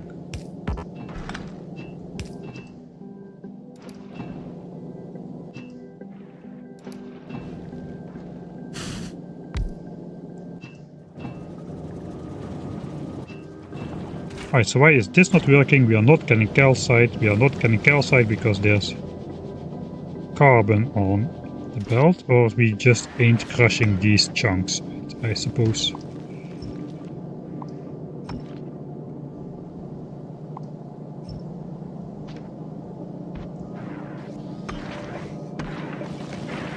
Alright, now the ice cubes just go out the side then. As they just need to go like so. This entire front end of the ship is now unnecessary.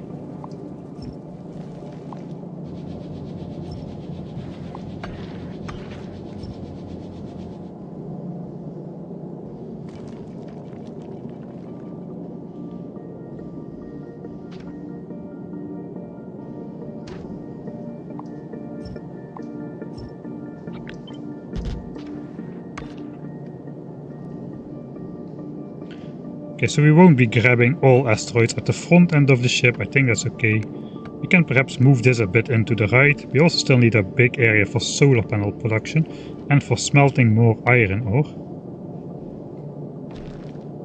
This is going to be just for rockets. Where is iron ore going to come out? It's coming out over here. We need at least a red belt.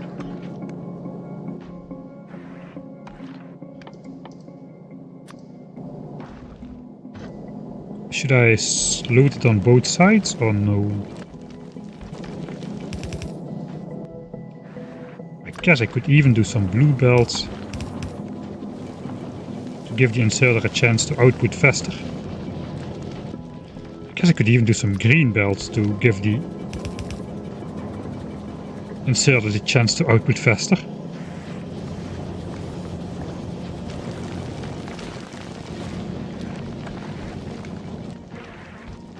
Okay, let's see if this backs up. Just gonna keep consuming iron at the end.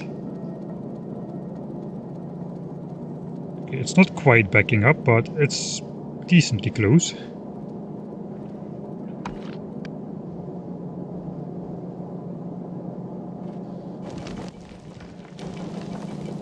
I guess I could bulk inserter, but bulk inserter is... The bulk inserter would compress stuff for sure here. Let's give myself a bunch of these.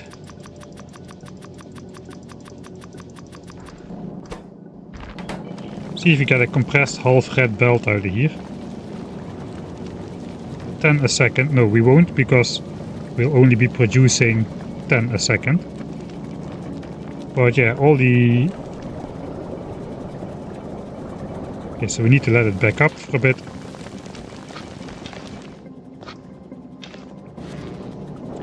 See if the red belt remains compressed. Yeah, it does. So, okay, that's good. What about if it's just blue? Maybe we can do it with just this inserter.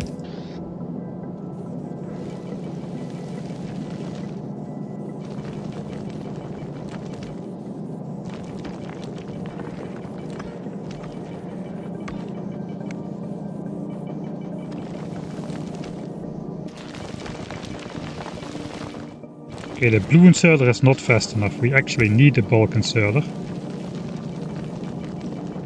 Output fast enough. But the blue belt seems fast enough to back up the red belt. Or at least enough for the inserter to keep up. So one bulk inserter then. And now we need to smelt some iron.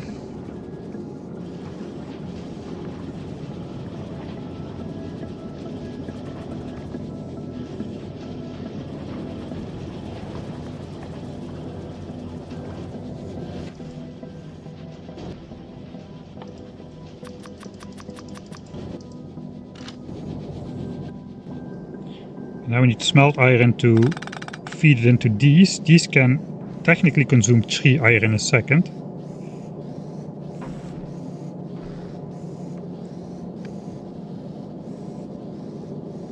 So I guess we will have to rely on stashed up rockets and ammo to make the flight, but after we arrive, we can hopefully sustain rocket production and build up again. Even though we have to defend from asteroids in space. I guess around the planet themselves it's not going to be too fast.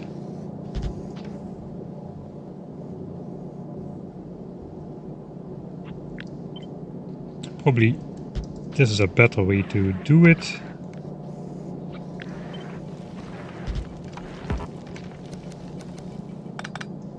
And we just insert iron like so. So iron should come out over here.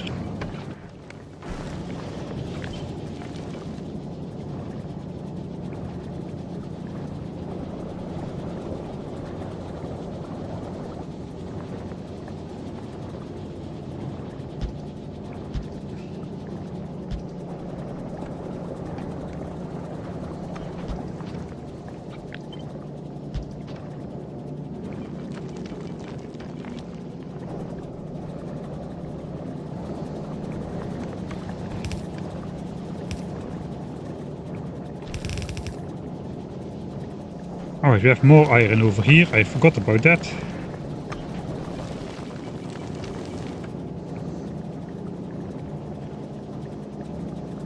Yeah, I kind of did forget about that.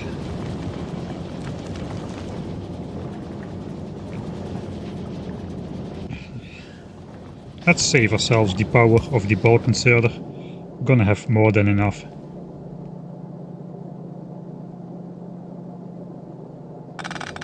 Alright, change of plan then.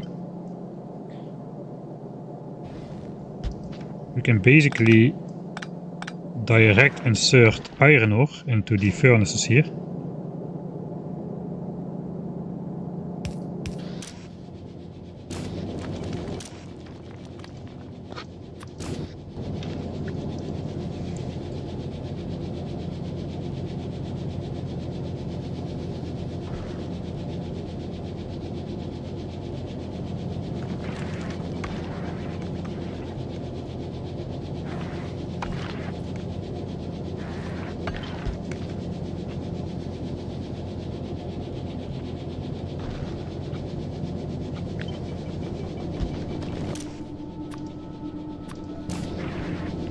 bring out the iron on this side.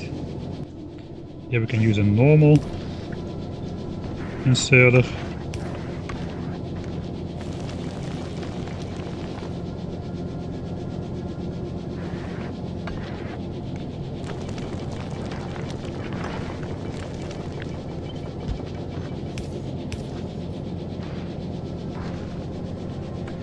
We do need to do some belt weaving stuff.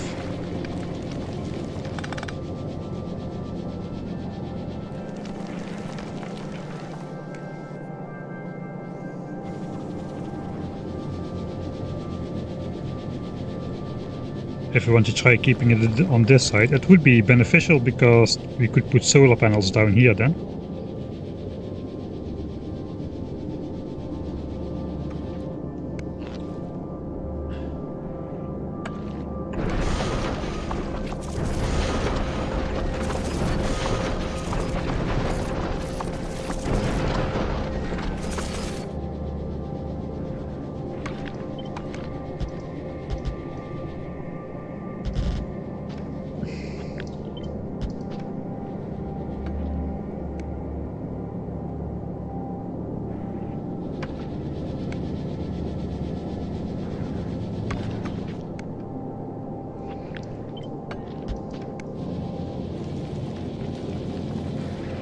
Alright, now I kind of want to bring the ice out under here so I can move this down a bit.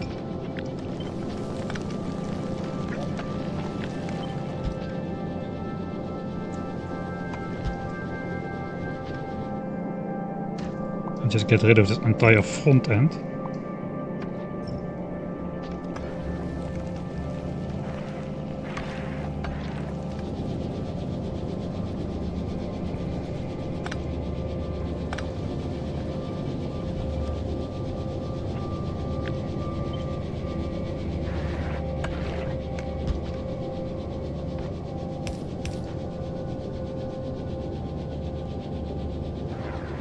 That probably means I'm going to fail trying to belt weave this stuff in here.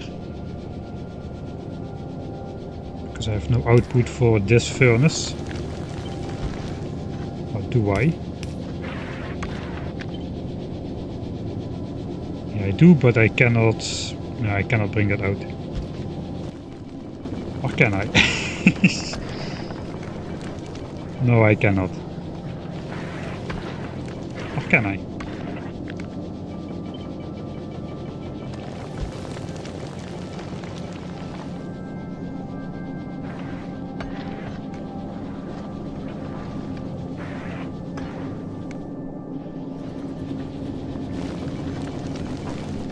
There is no way. I still need to bring this iron down somehow.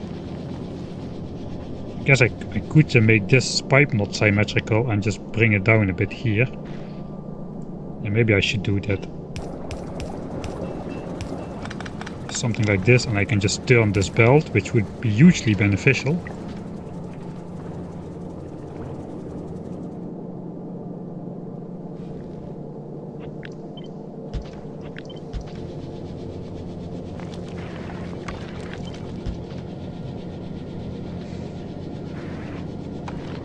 If I bring these down, I can also just belt this down here. Instead of doing it underground.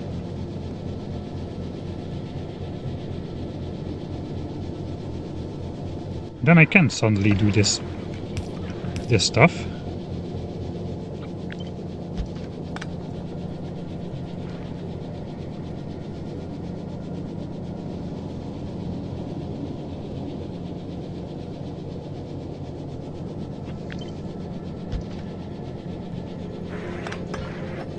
On the other hand, I need to bring the iron ore in here.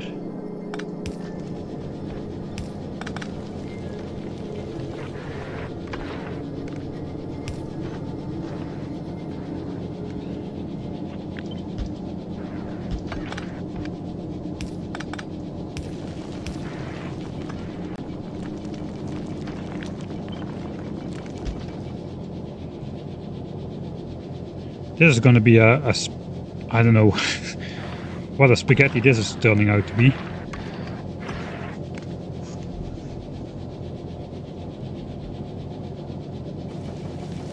How do you get it to place actual items in editor instead of blueprint? You need to get out of map view. If you're in map view, you don't have an inventory, you just have a ghost cursor. So you need to go somewhere and like so, and then press M to get out of map view, and then you suddenly have an inventory again. It's really counterintuitive at first for my feeling.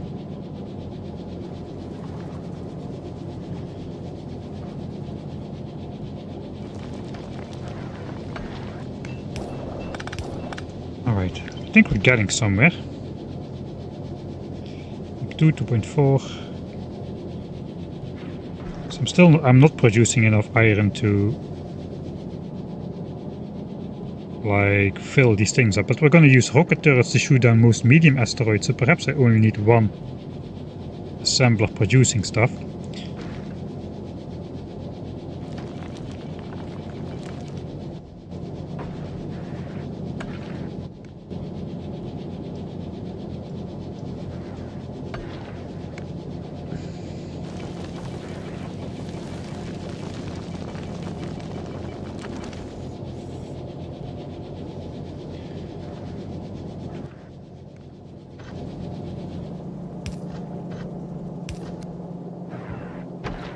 Technically we could get iron to there by doing this. Bring in the iron. Bring in the iron. Iron is coming out over here already.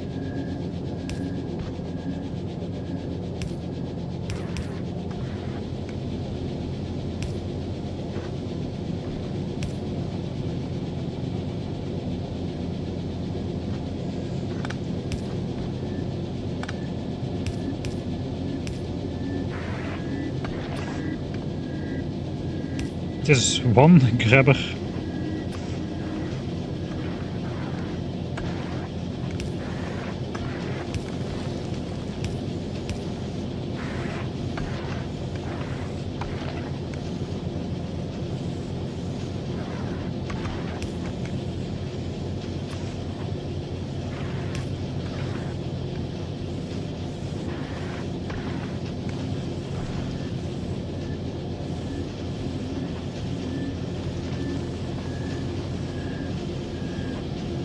Then we no longer need this.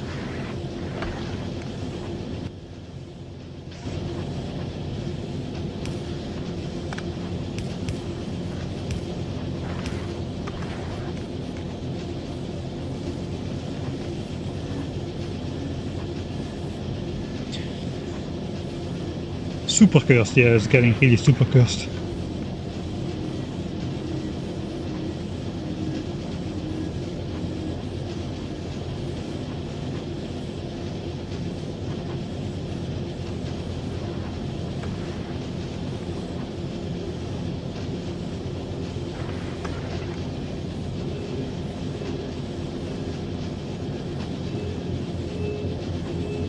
But there's only 4 furnaces worth of smelting.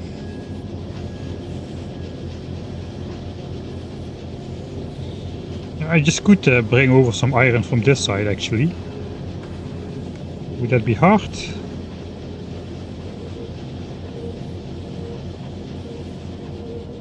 Yeah, a little bit. But actually no. I mean, I can use this as a big like splitter if I just hook this up. To say only if like we have less than 100 iron in there, then input iron.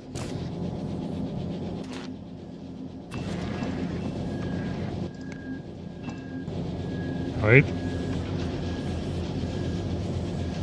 Then we could actually just input iron in here again, and we have 6 furnaces available.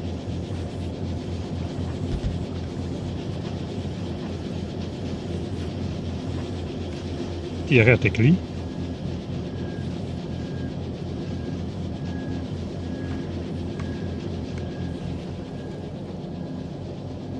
But we here we go red wire even.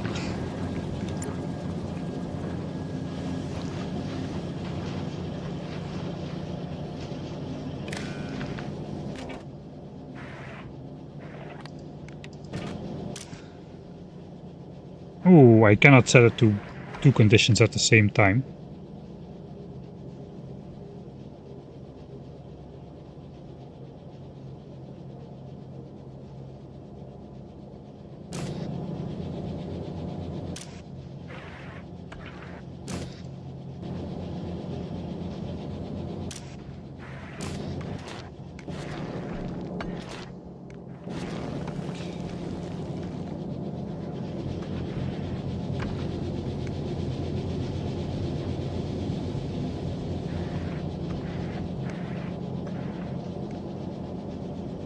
I kinda want to prioritize rocket production over putting stuff in the thing over here. But I guess I can just do this to balance it out. Yeah, I guess I could just do that to balance that out.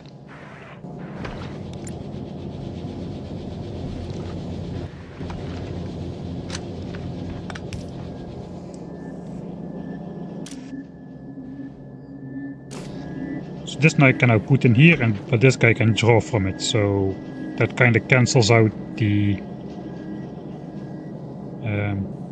deprioritizing rockets, because rockets can now, it can even go in the fast assembler as well, so that is good.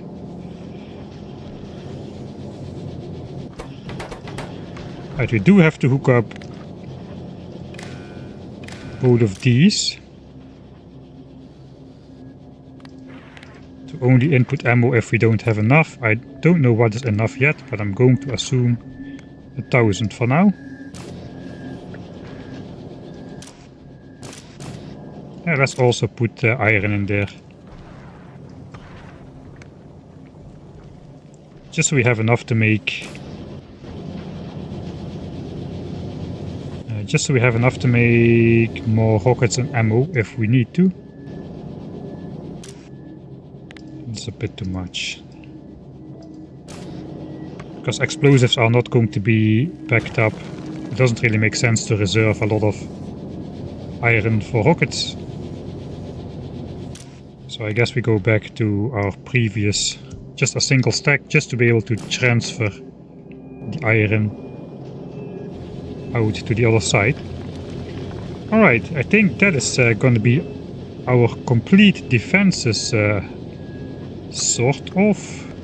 I forgot to put, I forgot to put turrets on this side. Oy, that is kind of a mistake, and I forgot to automate ice as well. To re-automate ice, alright. Okay, so we are going to the front. Ice is just gonna go here as it already was going. We have to put a turret over here, at least one, for the small ones.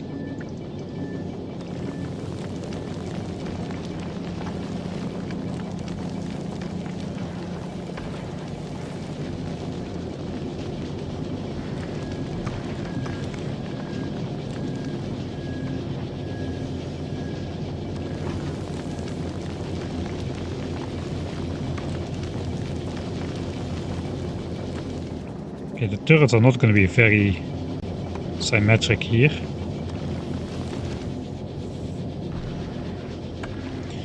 Completely forgot about them.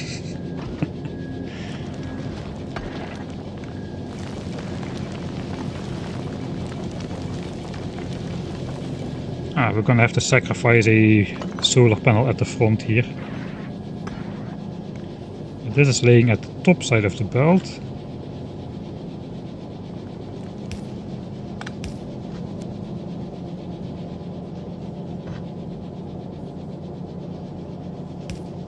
So we can do this.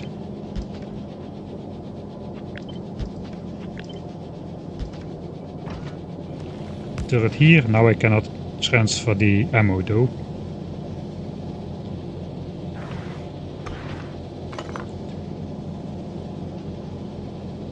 Alright, so I'm going to have to give up on my solar panel then. Or do I?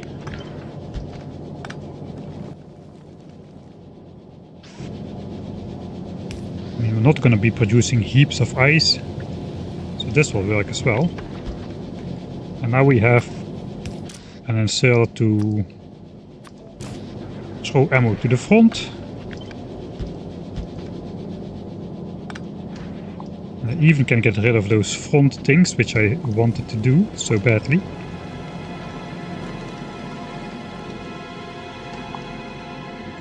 Right. I lost count of these solar panels, so we'll have to experimentally reconfirm that everything is working.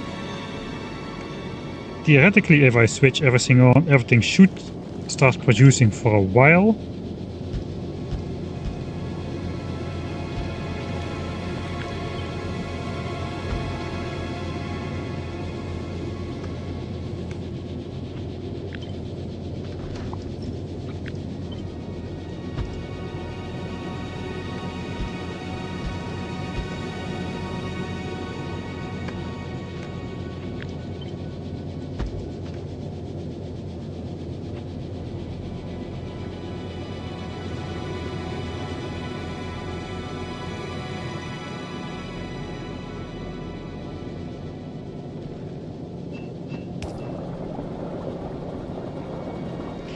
Right, so all of these have like 1000 internal buffer. So that's like 3000 fuel already. And then we have another 2.7k in the pipeline.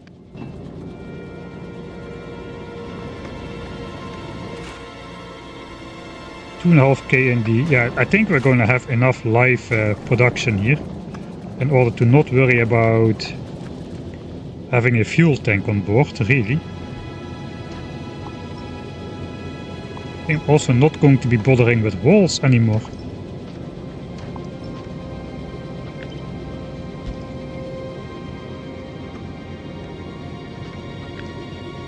$14, $15, $17, $19.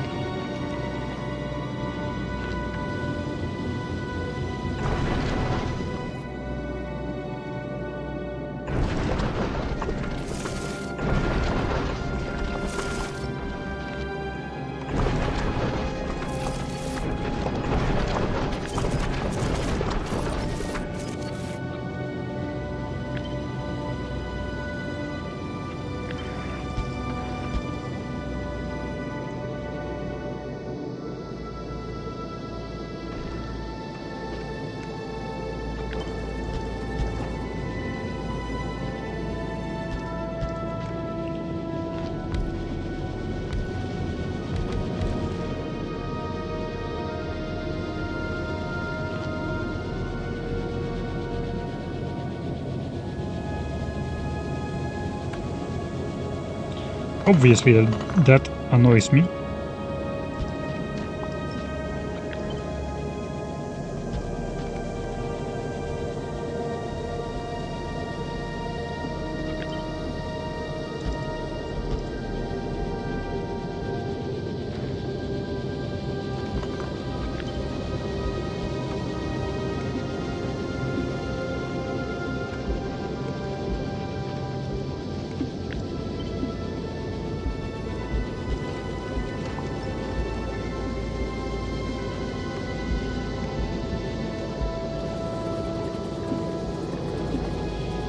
Yeah, I'm not gonna change all of that though.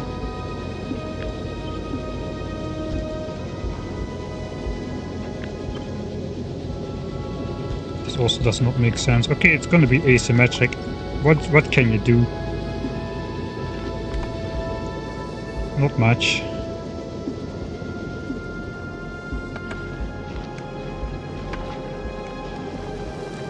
I mean, I guess this can be a red underground.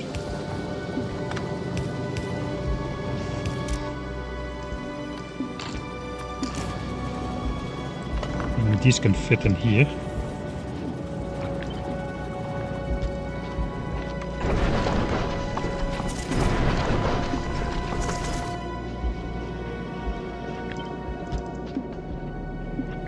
We can kinda just stagger them in place like so. It maybe won't look as bad.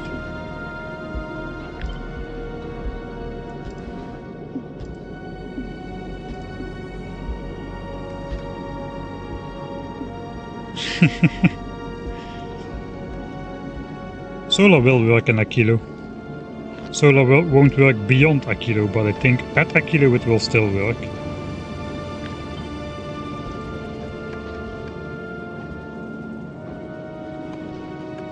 I mean, that's 1, 2, 3, 4. How many solar panels? 32. I think that's going to be sufficient.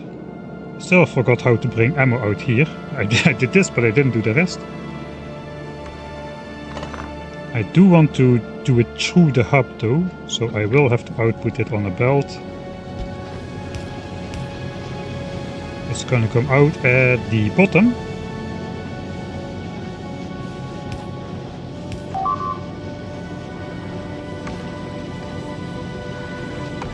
Entire stream has been added to mode. Well, that's the...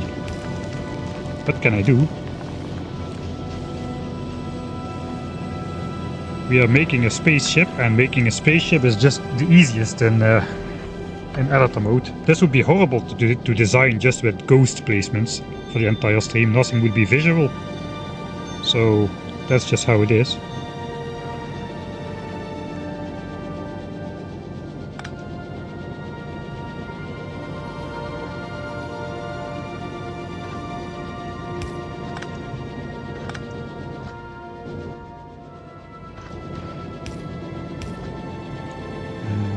This is supplied.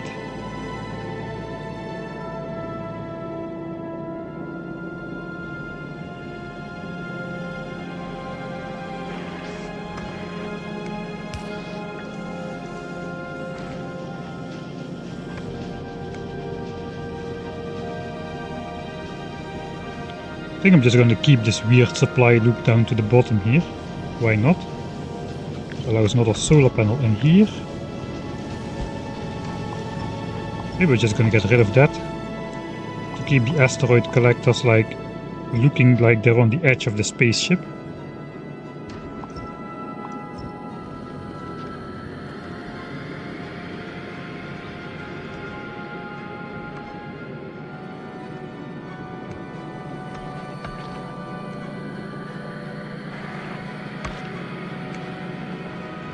Do I need a wall in front? Not completely convinced. Okay, that's the last 2 gun turrets provided with ammo. What a spaceship this is. I think if you power this in real life it would just start spinning around its axis. Because of the imbalanced design, all the power at the back, the front heavy load. I hope this is enough carrying capacity for Aquilo, but I think this is gonna work.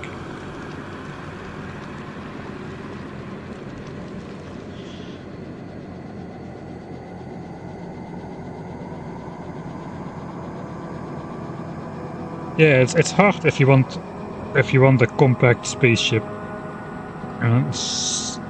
Like symmetric design is gonna be hard, no matter how you try it, because you're not gonna. You have so many different things to produce. If you want to make it completely symmetric, you just have to go with a larger build. If you want to keep it as compact as possible, spaghettification is the way to go. And I dare to say, this could be a thumbnail. I dare to say we've spaghettified enough here. Okay, this thing doesn't do anything anymore. Okay, let me make a save.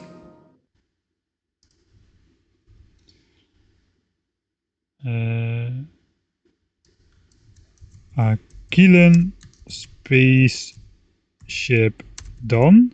Question mark. Okay, now let's test it. Let's see how much power it is eating right now. Yeah, not a lot. It's not doing much.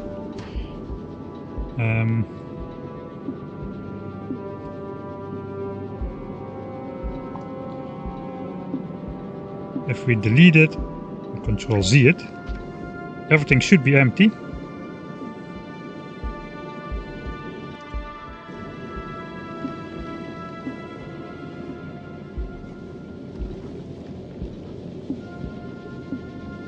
So actually that's dumb. Let's not delete everything. Let's just fly somewhere. Let's get off editor mode. Move player to editor location exit is on. So I'm actually walking around. Okay, now I'm inside. So we are out of editor mode now. We are actually in the game. We are situated above northeast. We're just gonna try to fly and see how this works. So let's go somewhere. Let's yeah, I think I am going to try this out before I fly to Aquilo. When I went to Fulgora, the first planet, it was kind of fun and games, the spaceship blowing up. Anyway, I was going in with nothing. Now I do not want to waste a perfectly good spaceship. I want to see if my concept works. So we will fly to Aquilo. That means we do have to give ourselves the tag of Aquilo though. Ah, so be it. So be it. Okay, we're off editor mode. Make a separate save. Test flight. Alright, so we have a couple rockets. The rocket turrets are supplied. It's only 2 rocket turrets though. I'm a little bit scared about that. Let's fly to... We're on northeast. Let's fly to Fulgora. There the sun is the least powerful.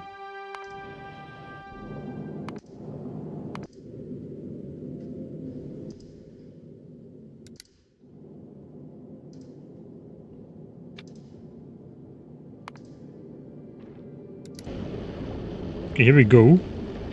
Okay, we do reach a lot higher speed already. Our original spaceship only goes like 80 kilometers a second. We are not that much heavier. This is 280 tons. I think my other spaceship weighs like 220 or so. Right, of course we are above northeast, so the medium asteroids will only slowly come in. Here we go, let's see.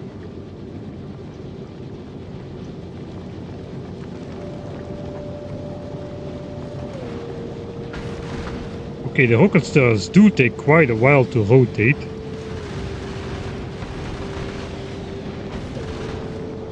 That is not great.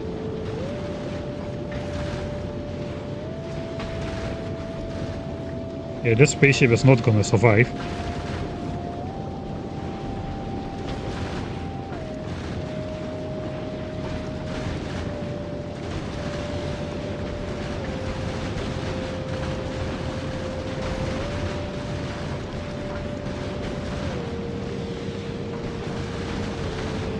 Right, we are running out of fuel though, which means the spaceship is going to be more efficient with its fuel usage.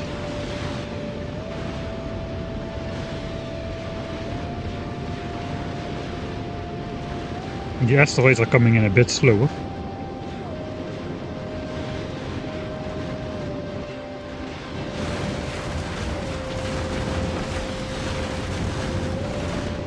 So we only produce 150 fuel a second, but these can consume much more. So it looks like the thrust goes up and down all over the place.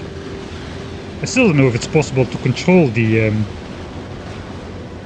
thrust. To just fly only at maximum speed. We did make it to Fulgora just fine. We did spend most of our rockets though. We did spend most of our rockets.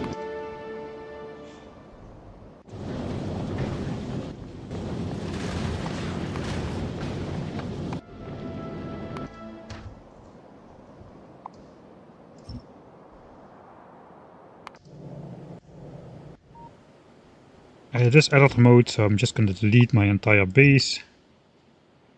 So I can speed up stuff. Even Gleba will have to go.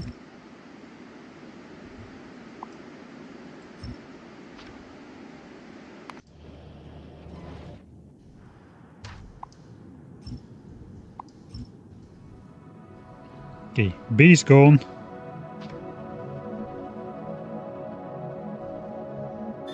the bots. I forgot about those. That's going to be annoying.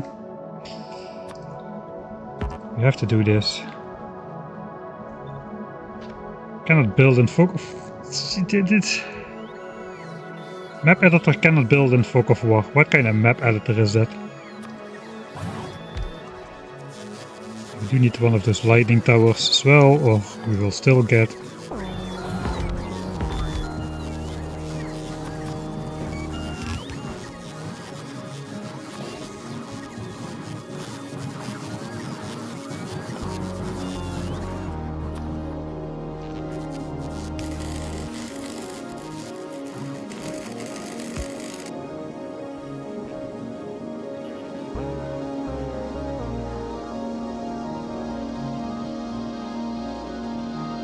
Alright. That means I can now just speed up time by a lot. That is the whole reason to do it.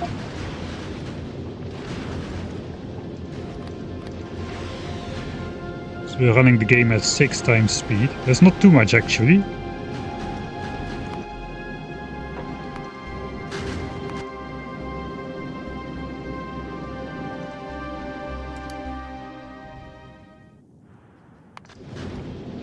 So basically I just want to produce some more rockets here. So it looks like when we are backed up, we are in decent position.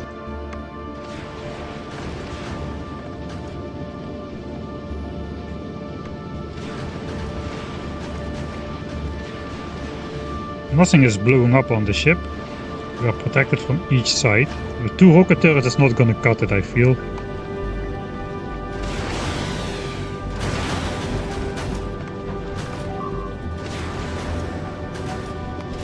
Okay, my Fulgoran car blew up, I forgot about that. Heart-shaped spaceship. All my designs tend to evolve into hearts, it seems. Okay, what if I just delete the medium ones here? Oh, that's a bad idea. That's a terrible idea.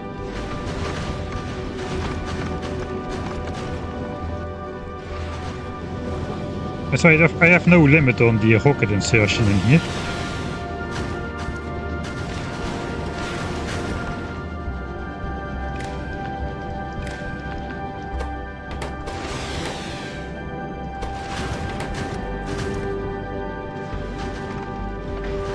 So we're waiting on carbonic asteroids now.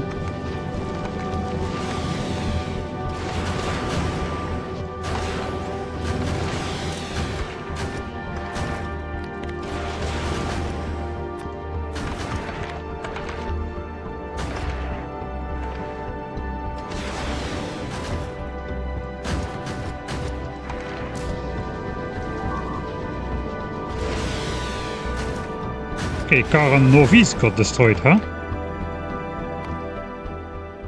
How is that possible? I guess it was in the way.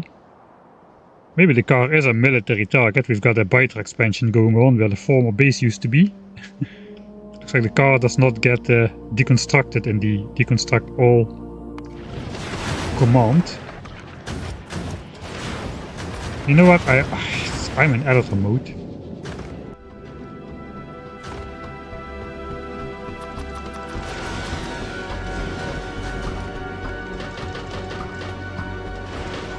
I'm just going to assume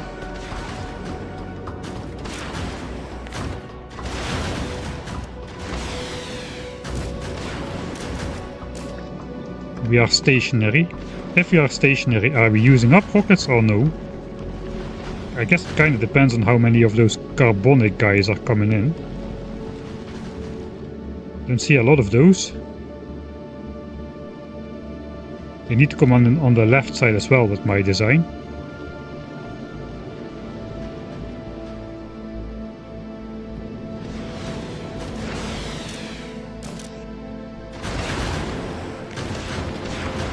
I was pretty sure I just set this stuff.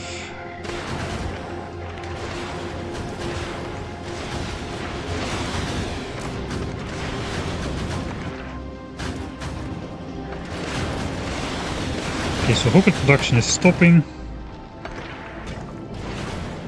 Okay, it looks like, yeah, Looks like production just backs up.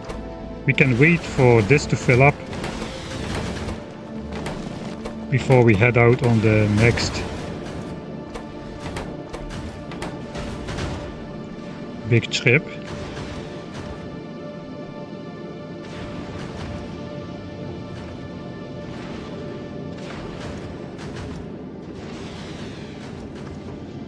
This is an adorable ship, but I don't think I like its chances. I'm kinda with you on that one. I'm pretty sure we will have to just go one thruster and to have a chance to survive. I think we can survive with 2 rocket turrets if we have 1 thruster. I could add a 3rd one right now by sacrificing 1 solar panel. We can exactly spend this.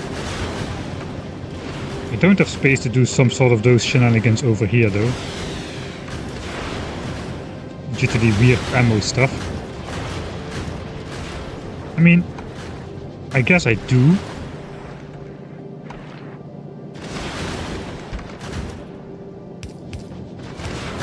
I don't need this belt.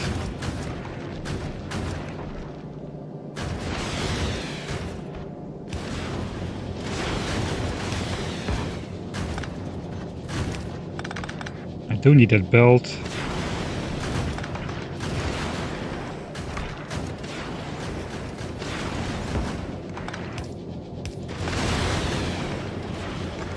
Do I have enough of this slow inserter here? I'm not entirely sure I do. I have slow inserters everywhere though, so be it. Then I can put another rocket turret here. It's not exactly where I want it, but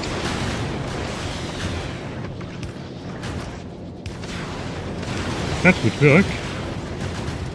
And we have 4 rocket turrets of capacity.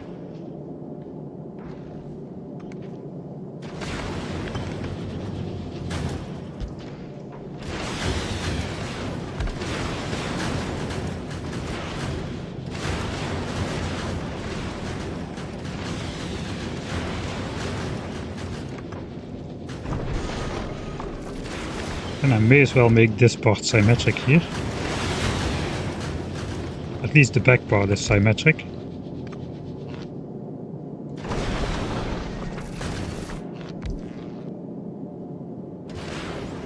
As long as the gun turrets cover everything, we should be good.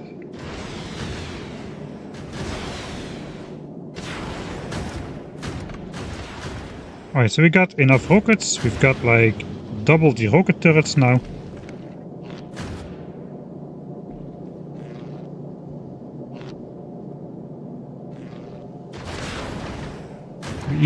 We even could put like another gun turret out here if we really wanted to.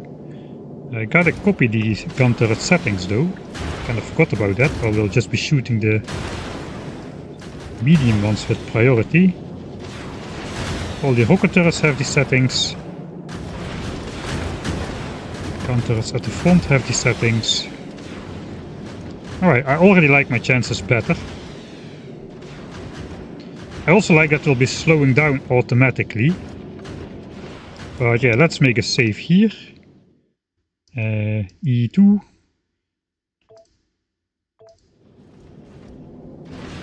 Let's see.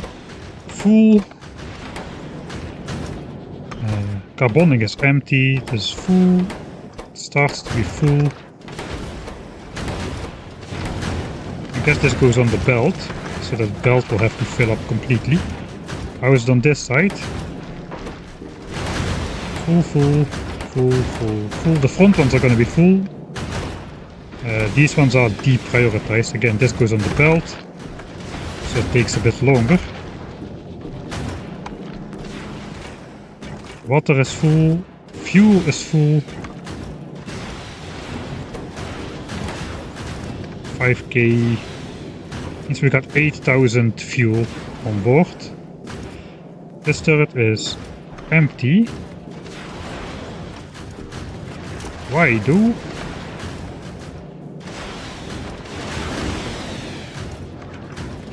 Alright, because we need to output ammo from the gun turret here.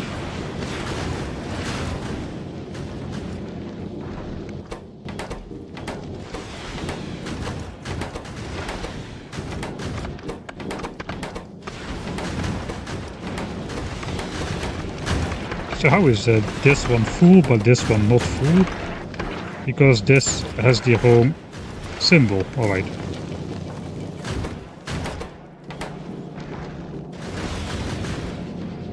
Here it has the right symbol though.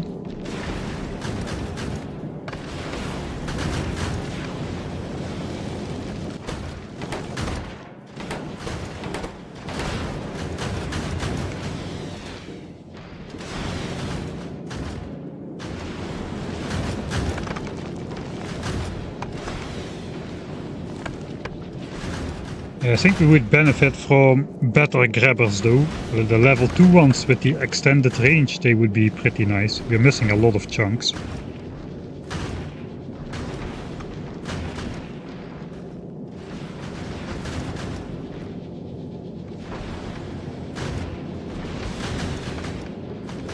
I do like the mixture of shooting the medium asteroids with rockets and gun turrets. It's a little bit wasteful in some instances where we start to shoot it with guns and then finish it off with a insta-killing rocket. But on the other hand, it kinda gives us a better chance of surviving in case some of the turrets are busy. Yeah, not too bad. All production is idle. Okay, this is about to back up as well. As soon as we grab more ice chunks, that will back up.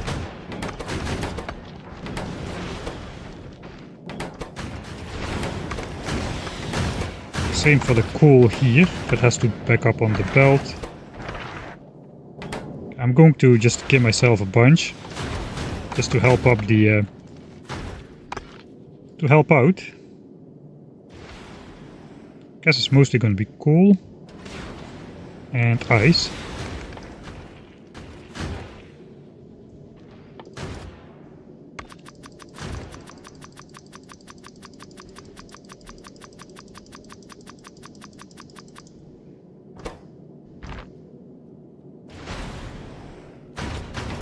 A lot of these things fit on the belts. That is good, I guess. Okay, this is now backing up, so that is nice. Just want to start with a full spaceship. If everything is backed up, we can then measure how much we actually used up. Okay. So now we're almost full. We are cutting it kinda close though, with the asteroids coming so close by. I also don't have any walls in my spaceship. If I would put some walls, I would go a little bit slower, I guess, because the spaceship will be heavier.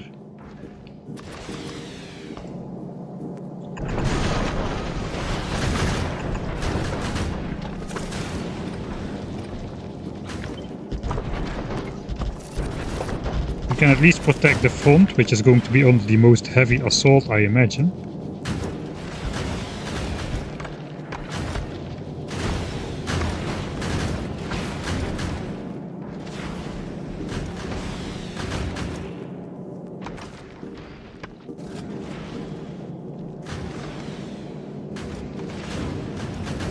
It's probably decent enough defense at the front.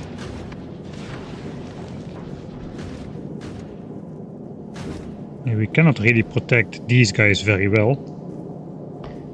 So the most what we could do is something like this. But that looks kind of horrible. I do not want to do that. Let's see if we can survive without. The front is okay though with the walls, I think. Alright, how's it going? Full, full, full, full. I'm gonna count it as full. Okay, we need more ice, and then we are good to go.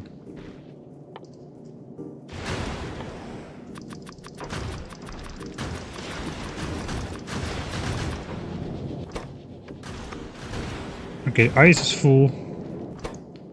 This is full, alright. Game speed back to 1. Okay, game speed is normal. Spaceship full. We are ready for the actual test flight to...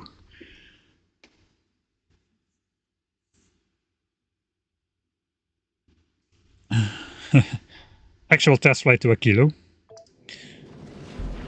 How do you unlock legendary? You have to research it in the tech tree. Epic quality is locked behind agricultural signs, and epic or legendary is locked behind Aquilo signs. Swap walls for mines.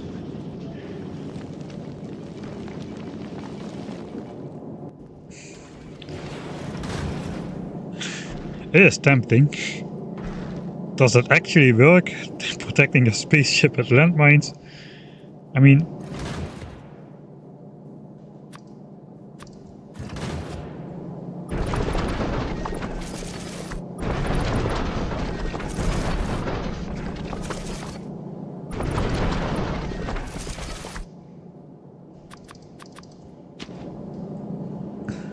Okay, let's see if I can actually place them if I have them on board. So I need to get out of editor mode. We can now fly around in space. Can I die to an asteroid? No. Oof. Whoa, that scared me. Alright. That's actually pretty cool though. Flying around in space like this. Alright, let's pretend it doesn't happen. Let's try if we can place landmines in space legitimately. Where are they? Don't tell me landmines in space work. That is just so wrong.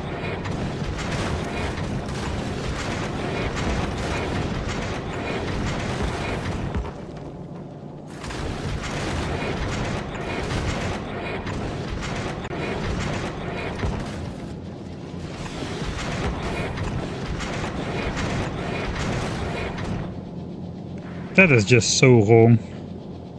600 explosion damage though.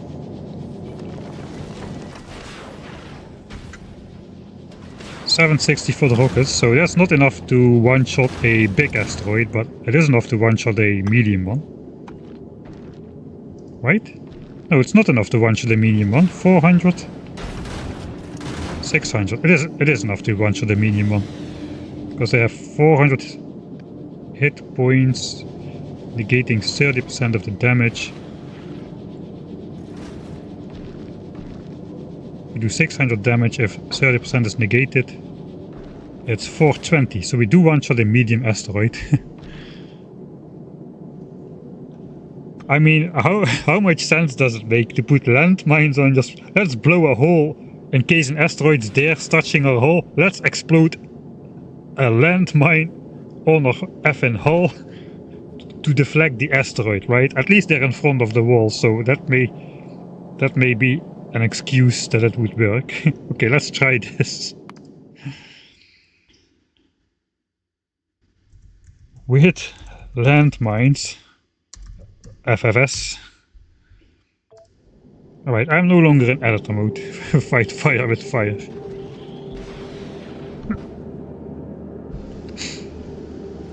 Wait, can you fly to another planet? I don't think so. Let's go. We'll set course to Aquilo. Okay, we're on the way. That happened automatically. Let's see how it goes. It's 30,000 kilometers. Solar power will be a limiting factor. Medium, medium, medium. I guess the huge one should start coming in at some point. It cost us 3 rockets to destroy a huge one. So far though we're nicely one-shotting the medium ones with rockets. I do think the 4 rockets thing was a good idea though. Okay, the pipes are empty, so we will be slowing down now a bit. Here come the big ones. This is the first big one.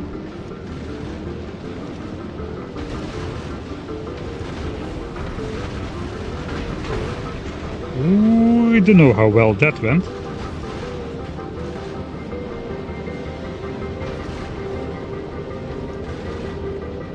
Yeah, suddenly oxide starts to be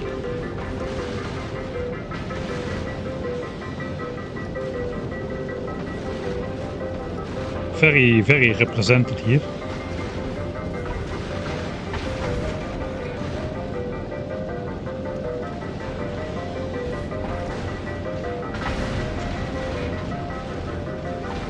Okay, our speed is saving us here. Not having fuel tanks is very beneficial to not getting absolutely destroyed by these asteroids. I don't think we have taken a single point of damage just yet.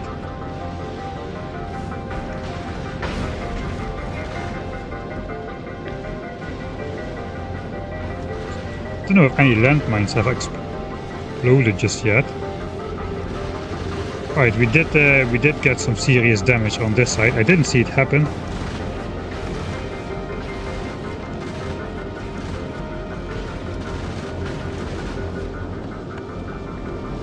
We don't have any backups either, so we just have to rely on that we have enough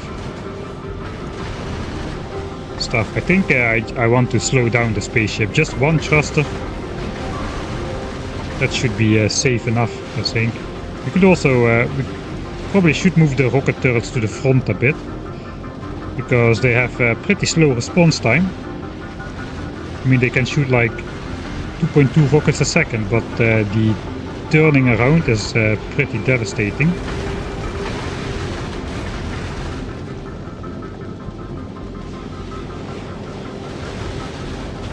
On this side we have more gun turrets on the front lines.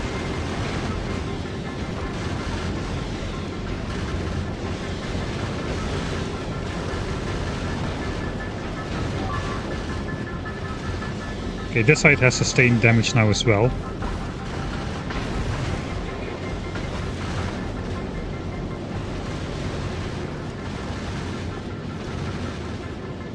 We are 300 rockets down out of the 1000 we started with.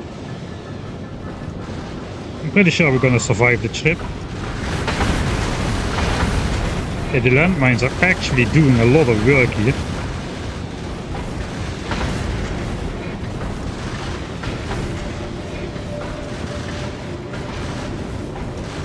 Landmines are doing the work. That is the reason why the front hasn't sustained damage just yet.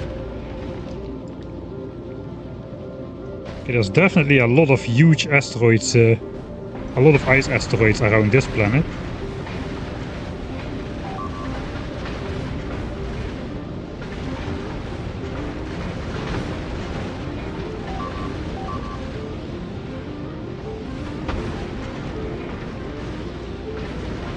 Alright, we are getting there though. We have arrived. Now the asteroids are gonna slow down.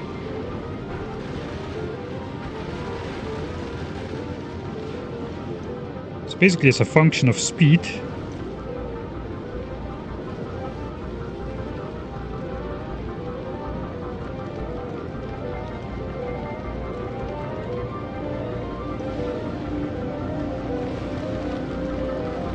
Of course, now we're going to be fast enough to shoot everything. Alright, that was interesting.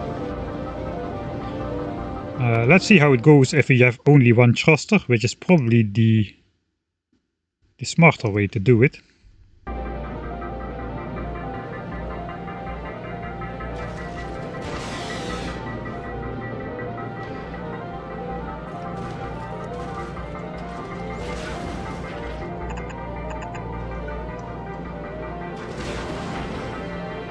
We need to go back into editor mode for that.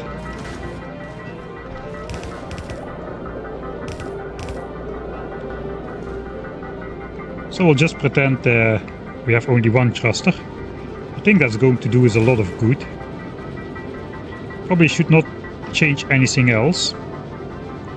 Although we definitely suggest replacing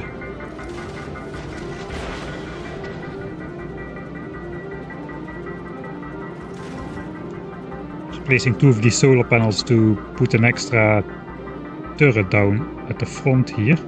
Although on this side we really don't have that much space.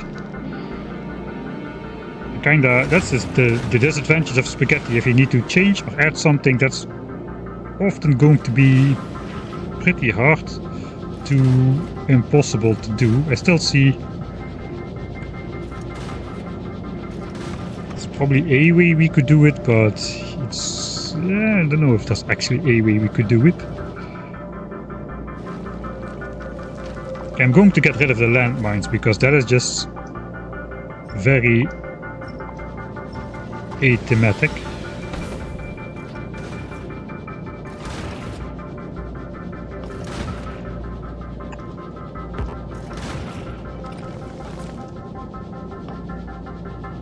I wonder if it's possible to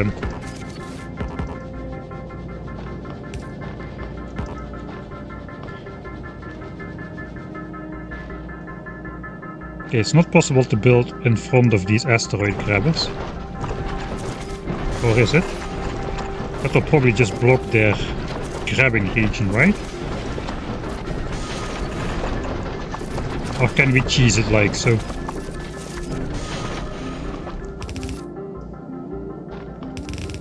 Oh wait, we cannot have gaps in the spaceship. I forgot about that.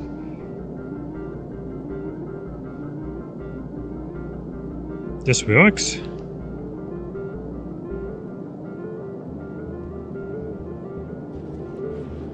Okay, that is just wrong though. That is just wrong. I don't even want to test that.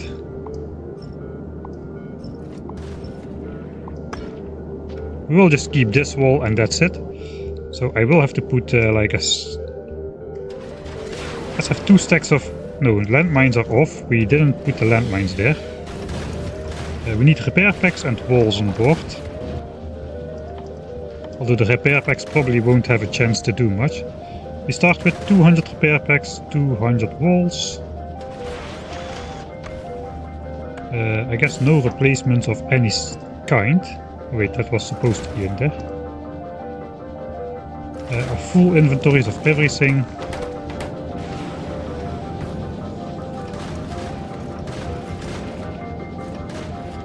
Alright, test number 2.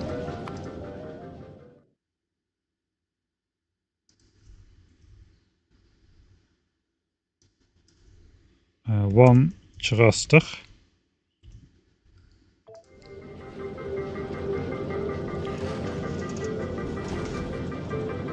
Alright, yeah, we did make it. We did make it. We did make it. We didn't make it as nicely as I wanted to do, but we did make it. So now we have the advantage that this thruster consumption is maximum 120 fluid a second. We can produce 150 fluid a second. So now we should be able to outpace thruster fuel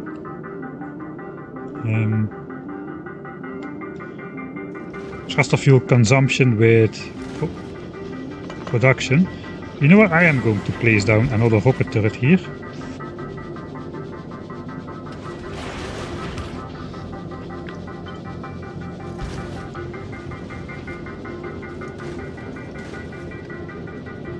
Now it looks like very suboptimal space usage though.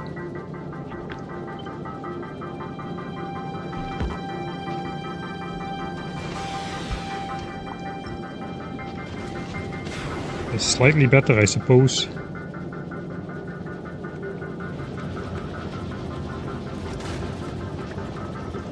Rocket, rocket, rocket, rocket.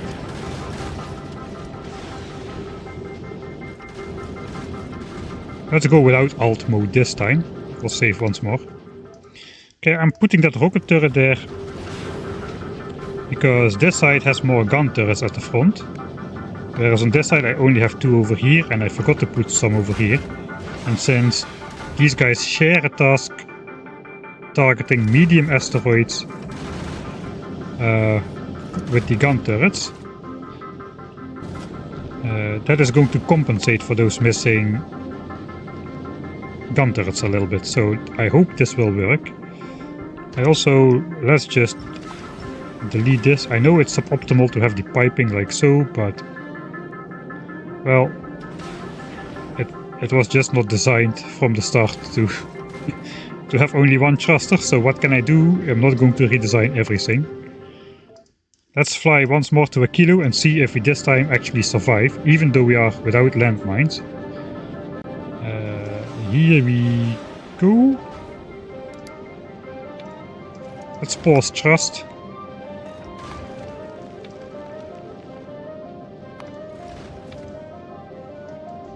We'll wait for 5 seconds once we automate it, so we have a better thrust. That's a really wide G screen though, and the entire game is now invisible.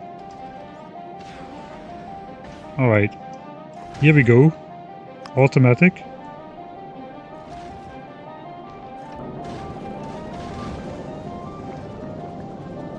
We have departed.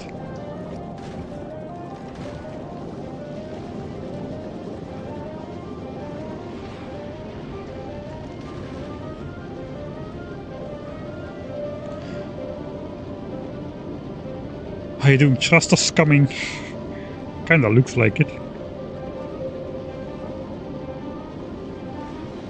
Alright, what's our speed? Our speed is a very safe 63 kilometers a second.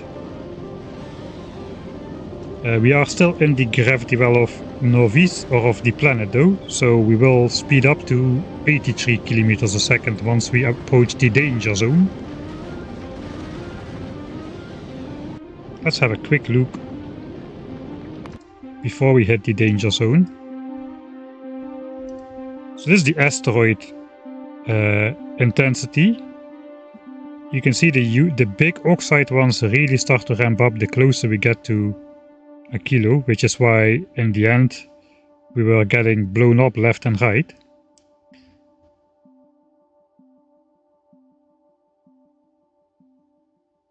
And the other ones all just basically go to zero, which are now abundant.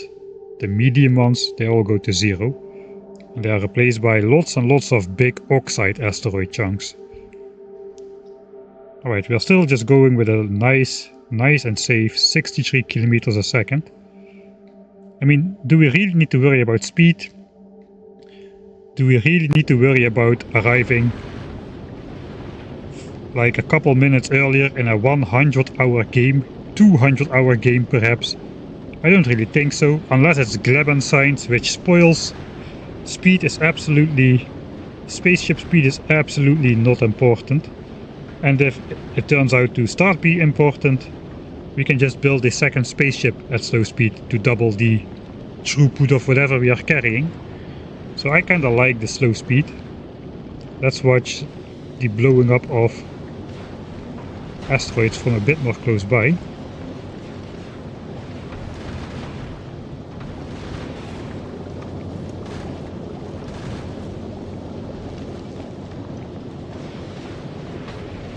Like this is going to be the limit. So around the 15,000 kilometer mark we're suddenly gonna speed up. The big ones are coming in, they are a lot less devastating at the moment. Yeah, if I zoom here I can just zoom from this image view. Okay, all of them are spawning to the side at the moment. I guess that's quite random where exactly they will spawn in. This is why I wanted to put my rocket turrets as far in the center vertical line as possible, because now we're shooting a lot of asteroids which we cannot grab anyway. You know, this is going very well at a leisurely 63 kilometers a second here. Speed is important, you need space trains for Aquilo. Yeah, we can just add more though, especially since these are not running on rails. There is no congestion like in a normal train base, I suppose at least. I'm not sure there, but it does appear that these are just going in separate lines. Okay, we're about to hit the mid mark here. We're gonna speed up a bit, but our final speed is gonna be just 83, I think. I think we're instantly gonna go faster.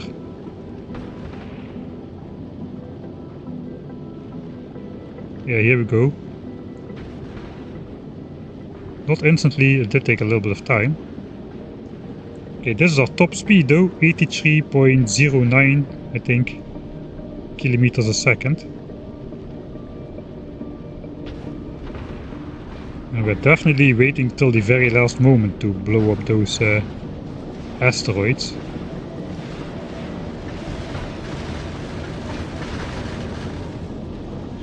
But we haven't lost anything just yet.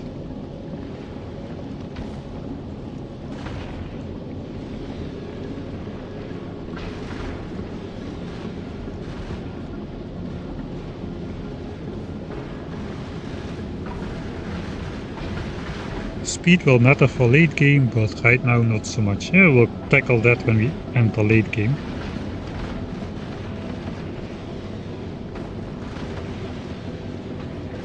I know that space exploration has like a minimum speed requirement for the wind condition, which is pretty hard to achieve actually. Oh, that was a weird reset.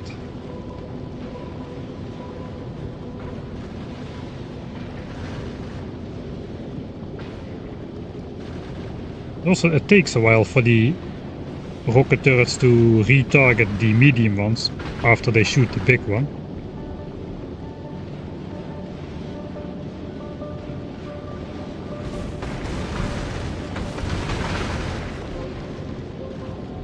Alright, not too bad, not too bad.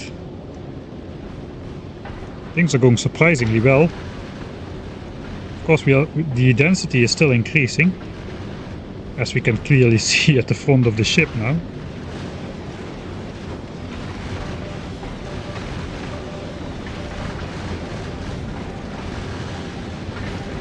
I'm pretty sure the big asteroids probably just bump straight through the walls and have like piercing damage onto the ship though. If they're anything like behemoth biters, they can just attack across the wall, which I just built against my structures. But perhaps we won't get to test it out.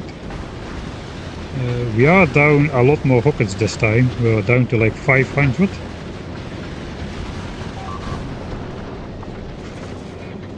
And we did get hit, despite our super slow speed.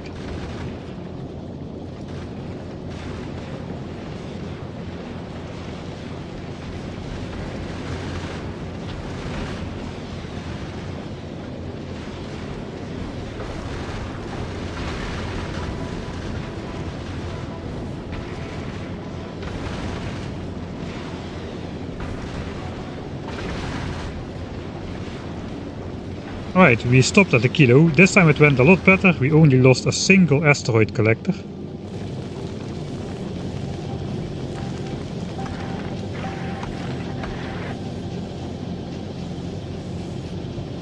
And it's pretty possible to just add another gun turret to the mix, I would think.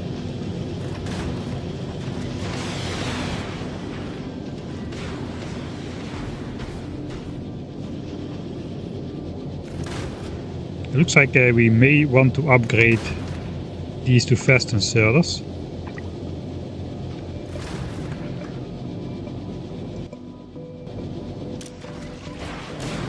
Wait, am I still in editor mode now?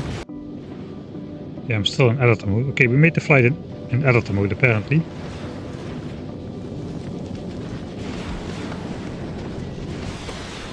Okay, we lose all the asteroids when resetting.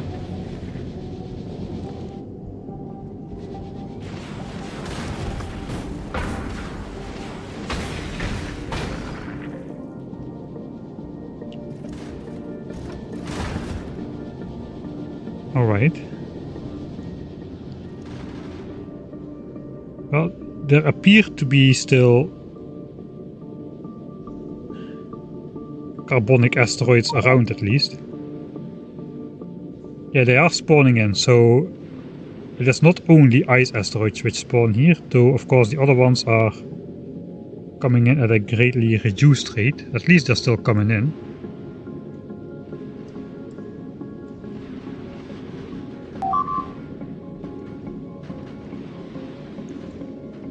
What about using better quality solar panels? I have not even found out how much power we're actually using, but what we have now seems to be sufficient.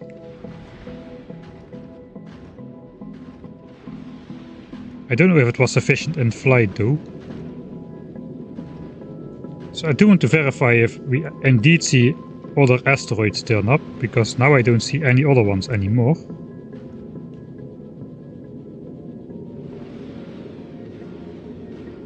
I want to make sure those were not just leftovers from the trip still on screen.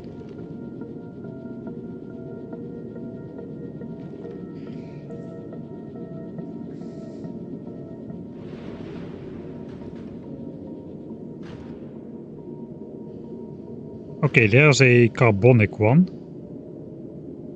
I have not seen a metallic one yet though.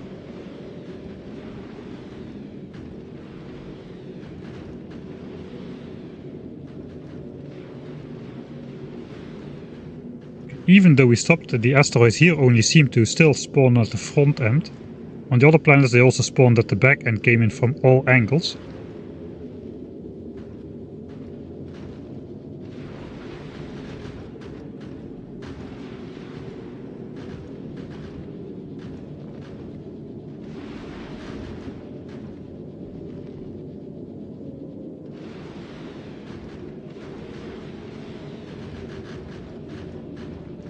Solar is useless here.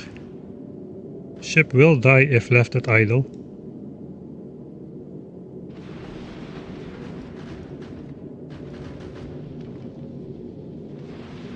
Okay, that's another carbonic one.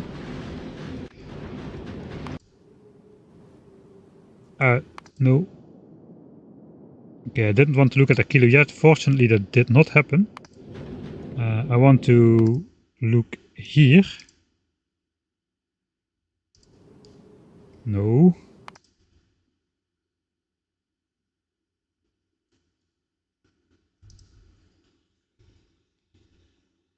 Okay, we should get big metallic asteroids to some degree.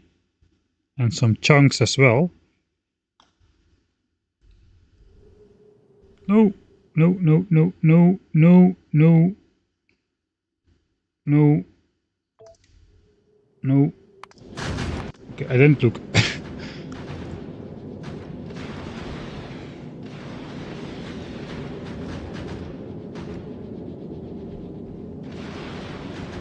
Okay, that was a metallic one.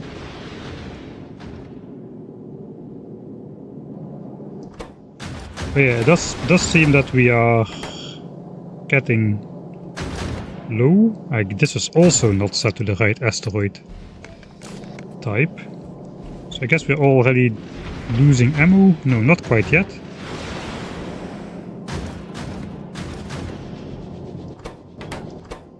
We're using all the 4 asteroid collectors, so we can at least stay for a little bit.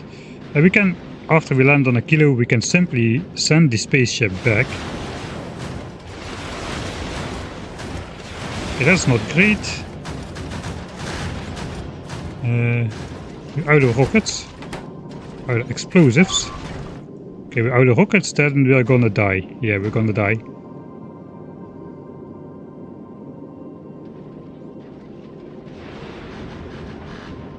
Okay, let's see if the asteroids have some piercing damage. It does not appear so. Okay, they only destroy the front part.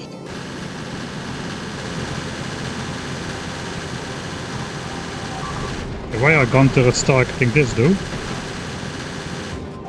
Okay, I didn't set the filters correctly. Okay, some stuff to still improve. Let's go back to the one thruster save. I do like my chances though with this general design. So this is still the home filter. This filter is now working.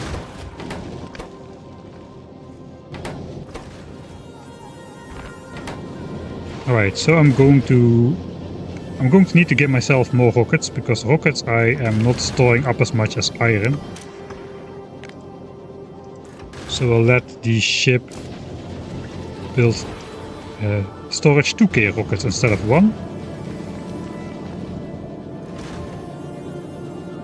In general, we're only losing asteroid collectors and walls, so I probably want to, next to the walls, we're also bring a couple stacks of asteroid collectors just in case.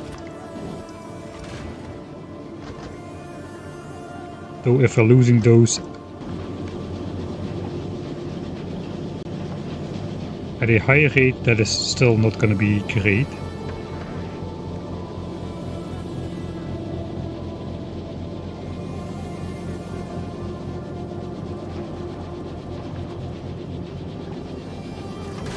Alright, next up.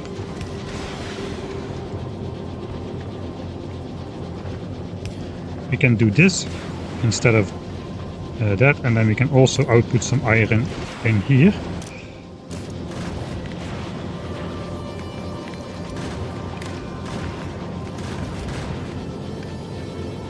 Just like on this side, we're gonna set it to insert a limited amount, but we're gonna go a little bit higher.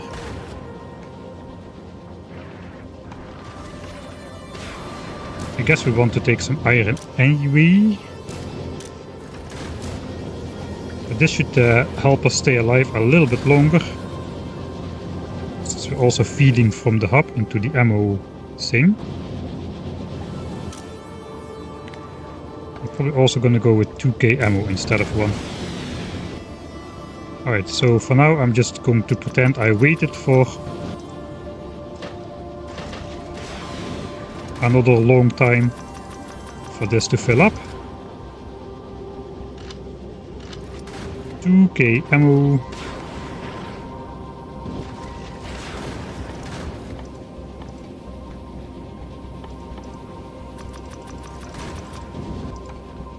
A 1k of iron. Stack of those. Let's say 2 stacks of those. 2 stacks of walls. 4 stacks of asteroid collectors. 2 stacks of repair packs. That is 6 of these slots occupied. We have 1, 2, 3, 4, 5, 6, 7, 8, 9, 10, 11, 12, 13. So 140 slots remaining. 139 then. To bring over stuff to Aquilo. If we follow this setup. Probably some of these are going to be empty again. Okay, this side is actually full.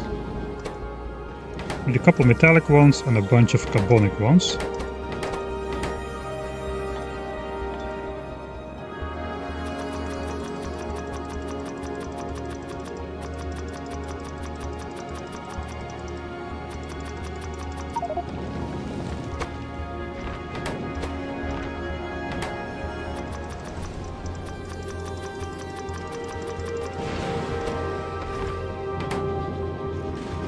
Alright, let's fast forward time again a bit. Just to see if we are actually at equilibrium while we are here. So I don't think we have good enough power with the solar powers we have. In the latter part of the flight we're probably slowing down a bit. We could artificially slow down the spaceship even more by putting like speed modules in the thruster production. So as soon as we have power problems, these get a disproportionately small amount of power, I think. That's how it works. I'm not entirely sure. Okay, then can I still put a gun turret in front of this rocket turret?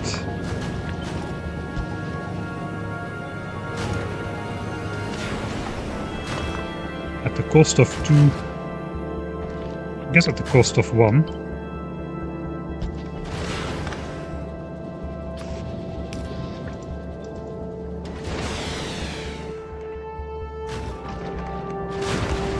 Can put 2 gun turrets here as well.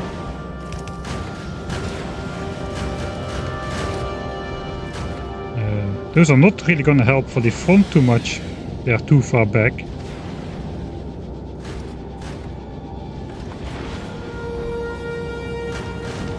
Okay. So doing it without quality is probably possible, but it would really benefit us if these gun turrets had just a little bit more range.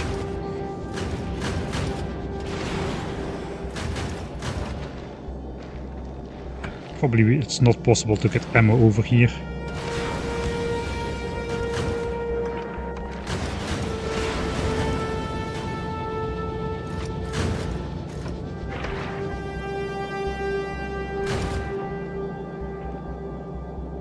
No, I don't think so. Even I cannot spaghettify my way out of this one. Unless I delete like a... It's also way too close to the side. Let's check uncommon gun turret. Uncommon. And rare. Those have way larger range, right? Yeah, so this would do me a lot of good. A rare one. Even an uncommon one would already be able to target stuff. The small ones though probably don't have enough time to turn and shoot. We're gonna try without quality anyway, so let's go for the third save, and I'm going to get up and stretch a little bit. Flight editor flight 3. Man, this spaceship designing is some hardcore stuff, man. There's a bunch of hardcore stuff in this in Space Age, really. I mean, the glabber is really overwhelming and a pain to learn due to these things spoiling in your face. I read a really good YouTube comment, actually. They basically said that why not make the spoil time a slider in the map settings, just like you have for biter bases and all that kind of stuff, ranging from like 17 to 600%, just as the other sliders. Let's actually go here. Why not when you start the game also have like a glabber spoilage slider, which basically allows you to set the spoilage timer to 600% for your first game, so at least you can learn the basics without stuff spoiling into your face all the time. And if you're then later truly hardcore, you can set it to 17% to show everyone who's boss. But that would be not a very bad idea, I think. Yeah, this is exactly how I got lulled into thinking 5 thrusters for my, 5 thrusters for my starting spaceship is not a large amount of thrusters.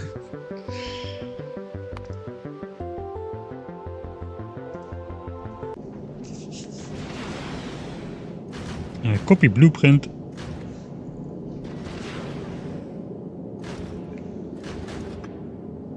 Spoil time is a slider in the startup menu. Wait, what? Wait, what? No way.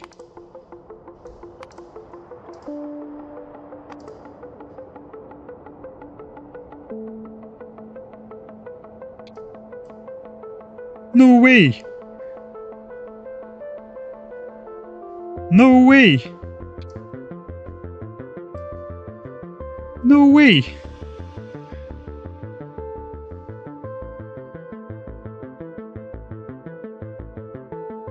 Mind is blown.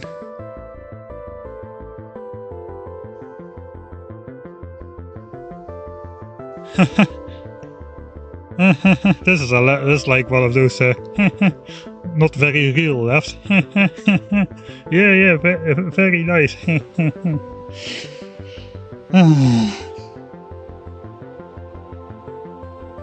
That is, I really recommend this for your first game. It will be annoying for the copper and iron bacteria to take longer to spoil, but then just don't use my stupid belt method, just use a spoiling chest. And that will solve your problems, I guess.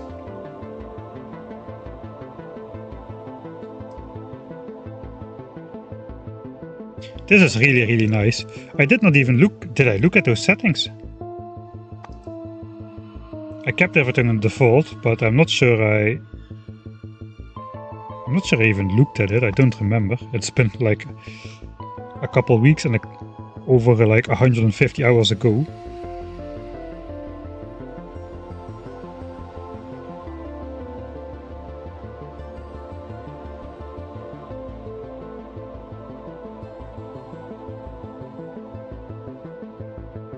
Vulcan is Volcanism.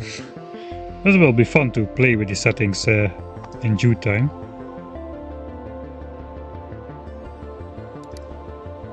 Wait, why is calcite set to 200%? I guess I just misclicked somewhere.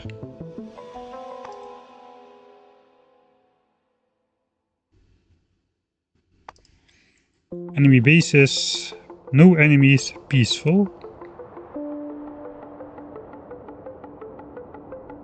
Oh, that's actually smart. That allows you to play without enemies, but still you will be able to gather the stuff you need on Glabber from the spawners.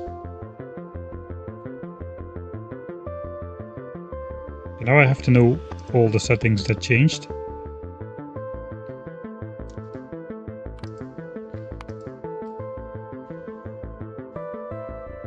I guess Marathon is still just the 4 times tech. Wait, did they remove the Marathon recipes, the expensive recipes? It does appear so. Before, Marathon was both expensive recipes like more copper wire for a green circuit, that kind of things. Like 4 iron for a gear, if I remember correctly. But now that seems to be gone. The setting might not have been there when you started. Yeah, that may be the case. There have been quite some updates. But yeah, this is an excellent idea. I do recommend setting this higher. Maybe not quite 1000, but like 500 or 600% would be very nice.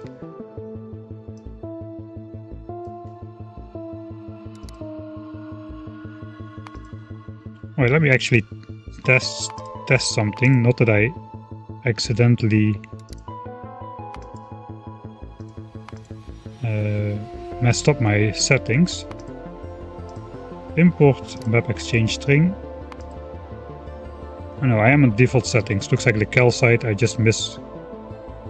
Ah, okay, when I scroll over this, you can scroll up and down, and then you just scroll wherever you're at, that scrolls up or down. So that's a little bit annoying.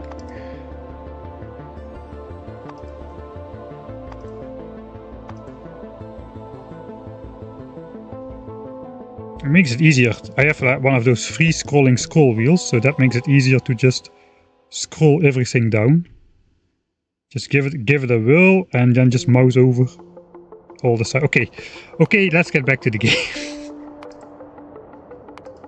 man, I'm so easily sidetracked. It's just not funny anymore.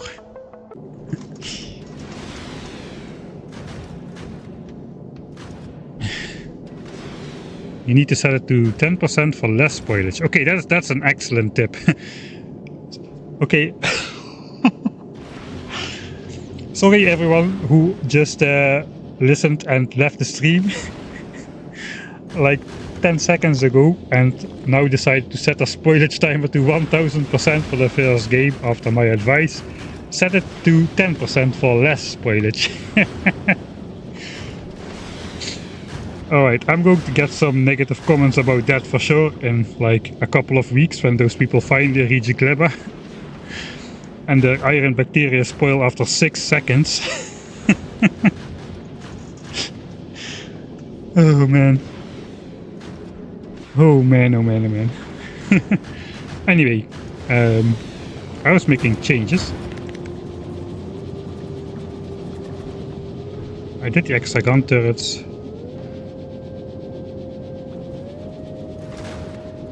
This kind of does make it a little more symmetric looking.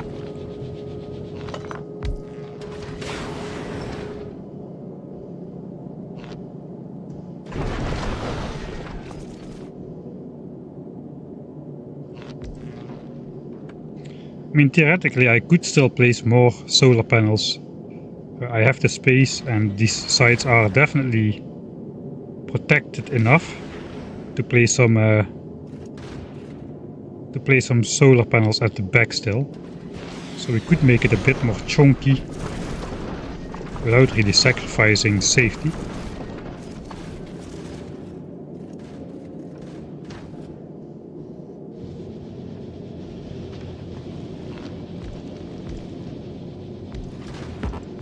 I don't know, I don't really like how that looks though. So let's see if we can do without.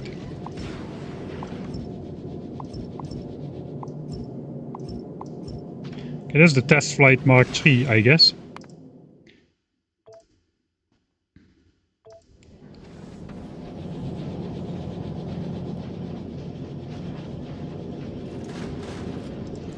You know, I could really cheese the flight time.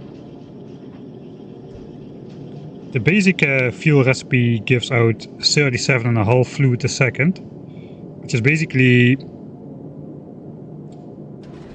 about 30% efficient, like about 30% full for the thruster. That means we are at 85% efficiency. And we also use less fluid, so I guess we'll be a little bit more efficient.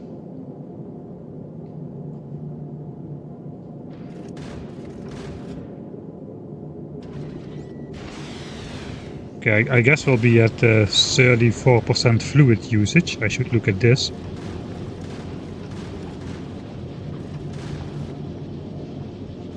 %30 fluid usage means thrust will be 30% or so.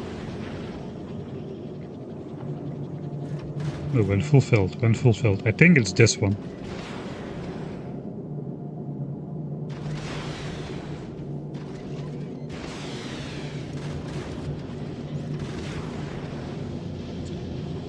It will just try to use more, I don't know, it will be somewhere in between here. But our speed will be abysmally slow, but will be very, very safe. Just for changing this to the basic one. We're not going to right now. We're going to be producing 150 fluid a second for a while, because all of this is fully backed up. So, yeah, let's go one more time.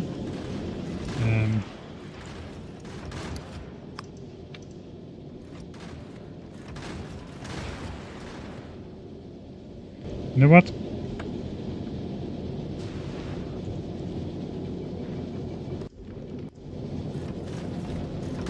When I now go out of editor mode, I will be flying around.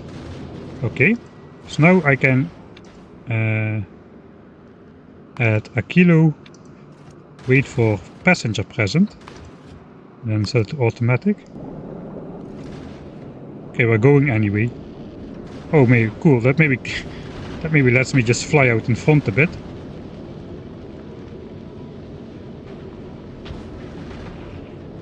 It's good I don't have explosive rockets now, because they would just kill me. We can get some nice shots. This is perfectly safe. Don't worry about it. You know, it's cold in space. You need to heat up your suit every now and then.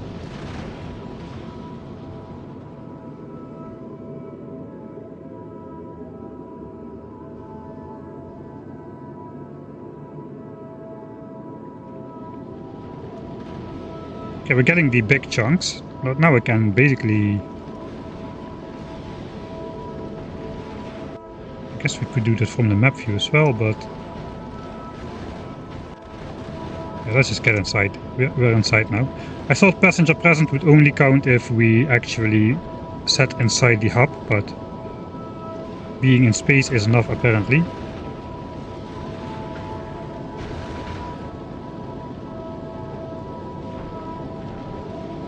Alright, 63 kilometers a second we're going still. I think the weight is only determined by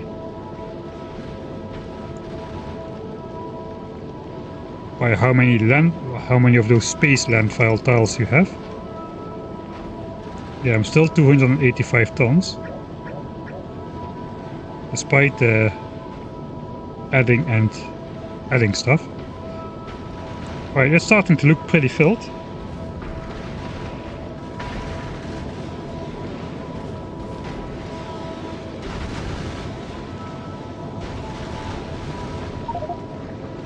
I kind of want to get a better idea of what's going on. It is really not very clear with the speed the rockets are shooting at, to learn about what's going on here.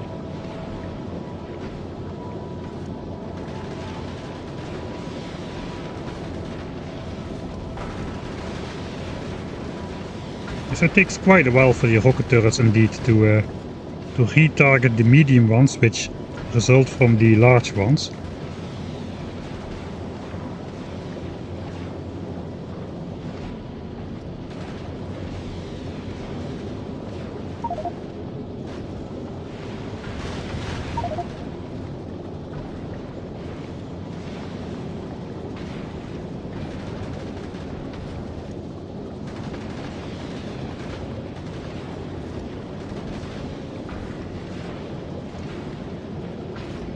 Yeah, it takes a bit of time to get that targeted.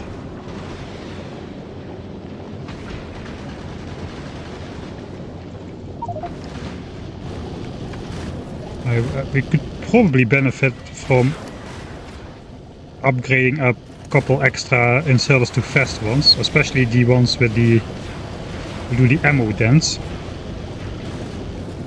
Some of these chains are really a little bit too long.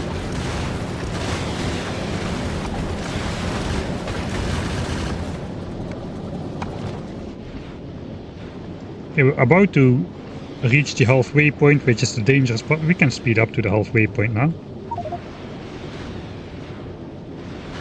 When we start to go faster, and when the asteroids start to be more abundant.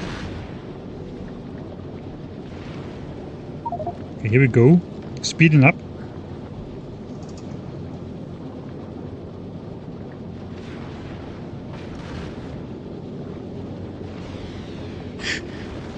If you run out of fuel, you can use EVA to push your craft.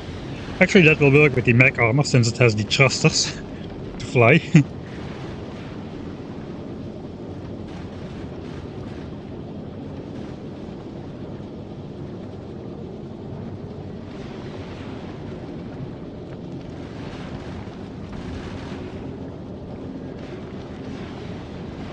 Oh, that's a large density of asteroids coming my way.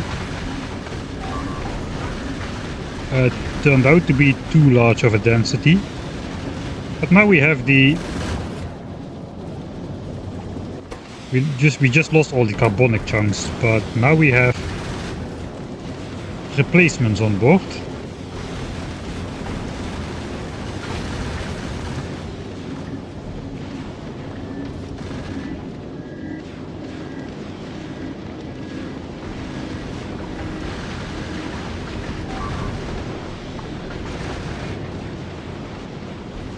We lost 2 walls as well. I think the rocket turrets at the back was a mistake. It looks like I was worried about destroying the asteroids too quickly, but I should not have been worried about that.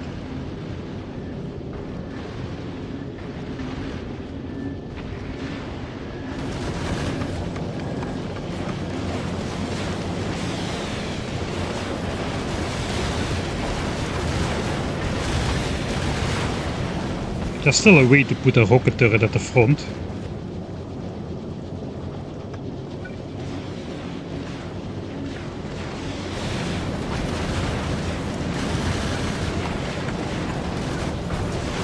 Ah no, wait, this has to go here as well, I forgot about that. Yeah, so that doesn't work.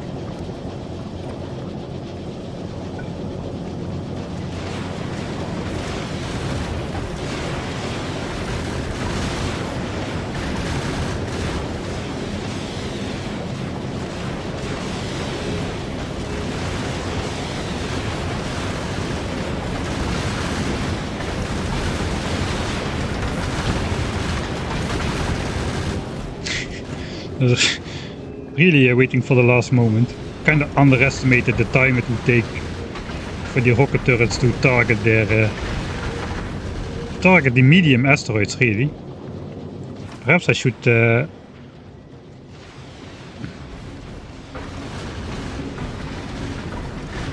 mean, the gun turrets take time to rotate as well.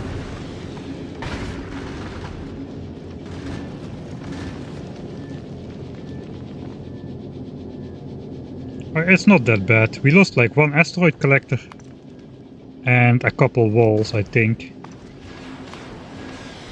Yeah, 2 walls and 1 asteroid collector. With the asteroids inside, that kinda hurts. On the other hand, it's filling up again during the flight, so it is not too bad.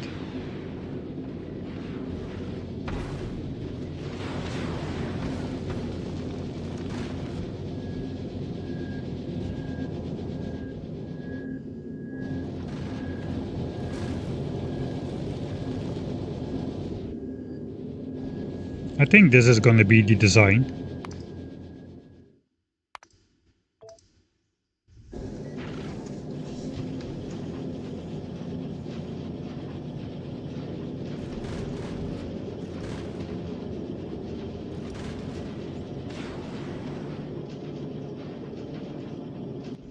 Yeah, you can only fly in editor mode. That's correct. Unfortunately, it would be very cool if you could fly out in your mech armor. Alright, if this would be picking from here... It's possible, I think. Let me try something.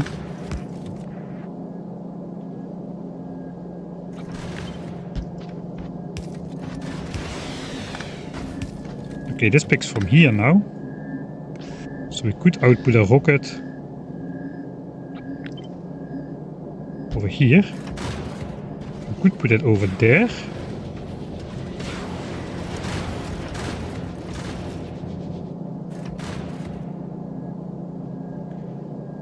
Which...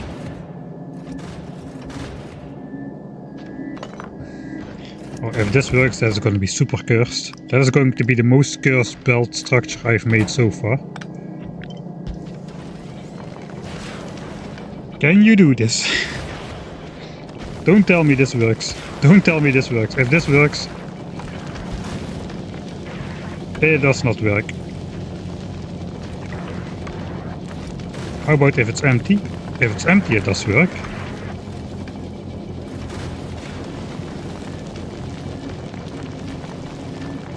But it basically blocks the flow.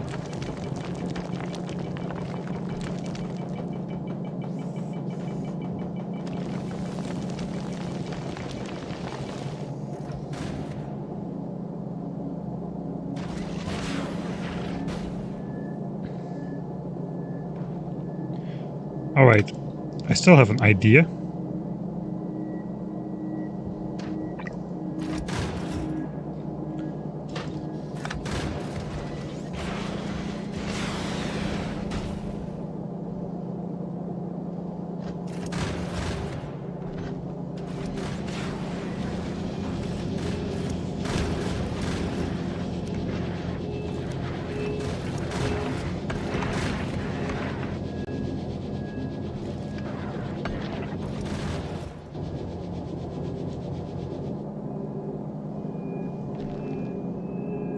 That will destroy the symmetry at the front though.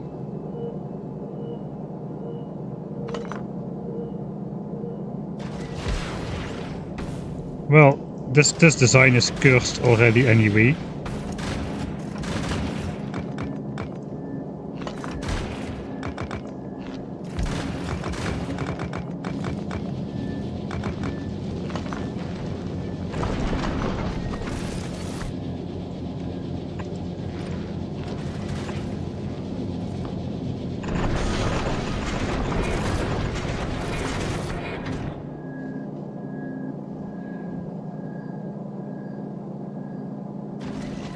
We need one more tile to actually insert the... okay, we'll just get rid of it then.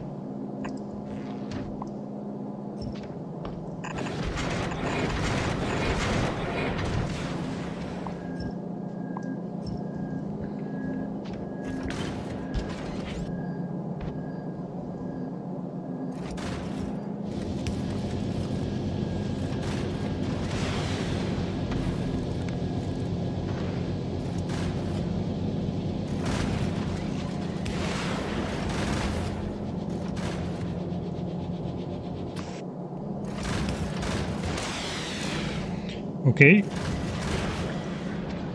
Now we tell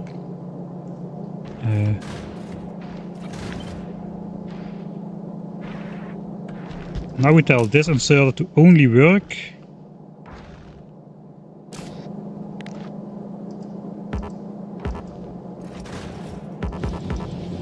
and we cannot connect underground to it. Okay, now I have to be less fancy. Read belt, hold. Only output rocket if...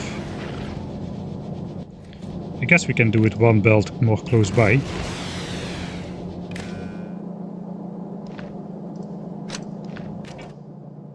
Read belt, hold. Only if...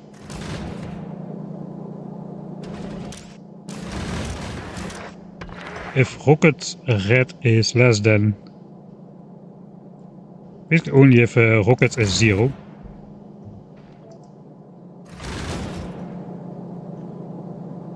And as soon as this starts running, let's simulate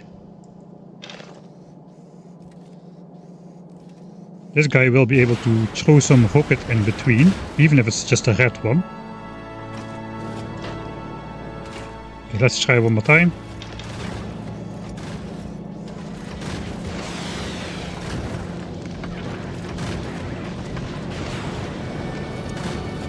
Okay, so we can get some rockets in there. We only want to target the big ones with this guy though. That will give us a sort of a head start on targeting some of the asteroids coming in later. And this is cursed.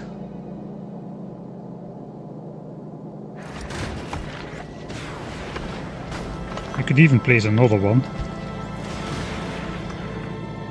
I could even place another one.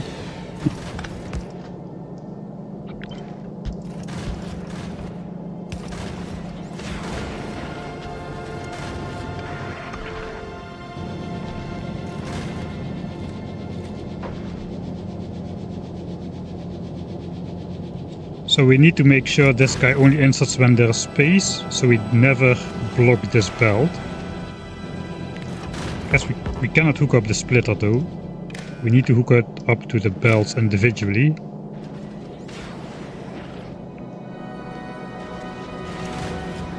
If this contains 4 and this contains 3, there's always space for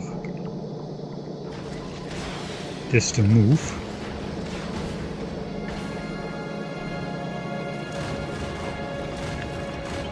Actually, I don't know how this will function.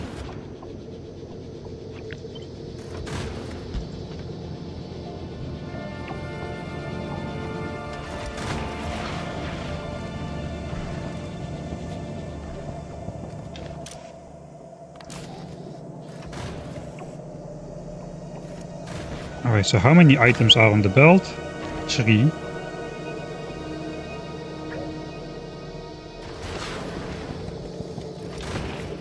There's only 3 items on the belt when the inserter is in this orientation. Here there will be 4 items on the belt, because this is just a normal situation, unlike this one. Can I get more items on this belt if I do it like this? No.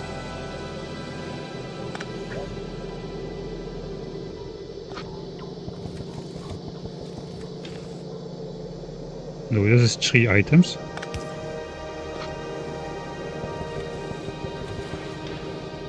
Okay, this way we can get 4 items on the belt. Okay, that's what I want. I want 4 items on the belt. So this goes like this then. Let's see if it was not a fluke. Oh, there's 4 items on the belt. 1, 2, 3, 4. Okay, that's good.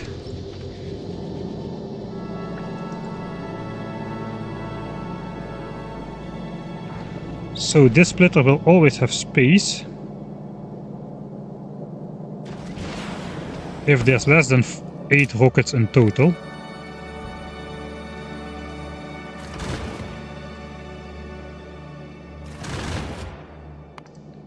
So only if it's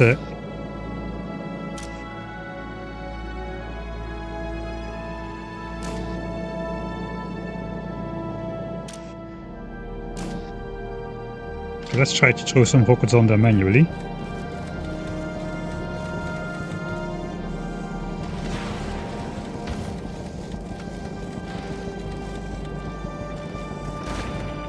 Alright, so now the belts are full. It still says target full though. What is it reading? It's reading 4. Because I did not switch on read belt. And now it's reading 8, but I should set it to less than 8. Now it's disabled by control behavior.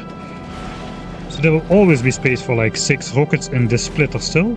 So that won't ever block up. Man, this is cursed.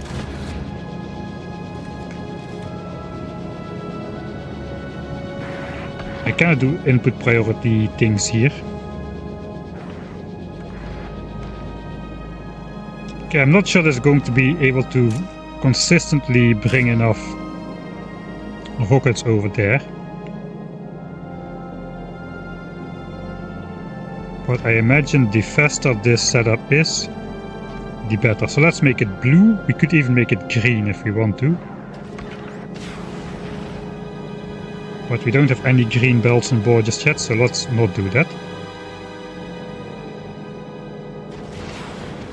That means we want this guy to pick up stuff as fast as possible, really. Alright, now let's test this out.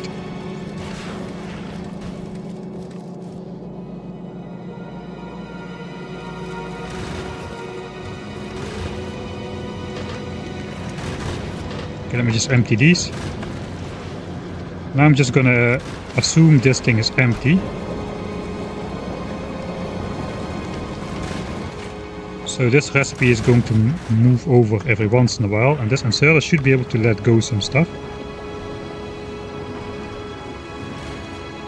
That was just a single rocket.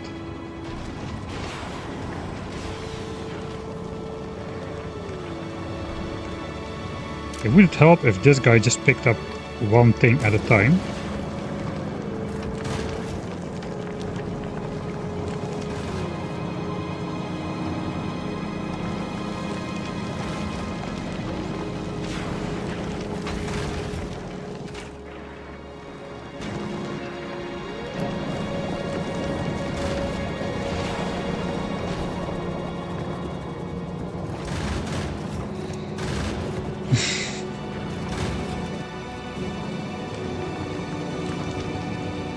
Yeah, this is I don't know, this is just not right anymore.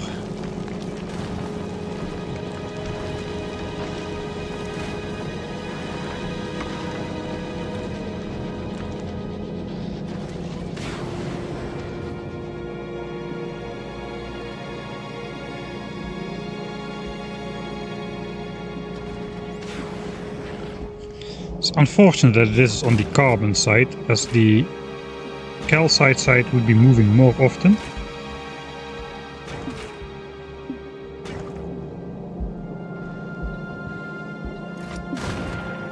I definitely have no space to do a cursed switcheroo over here somewhere, I don't think.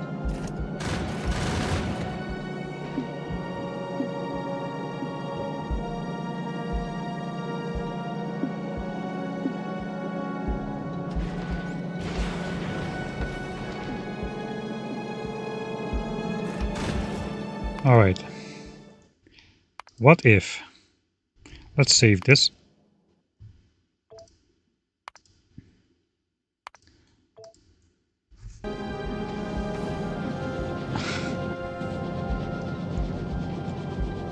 What if the iron came on here?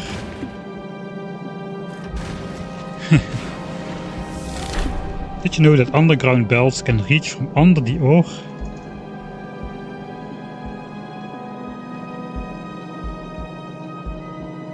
Rocket themselves to the upper half of the blue splitter. Okay, let's load that one then.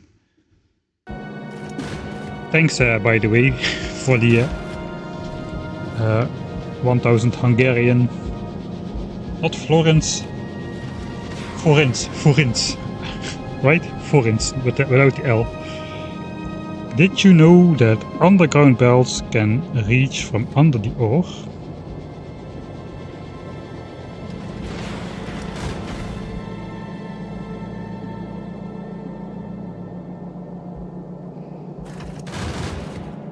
And rocket long inserters to the upper half of the blue splitter.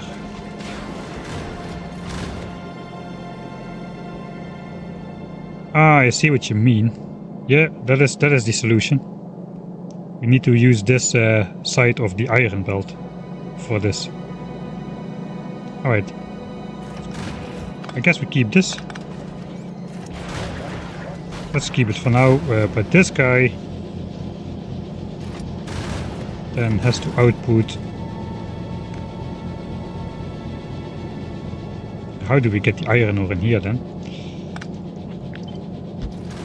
This guy has to output over there. What is this belt now even doing? That's doing nothing. We get the iron ore in here just the way we always were doing. Okay, wait, now the rocket is yeah.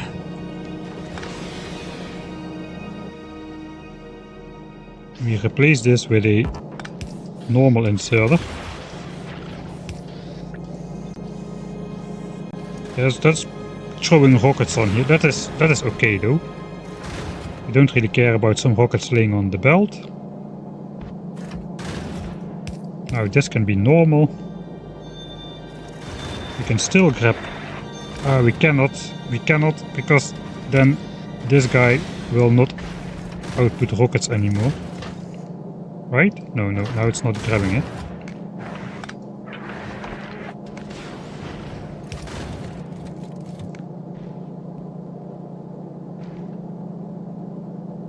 It was a good idea though. It was a good idea to try to get it on the far side of the belt.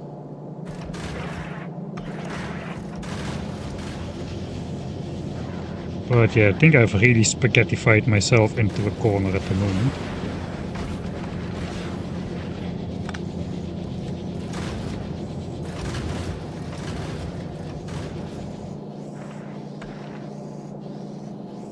Yeah, but the essence of the idea is then... yeah, this still wouldn't work because I cannot put this here. It would have to be on this belt, which means this would have to be like... Yeah, we cannot. We can only put it here or here, but not here. Alright, let's give it another try with another idea.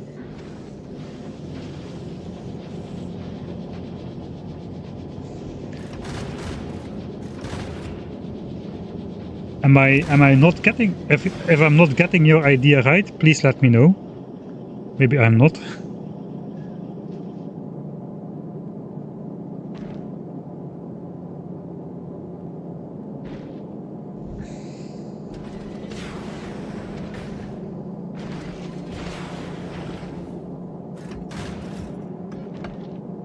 Convey the rockets north with an underground.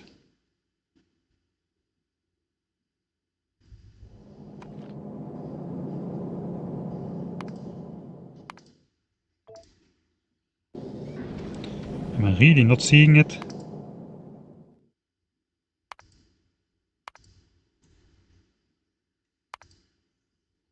Did I not save it?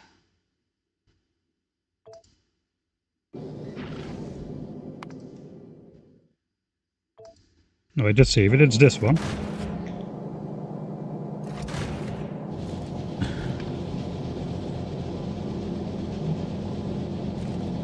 Convey the rockets north with an underground, not inserters.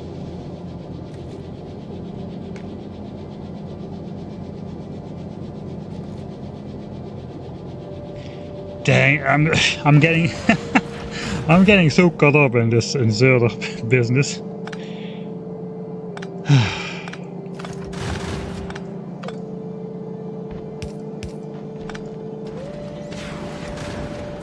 I even have an underground where I'm putting the rockets on. I don't know what I was thinking. What I was thinking. I have no idea what I was thinking.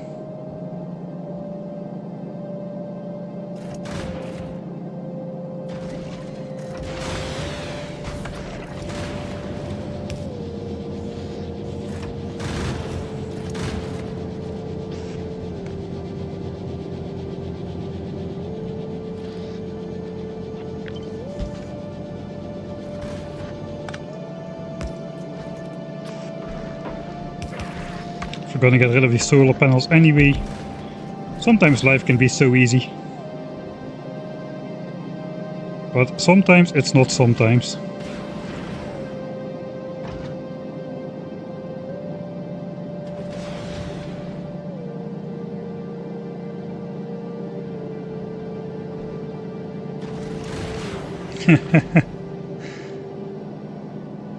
Yeah.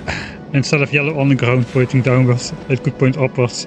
Sometimes you're so stuck thinking in one direction, zoomed in, that you just don't zoom out and see the simple things, the simple solutions in life.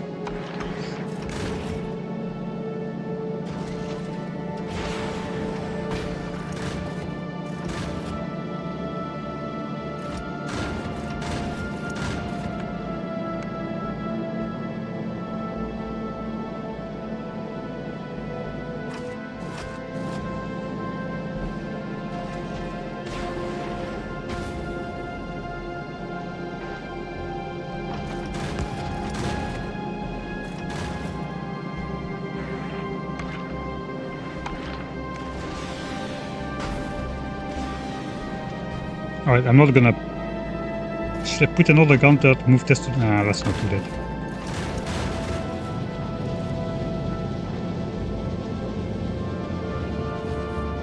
Okay, I think this is gonna be good enough though. Those two will definitely thin out the big asteroid chunks, ignoring the medium ones. And these can then take down the medium ones. Probably we have too many turrets as of is. Should I change anything else before we make the test flight number 4? It's probably already not 4, it's probably already more than 4. Let me know before we take off.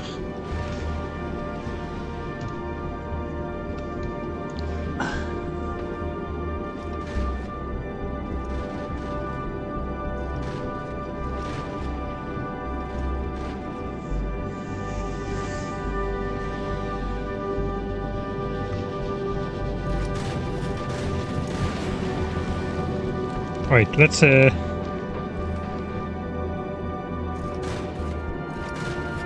Asteroids 1 and 2 can be turret.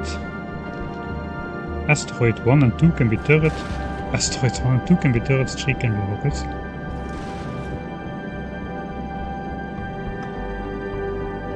I don't mind wasting rockets. I think we calculate like it takes like 6 iron worth of magazines to shoot a medium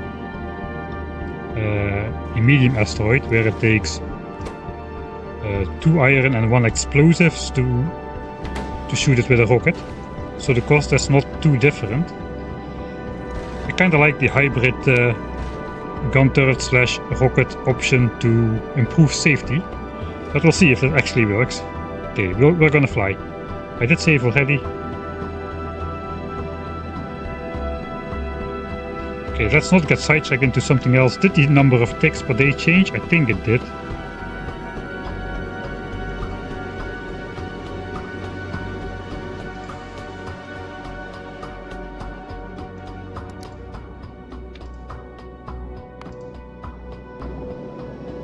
Right, here we go again. I'm gonna get up this time and actually do the stretching. I'm just totally getting caught up in the spaceship design.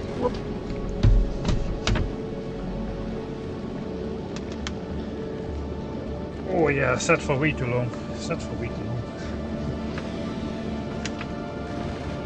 Life is hard. I will put the command to fast forward until we reach the middle point though.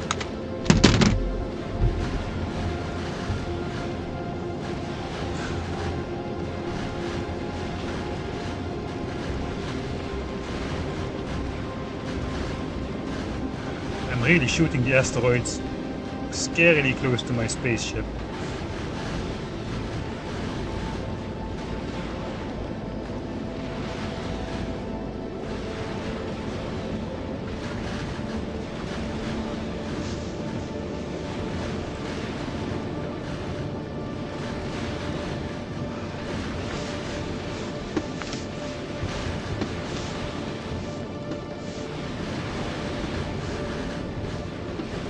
Okay, we're reaching the halfway point, back to normal speed.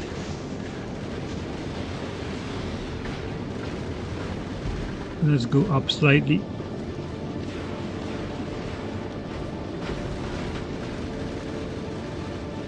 Oh yeah, that's a good vantage point.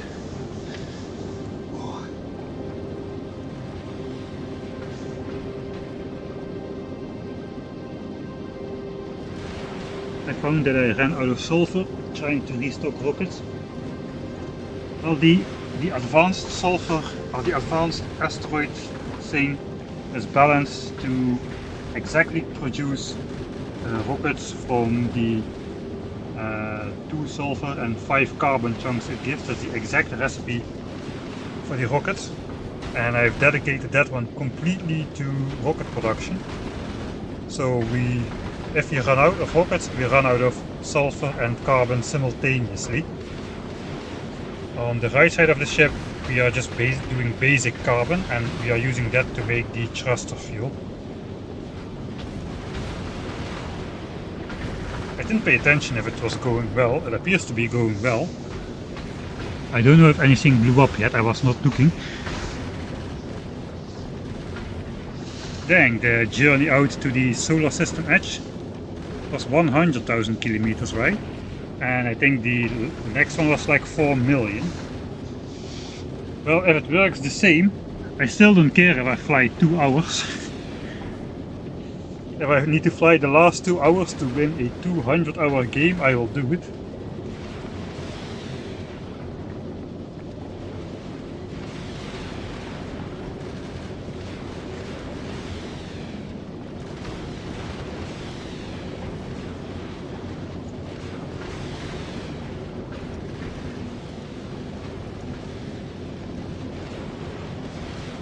Alright, so what I did wrong here, what I really should have done, is I should have tested the flight to Aquilo earlier, and just spawning in the thruster field with infinity pipes before designing the entire thing yet.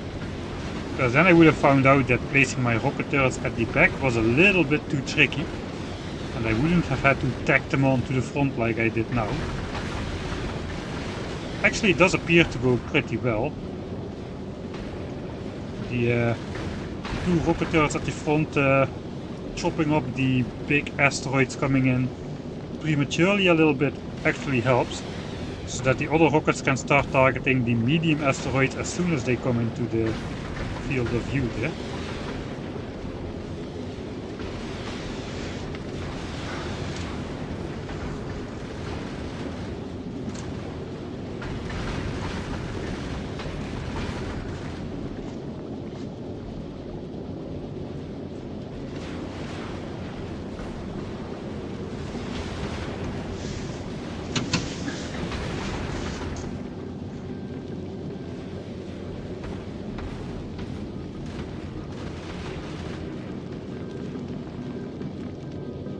No, I'm not actually going to visit Aquilo just yet. This is just a test flight. We're in editor mode, just trying to design a spaceship that doesn't get blown to pieces with all my expensive stuff on board the minute we fly out.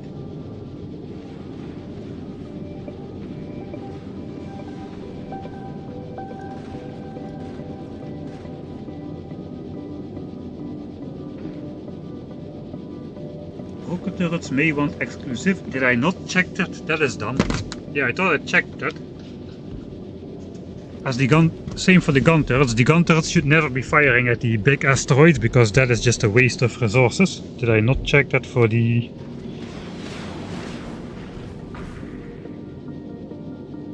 Okay, these are not shooting at the medium ones. Ignore unlisted. Okay, no, I did check the check mark. Ignore unlisted. Okay, so that is good. The gun turrets also ignore unlisted. These gun turrets are not set up right though.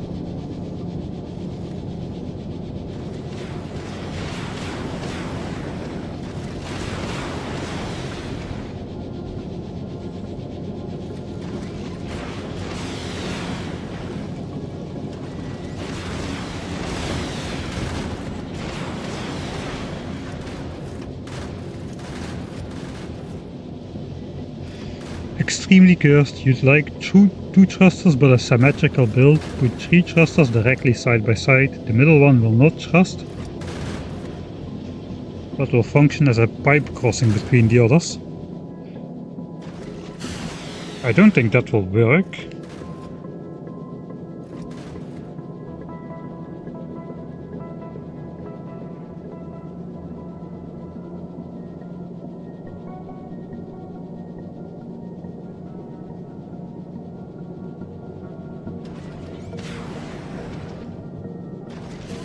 Wait, I wonder about something.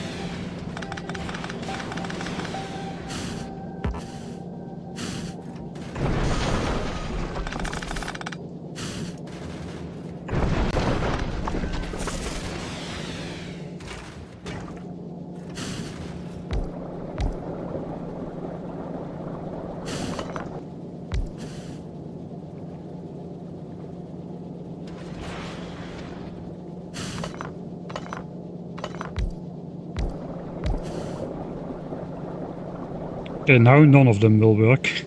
I thought maybe that will work, but no.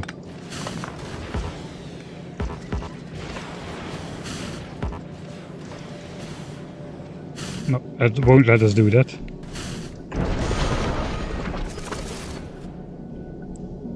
Alright, let's load back then.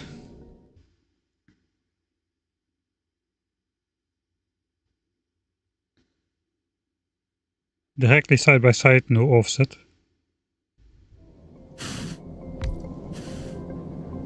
Okay, so now the red fluid flows in here, but it cannot flow to the other two. The blue fluid flows in here, but cannot flow to the other two.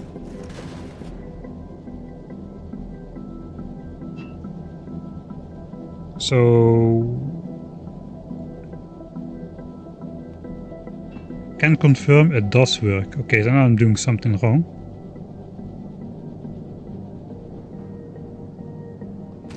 I haven't found a way to regulate these thrusters by hand.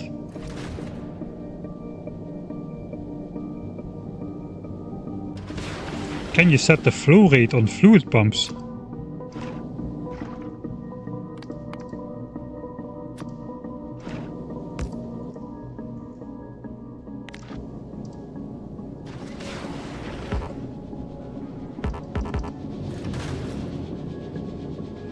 I guess we do need an actual fluid tank to be able to do that.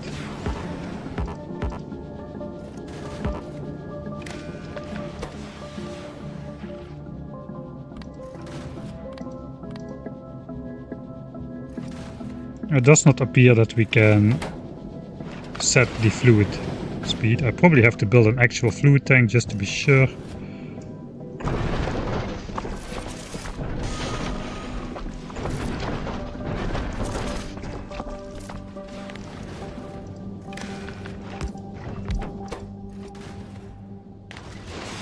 Okay, we can select the fluid to pump.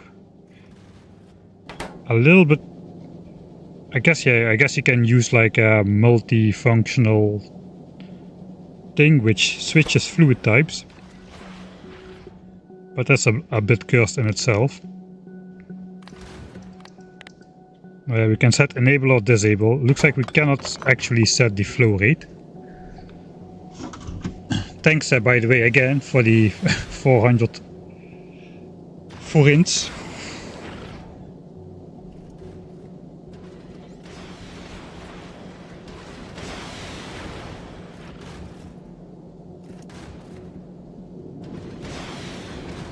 Right, so the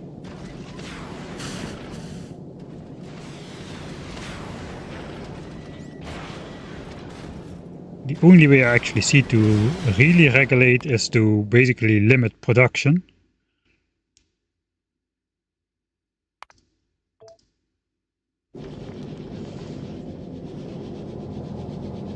Okay, let me first make the blueprint.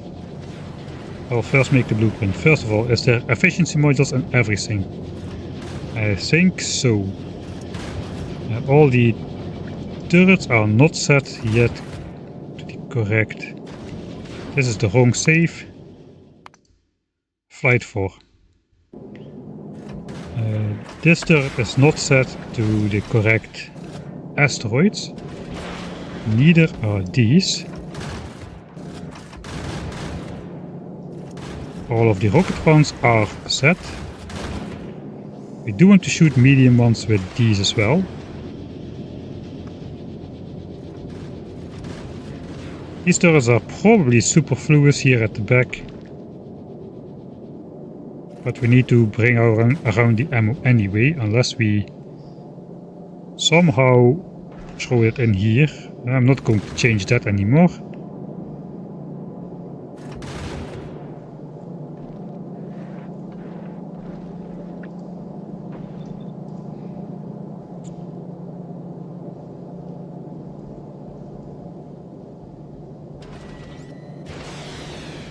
Scanning for inserters without a recipe set.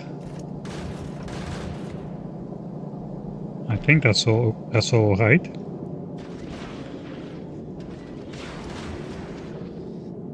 Alright. This is somewhat symmetric. at least at the back. At the front it's somewhat symmetric, it's just the internals which are a little bit off. But I guess that's okay. I mean, I don't think I want to build a 2 thruster setup. I don't even have enough fuel production to do a 1 thruster setup. I don't think I want to store extra fuel too much.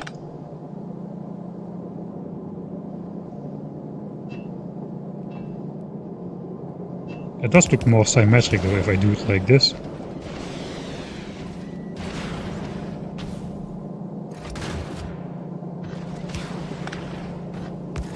This can now be over here actually.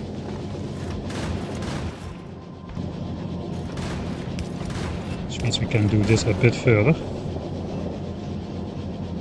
Okay, this does not need to exist at all anymore. No, actually no, it does need to exist. Yeah, it does need to exist. Okay.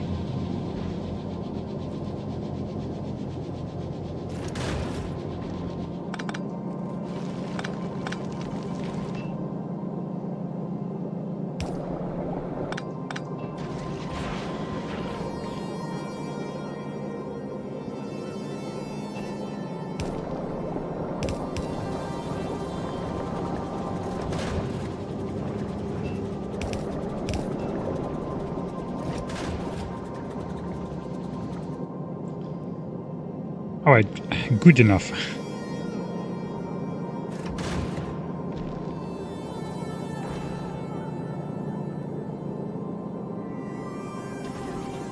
Blueprint time. I lost my inspiration for creative names. Aquilo-worthy Spaceship. Mark 1. But not really. The Mark 1 after the design phase had been completed, with weird artifacts remaining of stuff.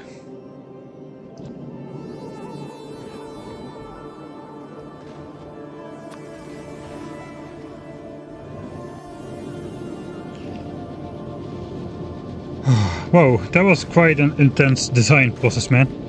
Holy moly.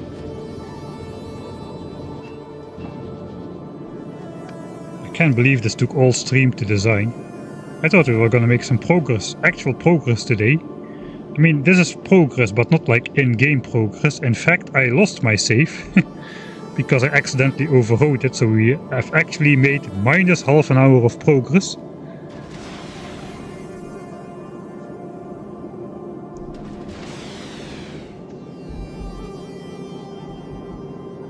Limiting thrusters with pumps is OP, yeah, but it kind of sucks then that you have this elaborate graph with efficiency, fluid usage, blah blah. If you cannot just regulate something simple like the flow to your thrusters, that sounds like something which you should be able to regulate. But yeah, perhaps it is OP from a gameplay point of view.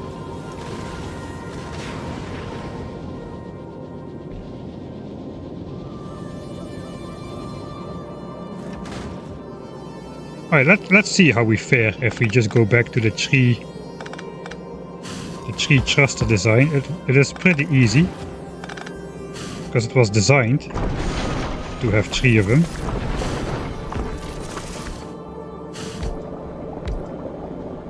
Like so.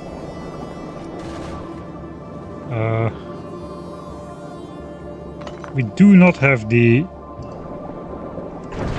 fluid tank capacity though. That would actually be pretty easy to add.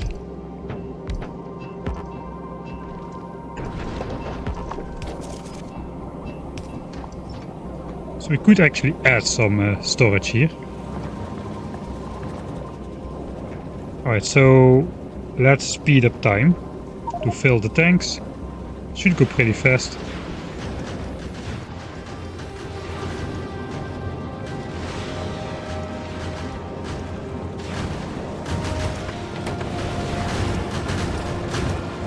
Okay, this is supposed to be empty. We are supposed to prioritize this ice, which is not sufficient, and then only feed in the ice from the left side. So that is good.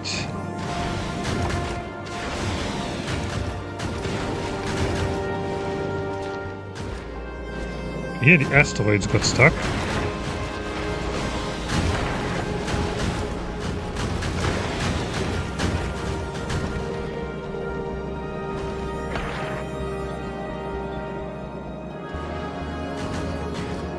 Oh no, fundamental flaw.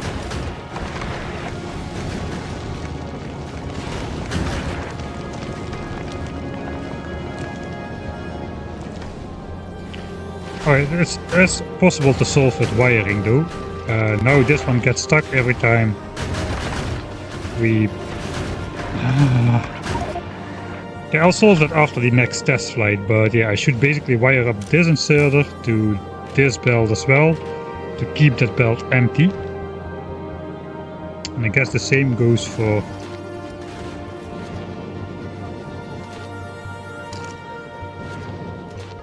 The same goes for the other ones. They also can get stuck in the same manner.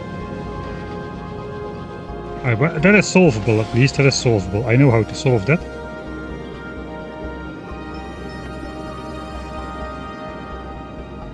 Aquilo is still quite fine for solar power. I mean, the panels will be producing 36 kilowatts each, which is plenty for a spaceship filled with efficiency modules. Don't underestimate the power of efficiency modules.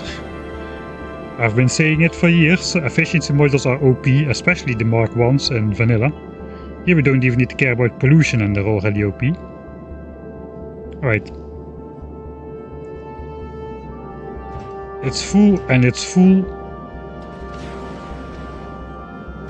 Is it full enough though? We're gonna be using 360 a second against 150 production a second. So it's 210. We're gonna lose 210 per second.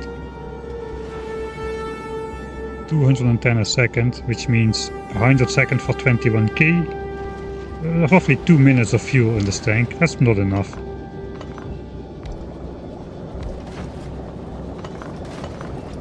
Maybe we can make it look nice still. Okay, then I have time to fix my mistake here. I will wire this up as well. So basically this guy has the same condition as this guy. Basically don't output if there's nothing on the belt. Unless there's nothing on the belt. Same for this guy with this belt.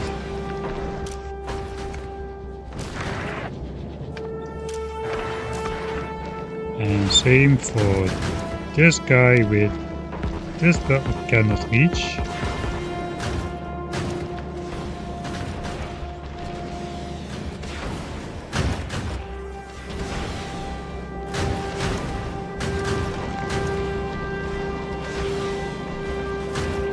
We need an actual belt.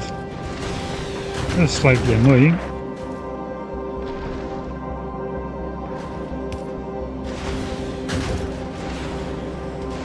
Wait, what is this belt even doing?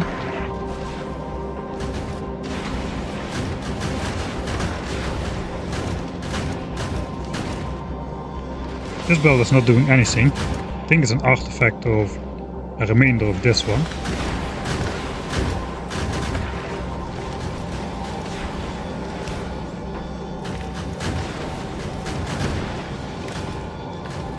We can basically use it to hook up that belt.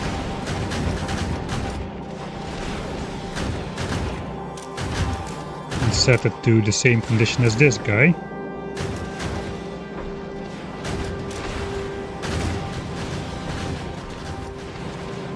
Alright. Wire conditions on this side. Simple. Copy this one, put it on here. This one is also prone to getting stuck. This one. Copy this one. And this one of course cannot reach again. So we need another belt which doesn't do anything, like this one. Does that reach? It does. Does that reach? It does. Alright.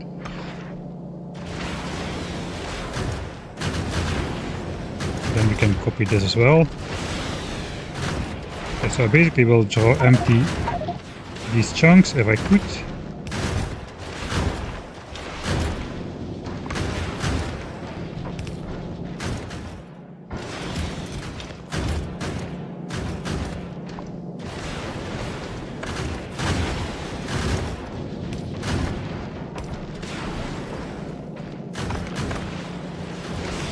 Picking up all the stuff over the belt here.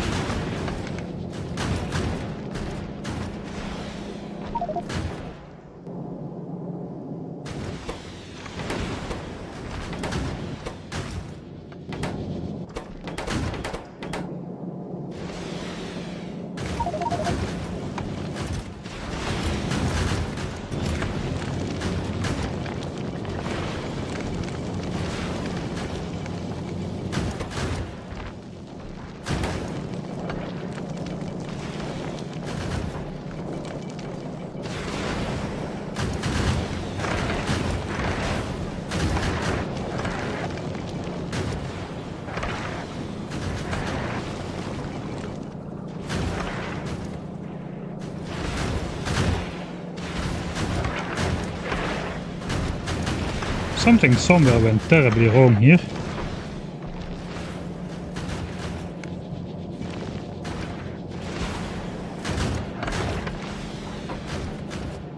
Yeah, this has switched around as well in the meantime.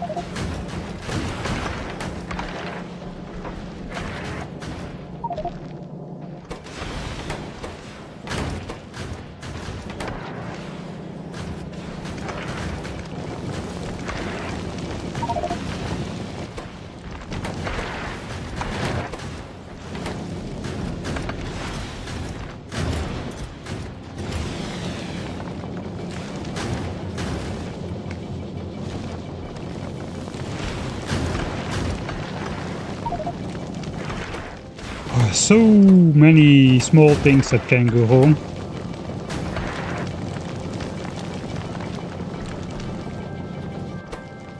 I think we are there though.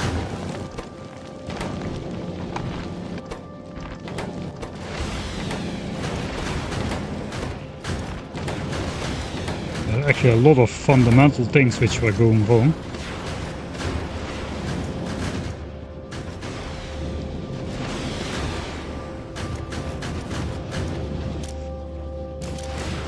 It looks like I did not actually add the rockets in here, so we're actually producing them. It's good to see that we're actually producing them. Okay, not rare rockets, normal ones. It's a bit late, but here we go. 2k rockets, then the production should stop.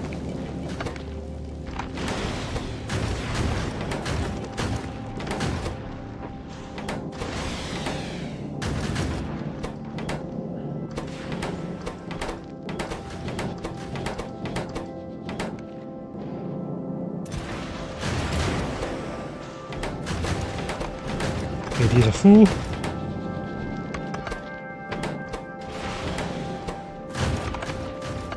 Okay, this will fill up now as well. I think there's a lot of carbonic chunks around here.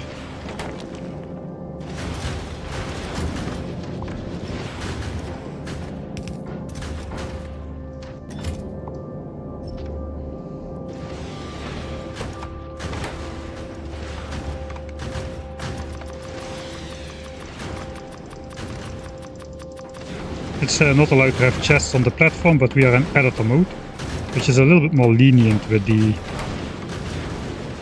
requests, or with the things you can do. Right, so everything is stationary, fluid tanks are full. Let's go back to 1x speed. Okay, I guess this is now the definitive save after all those fixes. G editor flight 5. Let's see if we can survive with the thrust of 3 thrusters. It's gonna be questionable though. If we sustain damage, we're just gonna go back to a single thruster. But let's try at least.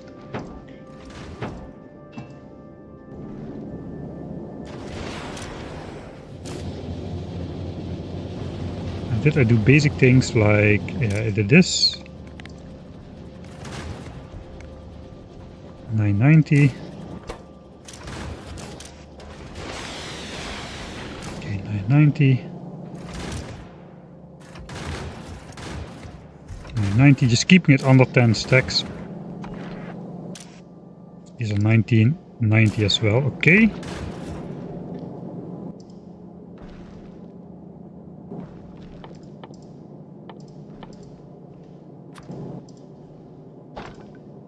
$200 walls, 200 repair packs, 200 platforms. And full ammo and rockets. And full asteroid base to start off with. I think everything is ready for the next level. Next level of test flight, probably the final test flight of this stream. Unless we get damaged, then we'll go back to the one thruster design. So this should give us like 6 minutes of flight, which is probably enough to get to... Aquilo. 30,000 kilometers at 160 kilometers a second. On average should be roughly 3 minutes. Okay, let's go.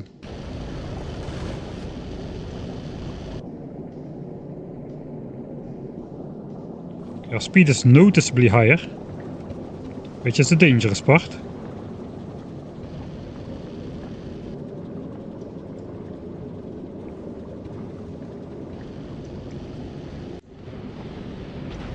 Let's go for map editor. I can do it a little bit more, a little bit nicer.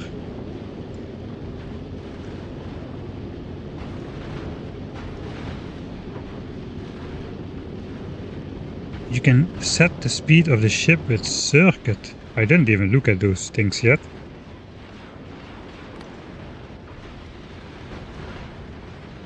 Ah, okay, yeah, I see. And then you can set the pumps to if V is higher or lower than...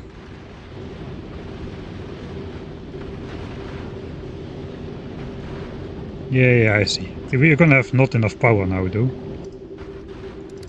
I deleted too many solar panels.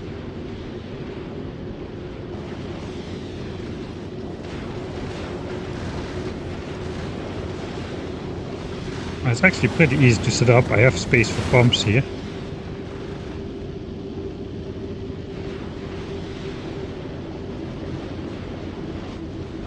I think that will lead to like speed up, slow down a lot. Instead of directly being able to...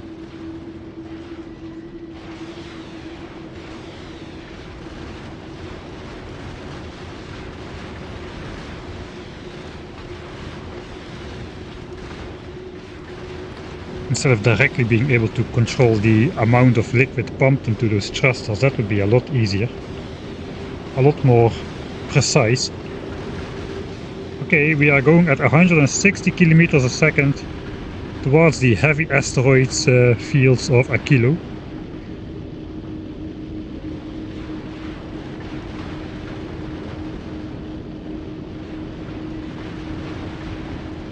And we are not slowing down anytime soon, because we have plenty of fuel in these thrusters. Fortunately, the turrets themselves don't work off power, although the inserters feeding the rockets certainly do.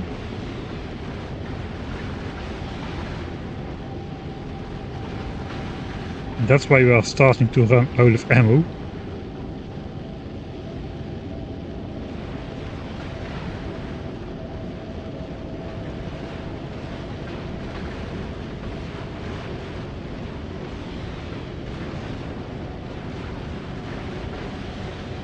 Oh, it was a close call.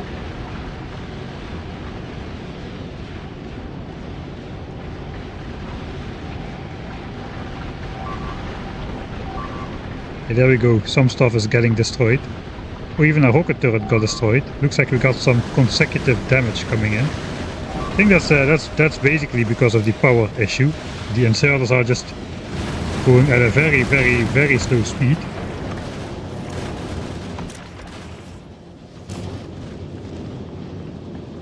Alright, we still made it though.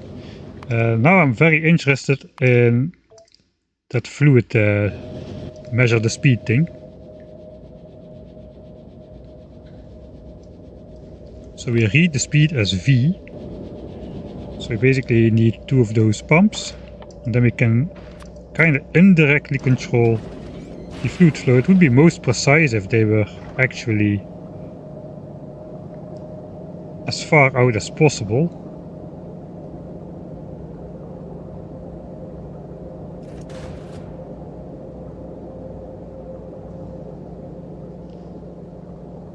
That is not going to happen.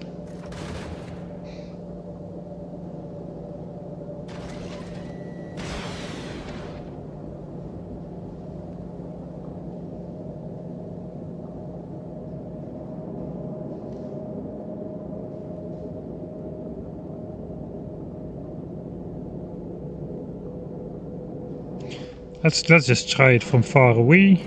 Anyway, those things have an internal capacity of a lot. So now we basically said we hook these up as well, and we should only enable if V, the velocity of the spaceship, is less than 60 kilometers a second. Let's try that.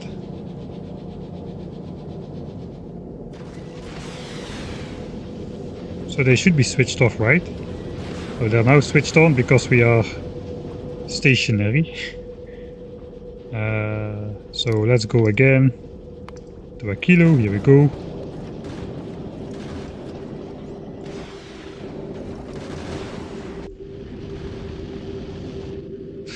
I really like that the map, on the map view, that this is still animated.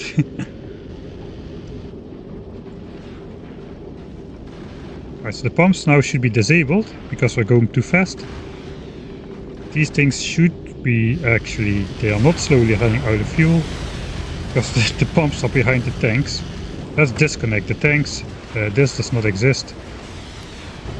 This does not exist. Okay, now they're running out of stuff. Now they would be running out of stuff naturally as well.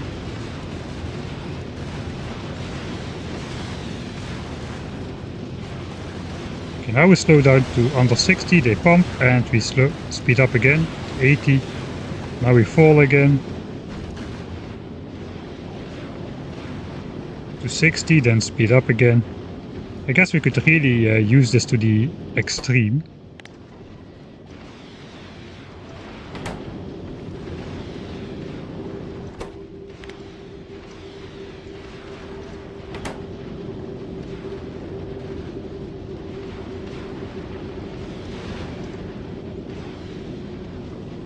Okay, it does not show where we are at the thruster when I click it, unlike the space journeys.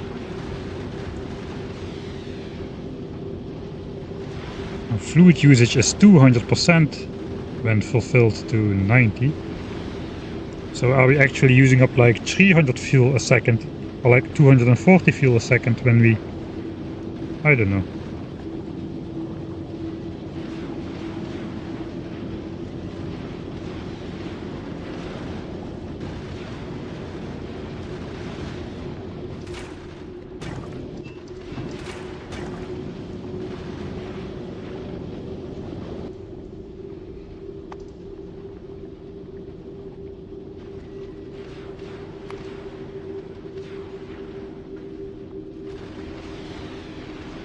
K a minute.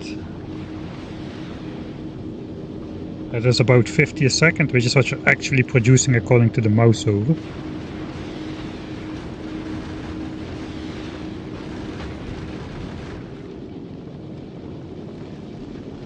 Alright, but let's theorize.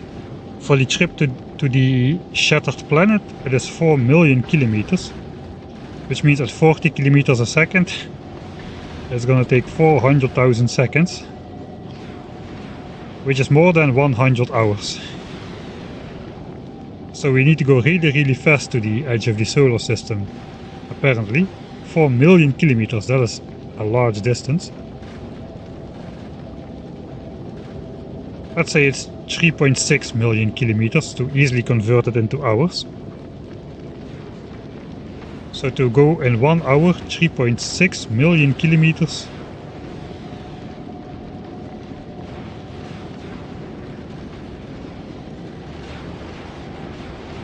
That is 1000 kilometers a second, right? Times, yeah, 1000 kilometers a second, and it would take 1 hour to go 4 million kilometers.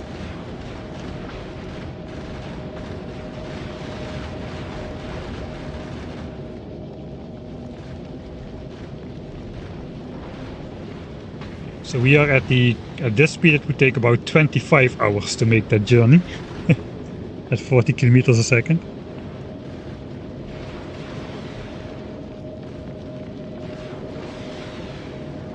You do not need to go to the shattered planet. Alright. I thought so too, like the solar system edge would be the victory condition somewhere.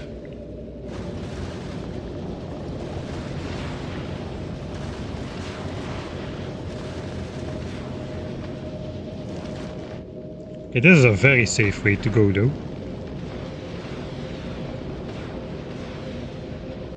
Alright. That is probably I can go back to my theory of not needing to use fluid tanks. We can put back the missing solar panels, which are quite important. We have been sacrificing solar panels all over the place. And instead we set some simple pump conditions. There is no space to... yeah, I have to do it at the top. So the further away you do it from the thrusters, the more up and down the actual fluid flow is going to be, but so be it. I can actually do this. No, I cannot.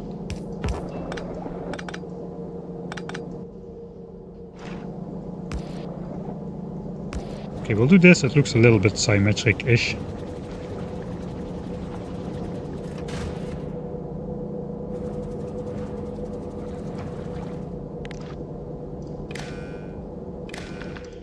Yeah, we gotta set this to read speed. Now, how wide is my inventory? It doesn't even fit on this key. It doesn't even fit on the screen. I have to drag it out to the side. Read speed. And then enable. That way we can actually regulate our speed.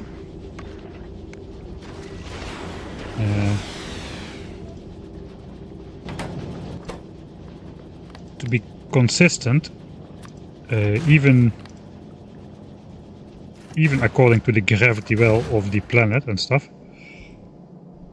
So let's set it to 80. 80 did seem to be a safe speed. If we are going less than 80, then pump fluids. If not, then stop pumping fluids. Okay. I think we're gonna have to update this because we had a lot of mistakes in here still. Alright. Let's also call it something like a spaceship.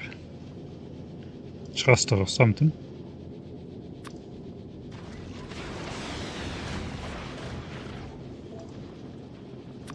Thruster to Aquilo.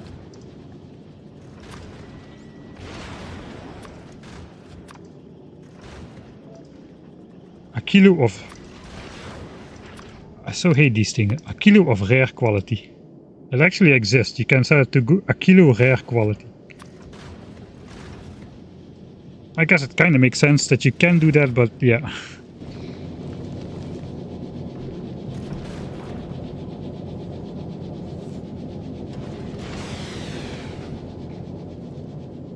Alright. Flight, I don't know how many. I think we've got it though. I think we've got it. Not sure every day, Kilo. We're not going to Mars. We're going to rare Mars. We've recycled 100 Marses until we've got a rare one. I guess you can use it for like when you build like quality builds on Aquilo, just to mark some stuff or something. Alright, let's do it. Fly to Aquilo. Aquilo. It's again my first flight. It's every time my first flight. So I guess we're gonna start off faster because all of these things are full. That is kind of annoying because that means we're going to the most dangerous zone of Aquilo when we fly out at the highest speed.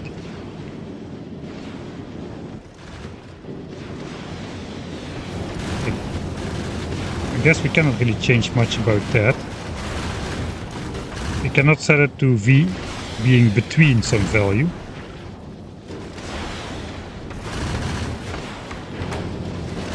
That would mean combinators or 2 pumps in line.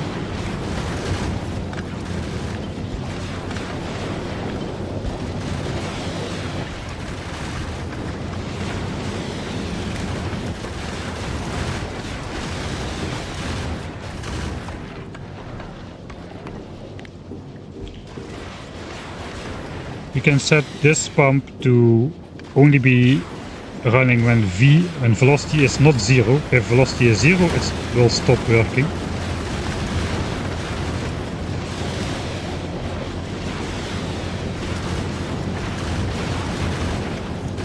I do not have a space for second pump on this side though.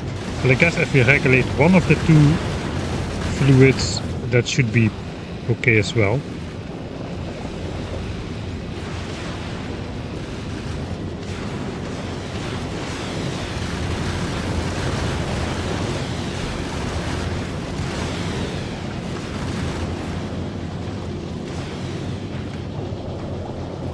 Yeah, we cannot get the fluid connected to that without breaking something.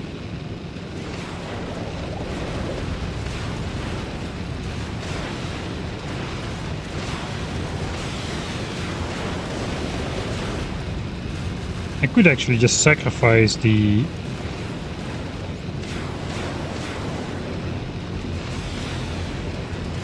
gun turret here to set the same condition on this one.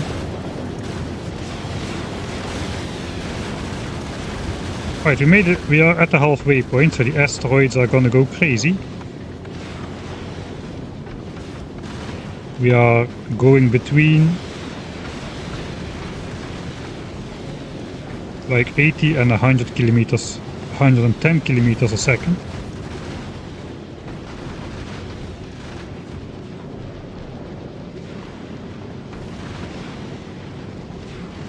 I guess 100, it should be okay.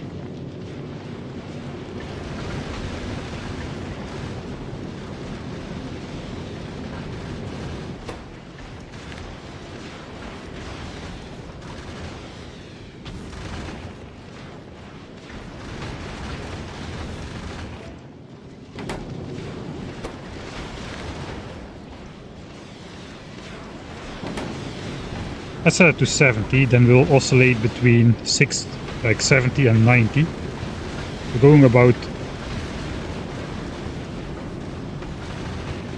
Yeah, that is probably a little bit better.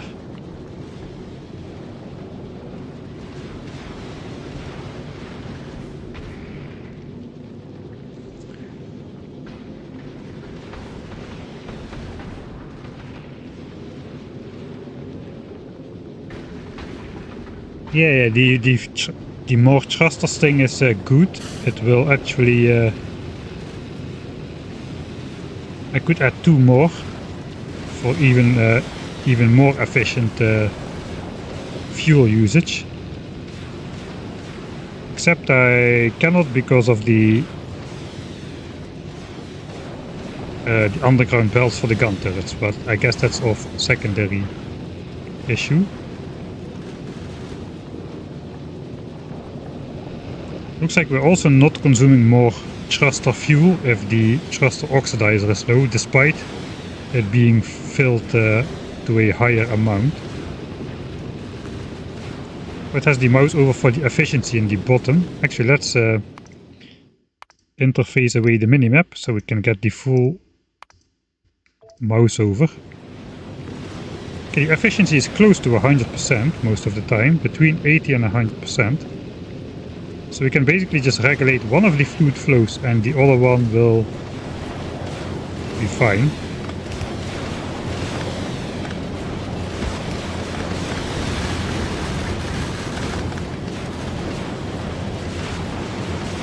Alright, so that should work. Okay, let's see if the other pump switches off. We did not get demolished just yet, we have almost arrived. Let's see if this one gets disabled by control behavior as soon as we reach 0 kilometers a second.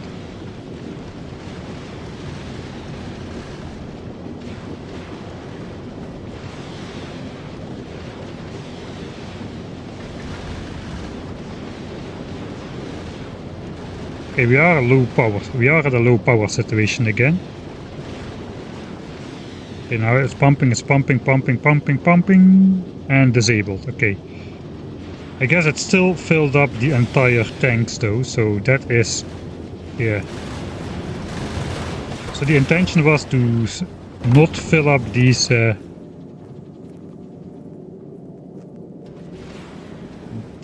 engines, because now if we fly away, we'll be flying at high speed for quite a while. Let's say if we would go back to, I don't know, let's say Gleba. Now we are flying. Now we're flying at 150 kilometers a second. Okay, actually it goes down quite fast. Okay, it takes some time for the asteroids to spawn. Yeah, that basically means the zero condition is basically doing nothing. Because anyway, in the deceleration phase, this pump, even on low power, just pumps full the system of oxidizer anyway. So we can get rid of that one. Alright, that was a good result. That was a good result. That was a great result. So let's take that away. We can keep this single one. We'll set it to 70. 70 was good. 70 means 90, right?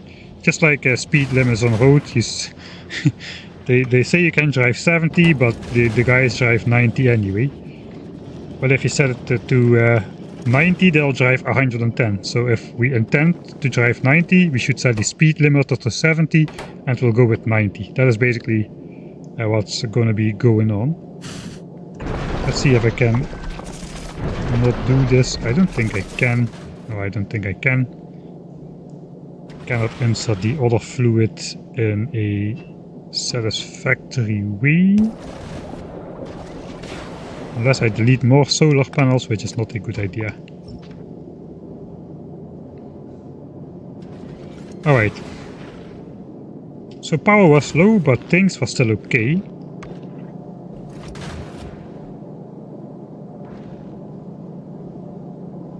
I think I should at least upgrade some of these inserters to blue. The ones which put belt from the hub on the ammo should probably be blue. Then it divides into two directions here, so that is probably okay. Here it goes here, grab. This goes here and grab. This is long-handed, so that's twice as fast as a not long-handed one. I guess we'll upgrade this one to blue as well, because all the ammo goes through here.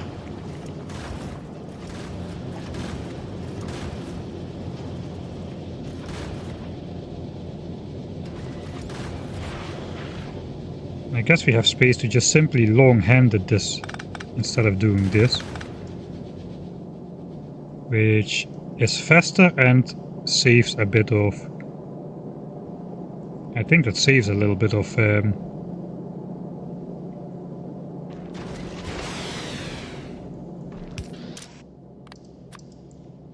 power. I think two slow inserters take as much power as a long-handed one. Actually no, these are more efficient because they finish their swing faster, meaning they use less power, I think.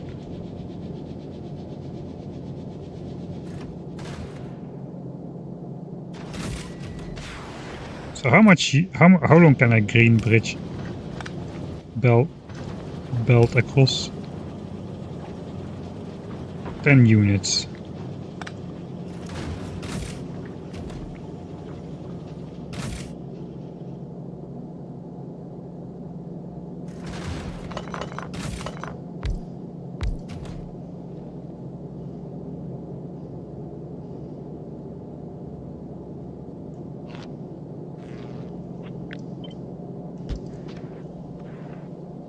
Wait.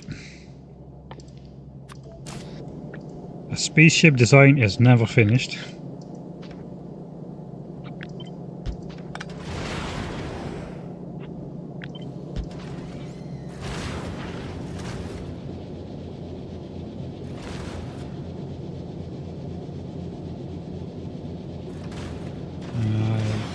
This actually does help the way I want it to.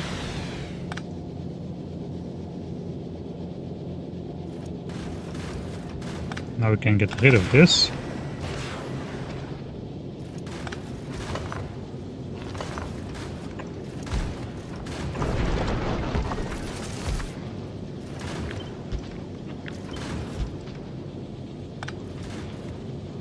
And instead we can output the ammo here on a blue underground, which is long enough to span the gap between these two hubs.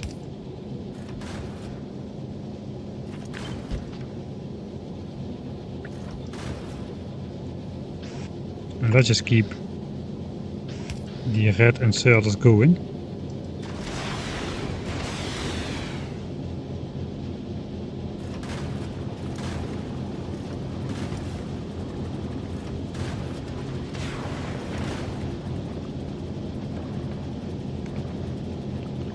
Right, so I think these are actually more energy efficient than the slow ones.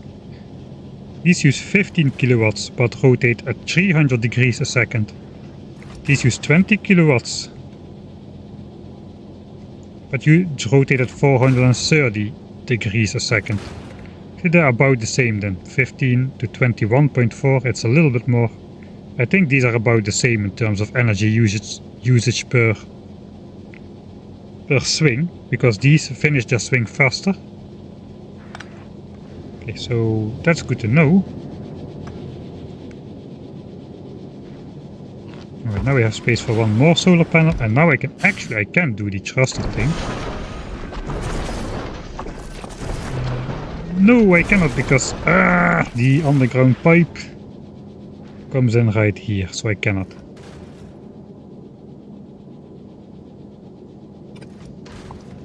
That was what I was trying to do, really. I still think it's kind of an upgrade, though.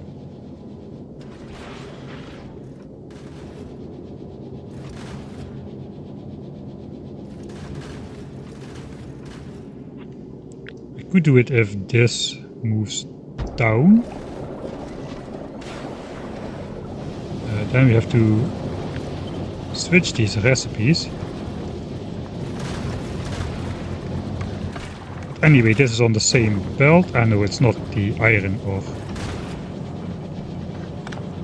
but that can go here, so that should be the same. Alright, so delete, delete.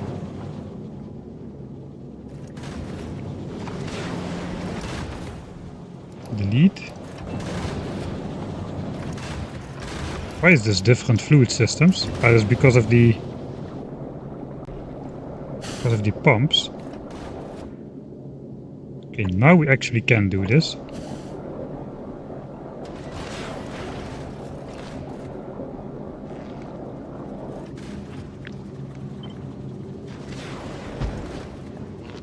And we can have some more space for fluid on board as well.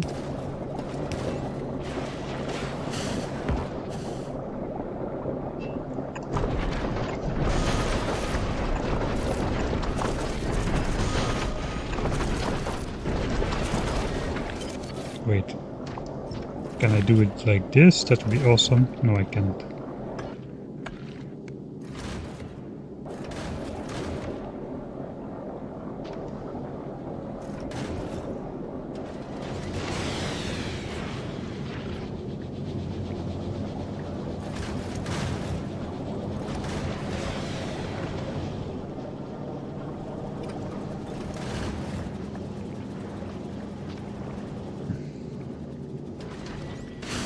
Okay, this is good enough, I guess.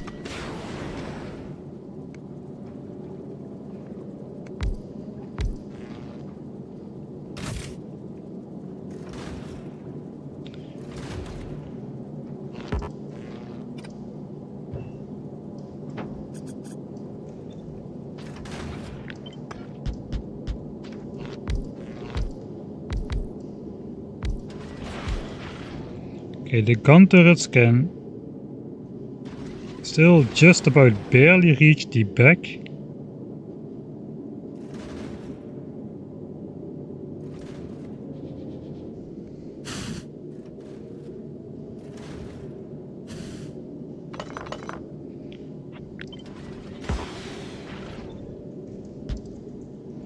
What if we build an inverse one? Inverse V. Not really recommended in real space travel, but we don't really need to care about that.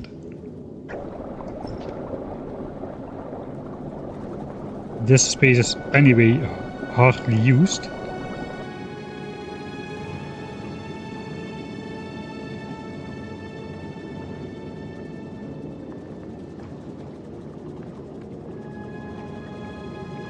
Underground to the far left thruster is missing. Underground to the far left thruster.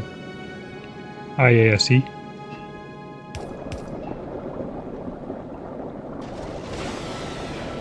Alright, so now all of this is full. And that means we will have a longer period of time where we go full thrust, I presume. So this may turn out to be a mistake. Now we need to actually add some solar panels or it will look bad.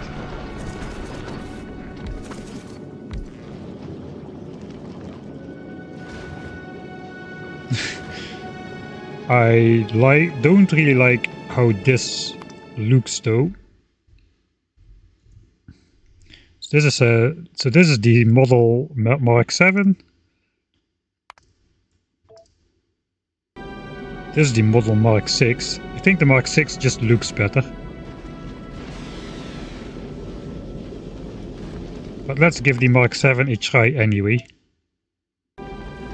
Just solar for power, yeah. And Aquilo, I think the power will be sufficient. This is also just the unquality panels. And this is actually a lot of panels. Here we've got like 32. Each panel providing 36 kilowatt. We've got everything efficiency module up. Okay, we'll go fast speed to the halfway point.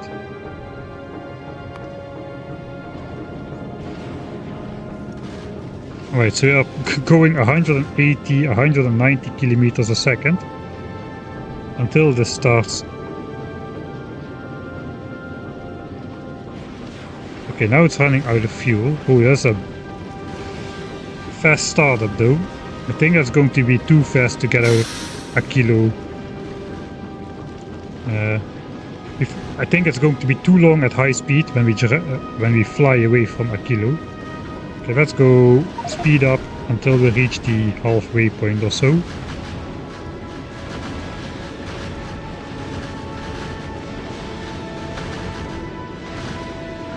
I guess we can go a little bit beyond. Because the speed is now regulated, we don't speed up anymore. after the halfway point.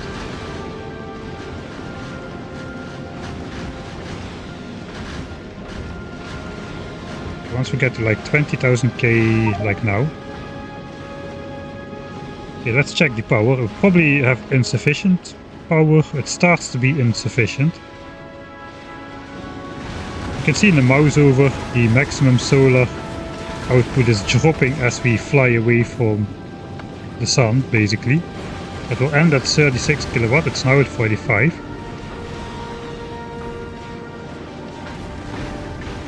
Okay, these things tearing up the big asteroids is definitely doing work.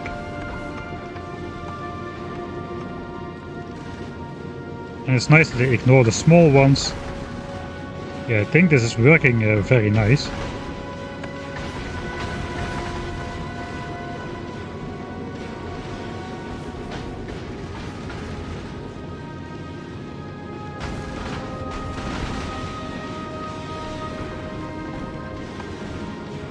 Maybe put on a few accumulators.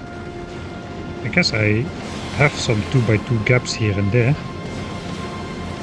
which we could use.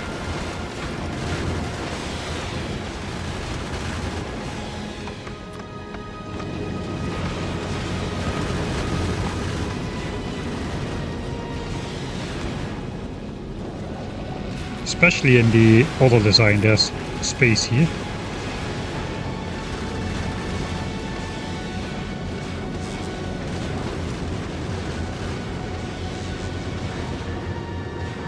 It definitely helps to smoothen out the power surges of like asteroid grabbers and inserter swings and whatnot. Okay, we made it without issue with our 5-engine design.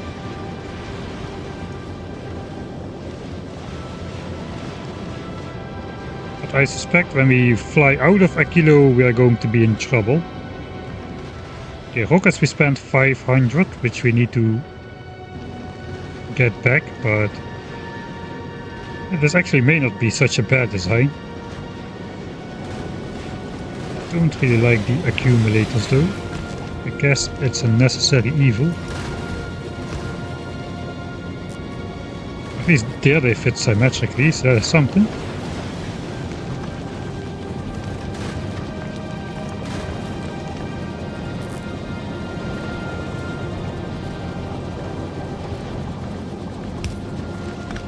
Guess we could fit one more on the front here as well.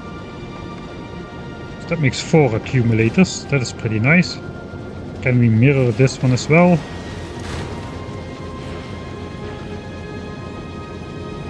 Don't really think so.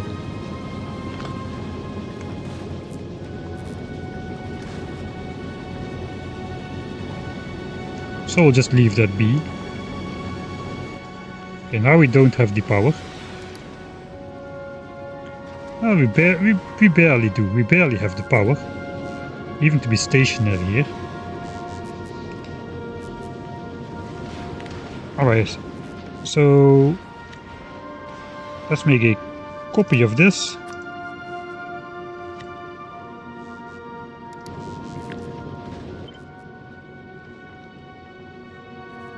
We'll just call this the Mark V because it has 5 engines. We'll call the other one the Mark III because there's 3 engines. I lost count anyway. We have to update the Mark III though from the other save. But let's now check if we fly out of Aquilo, if we will just immediately smash 200 kilometers a second into asteroids.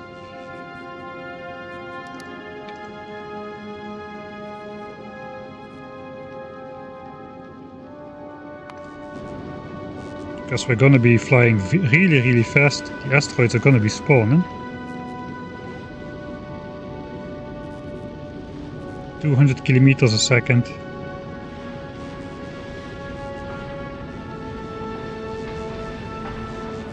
Oh yeah, that is too dangerous, man. Our turrets just don't have the time to react because I built them so far back. Okay, now we're slowing down. Now we're slowing down.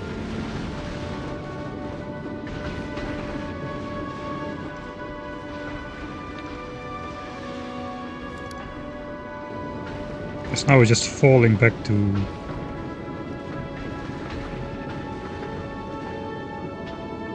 Now we're just gonna reverse into Aquilo. Will asteroid spawn behind me?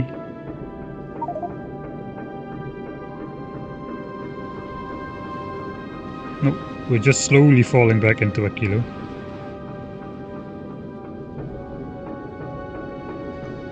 Let's actually fly to Aquilo.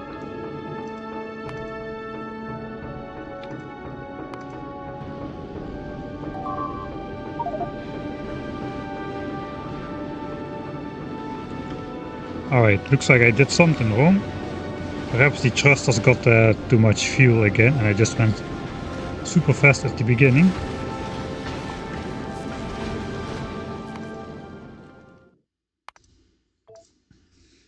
I do like that this spaceship has plenty of solar panels though.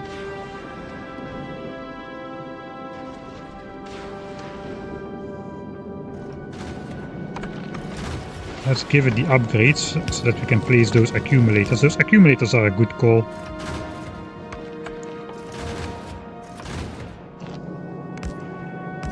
Alright, there it's symmetric and here it's symmetric-ish.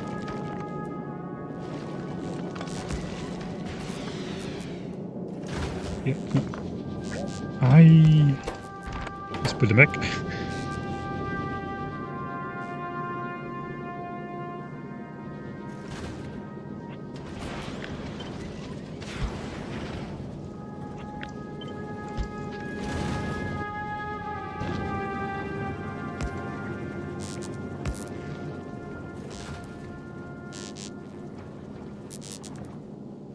Okay, we actually... Do we need that? Fluid. Yeah, we do need it. Alright, 6 accumulators. I refuse to place the 7th.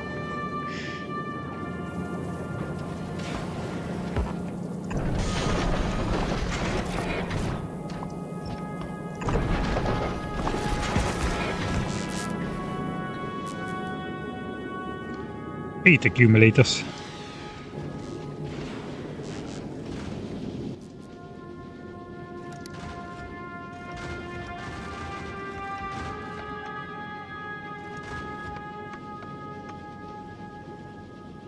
All right.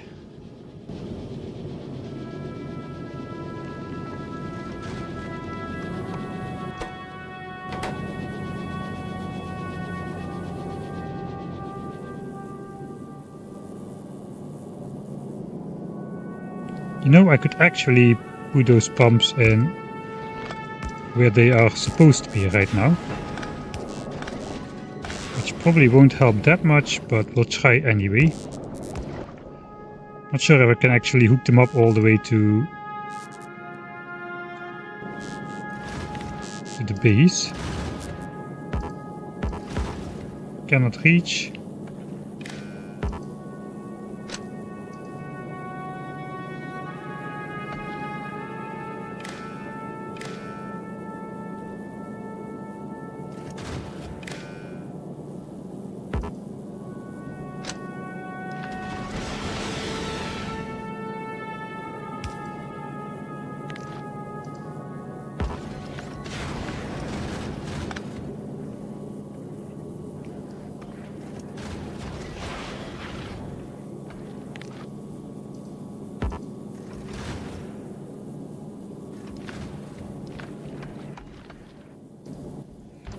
Oh, I guess we're gonna have some...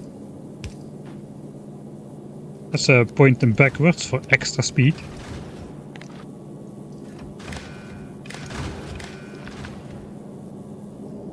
Alright, so we want to copy the conditions from these over to these.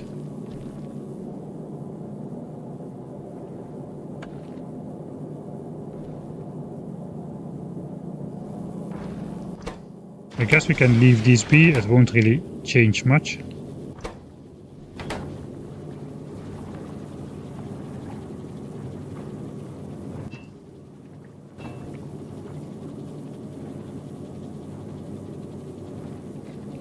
3, 4, 5, 6, 7, 8, 9, 10. Okay, so we got like 1000 in the pipes and 5000 in these thrusters.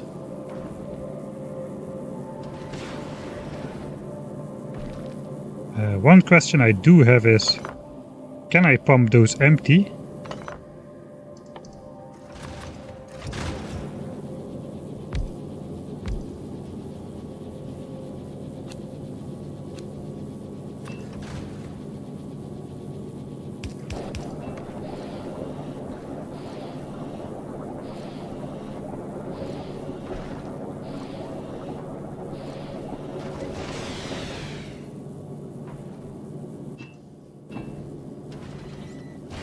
No, it doesn't appear so. I can empty these pipelines, but I cannot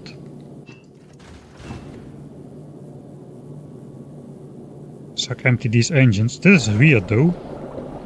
Where is all this fluid going?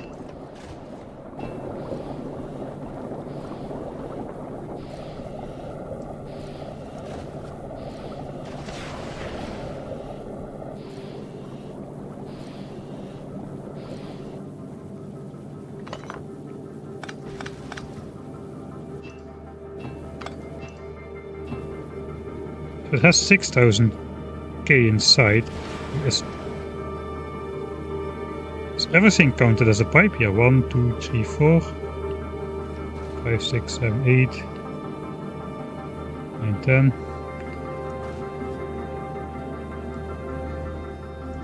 These things are like 4.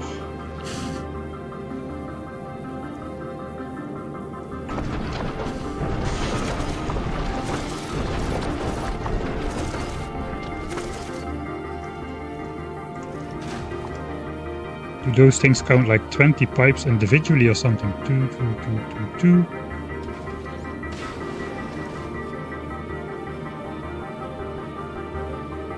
That would make it like 100 pipes. Yeah, it looks like these things count like 20 pipes individually. So there's 6000 inside here. And then another 1000 in the oxidizers themselves. Because 5000 in the engines themselves. The pipe system reads 6000, which I would presume was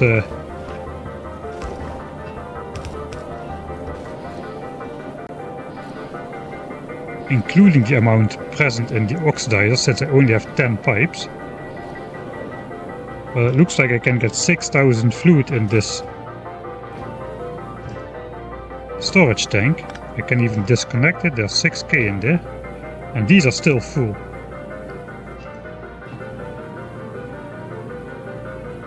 Okay, so that is quite something. It's annoying though to manually I would manually need to switch this out, and I would have to make sure these don't fill up. Okay, I'm not gonna do that really. So let's pump it back.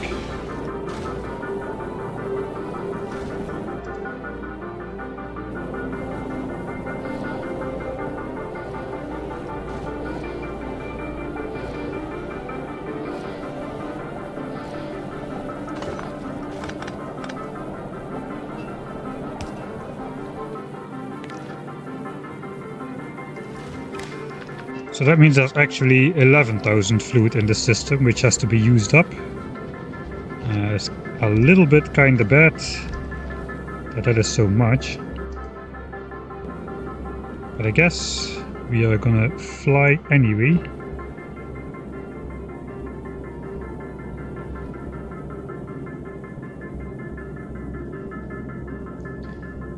We are at Volgora.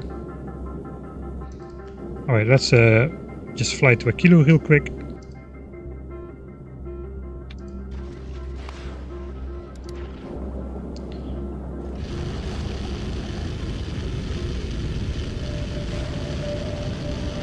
Okay, why is this working? Okay, that doesn't have the filter set. This has to go the other way. And now it's slowing down.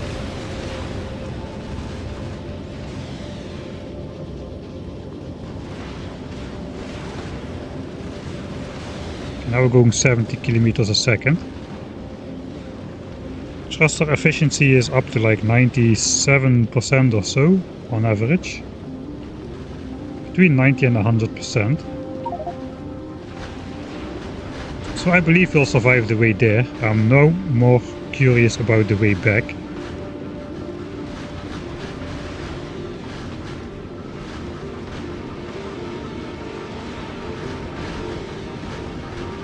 Because we're going to be flying way too fast for the first little part, I think.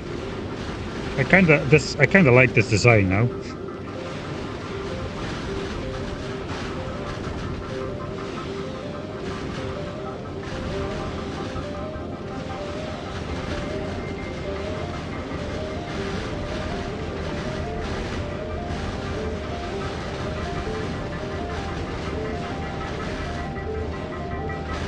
Oh yeah, we made it. At 70 kilometers a second we made it.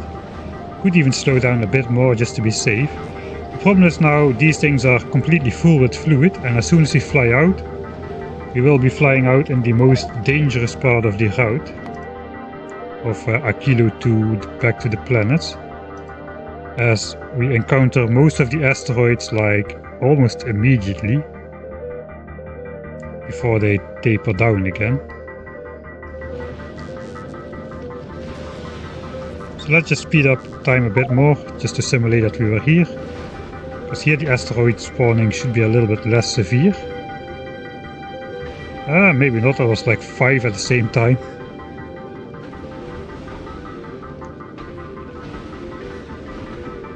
Alright, and then we'll just head out.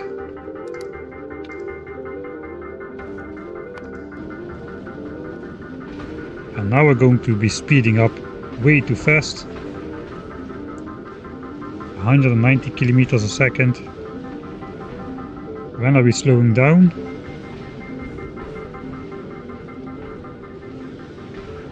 Okay, we are slowing down. Is it in time?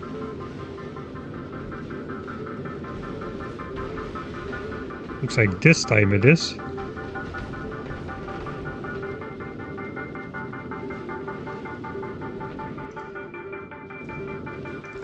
Okay, let's try once more.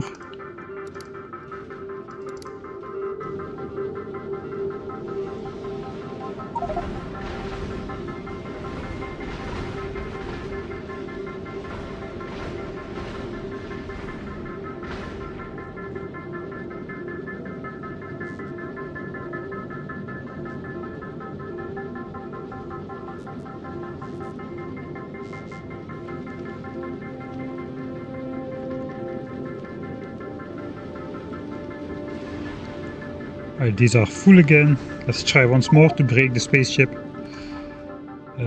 Fly out to whatever.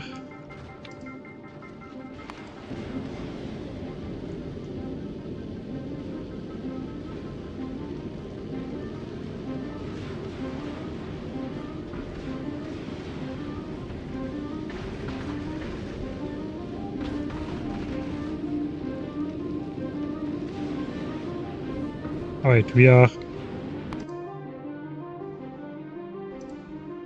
at the height of the asteroid spawning as the speed slows down, so perhaps we can do it. We just need to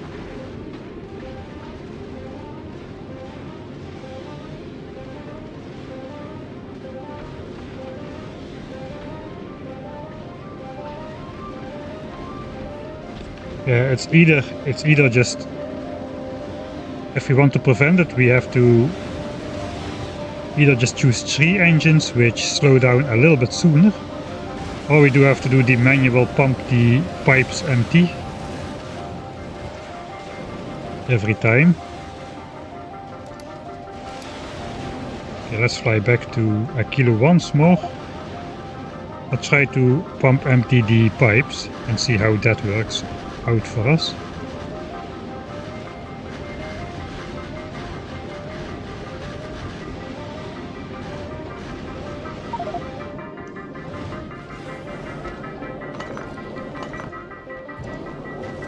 Alright, so in that example we would be having, I guess we won't be having these accumulators then, because we would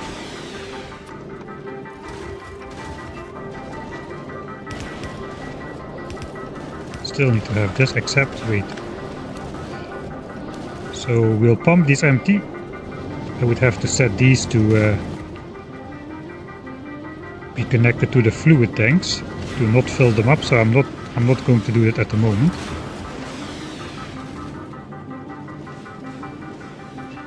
Yes, these pipe systems are now empty.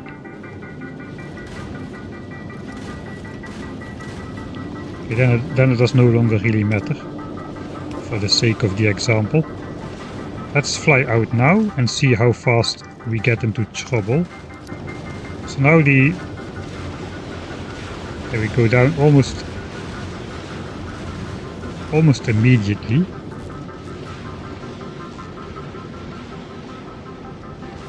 And soon we will run out completely. We didn't even make it yet to the height of the asteroid spawning.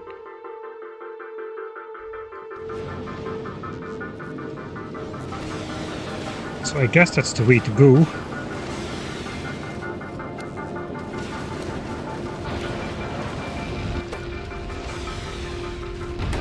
Okay, and then we can just empty those out again and go the rest of the way with 70 kilometers a second speed.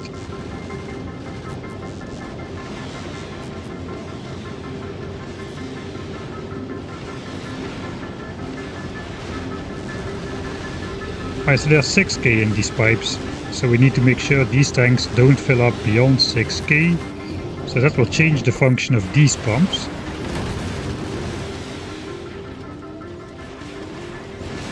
Which will now have to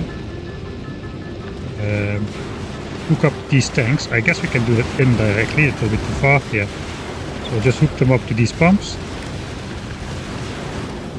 And now they should be able to read the fluid level. So instead of watching the velocity, now these are just gonna take care that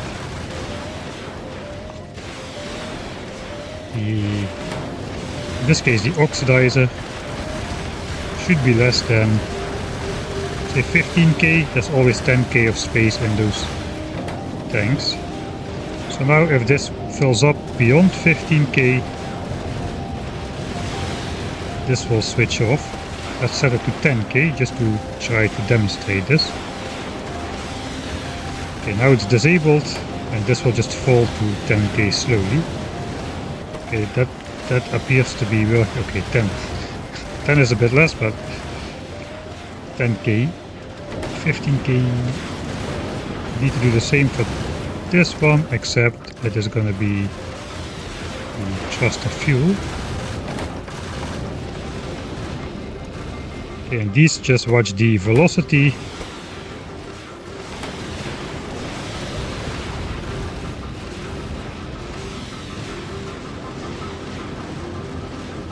Okay, and that way we can store up a little bit of fuel, but we can also pump empty the system a little bit before we start. I think like this we will be safe.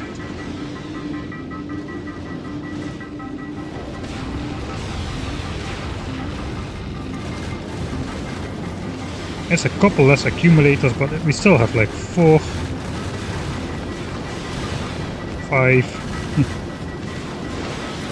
Let's place it. Okay, 6.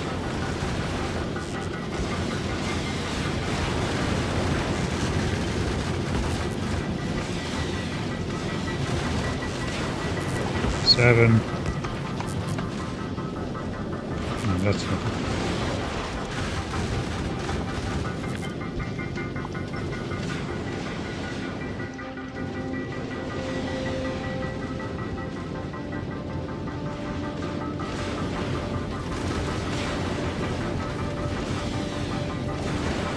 Alright. Is this the final design? It may just be the final design.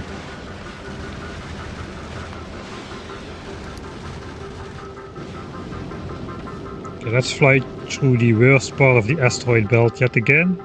We are slightly gonna be out of rockets with all this flying back and forth non-stop basically. So we have to make sure to keep the rockets stocked up enough. Ammo does not seem to be a problem. But I do not want to rely on ammo only for the medium asteroids. Okay, this we should survive easily.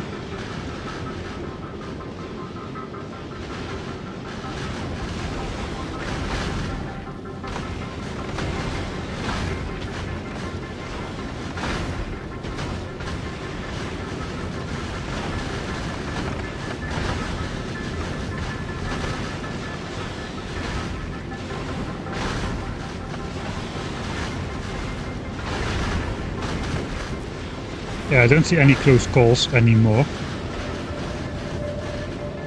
Okay, we arrived.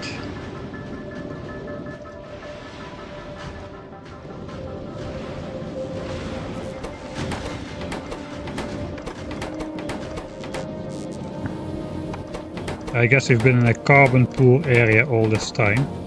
We are using this site a lot less though. If we want to upgrade grabbers, it definitely has to be the carbon ones on this side.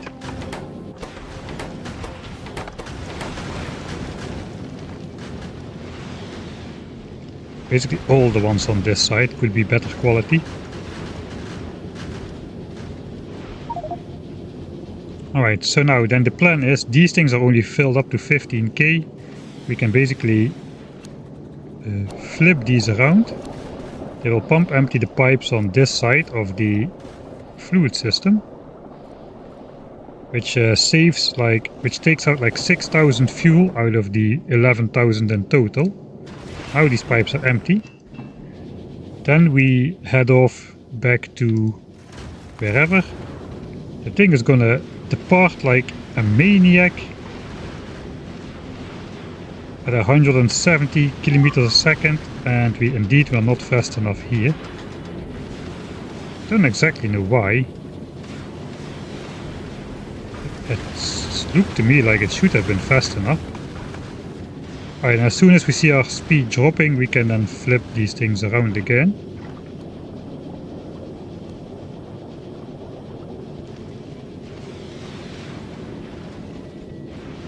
Okay, and that should basically stabilize our speed eventually again around 70k. We can do a quick speed up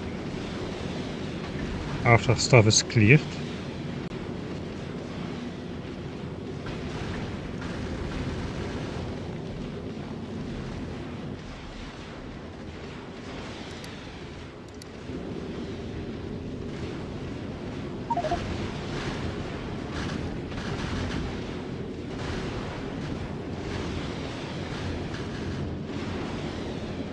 Okay, we're back at the Kilo.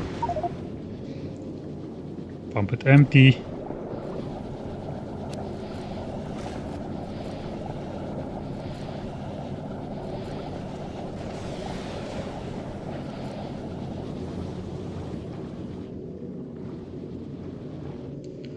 Just wait for an unfortunate asteroid spawn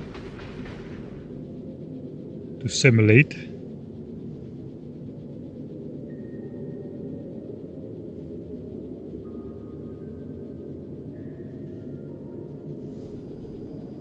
Hello, asteroids? Any day now?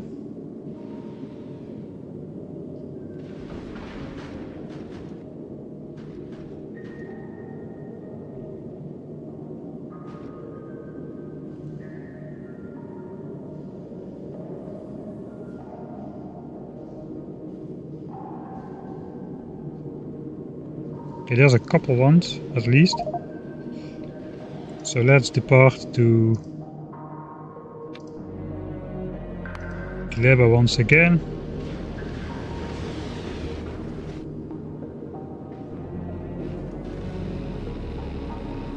Speed is dropping.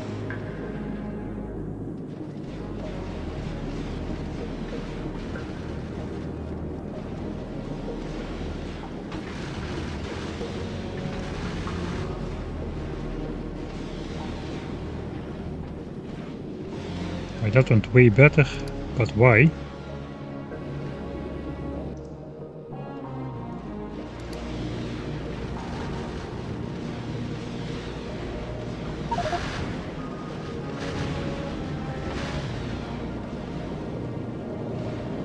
If the arms aren't grabbing, then the thing is full.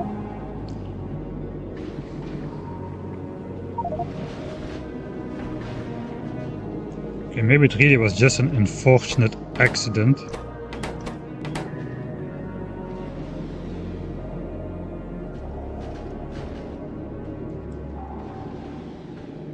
Okay, some asteroids are in front of us. Empty out these things.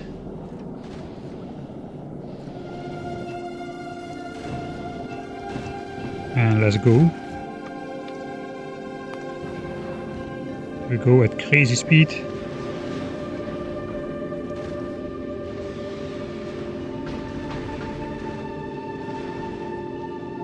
And we're already slowing down to like 70.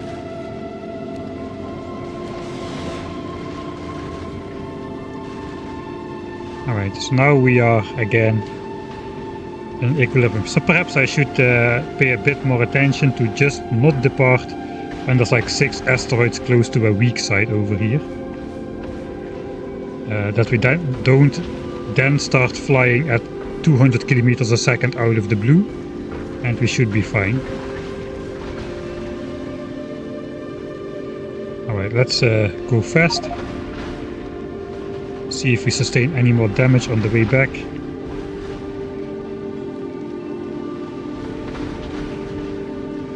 It is close though, it is so close to the spaceship, all those asteroids blowing up to tiny pieces. Definitely not the most safe looking design. Alright, looks like we made it out of the thick of the big asteroids. I think this is going to be the design then. The advantage over the 3 solar panel one is, or over the 3 engine one, is that it does have a lot of solar panels. We don't really need to care about fuel efficiency, which is a bit meh.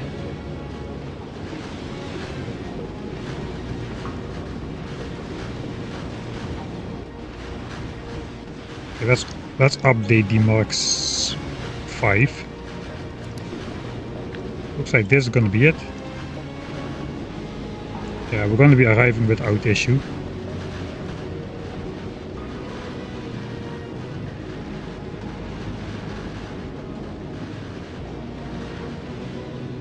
Alright, so now let's go back to the Mark III one.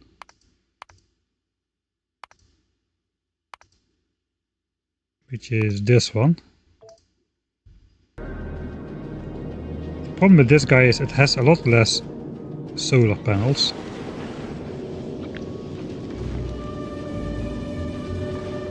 And also no real control about thrust. So I guess this will automatically slow down. Let's take this one to Aquilo.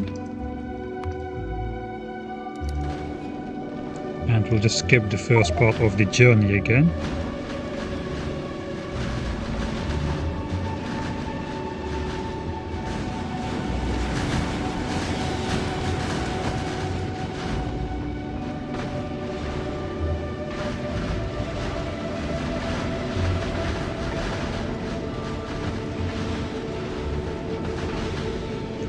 This one is also flying like a little bit faster. It's flying around like between 80 and 100 kilometers a second. Just because of the fuel production rate. We're producing at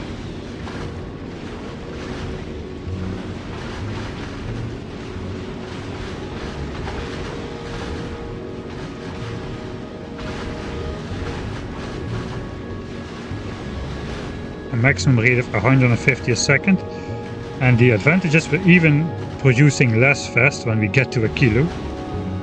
Basically the power is insufficient here. This guy does not have the accumulators though.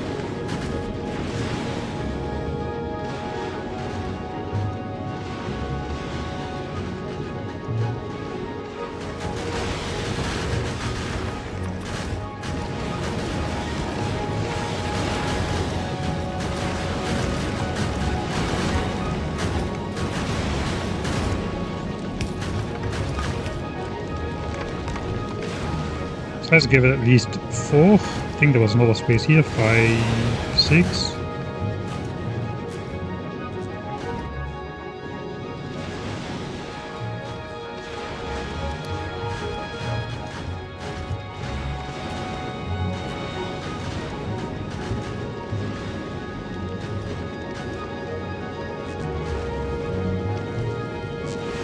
Wait, the arms get interrupted apparently.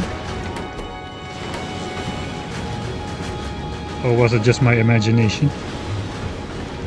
If power is insufficient, the arms come back inside, it appeared.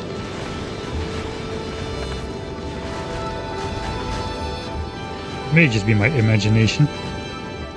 Okay, let's try to fly out.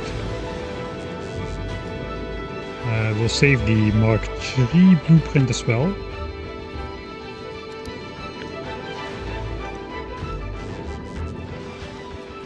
Okay, this is gonna go bad. This is gonna go badly, probably. Especially at...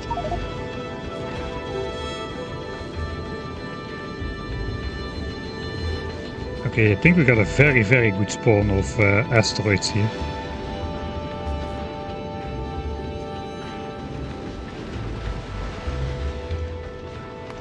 That is unacceptable.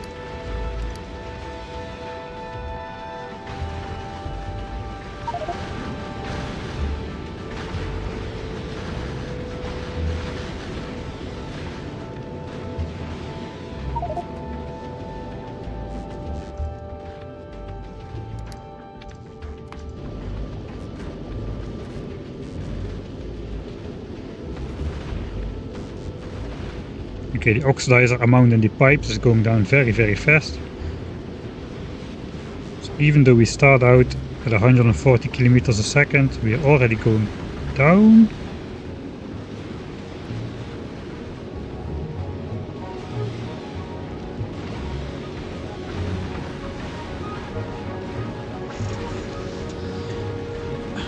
Alright, what is your favorite one?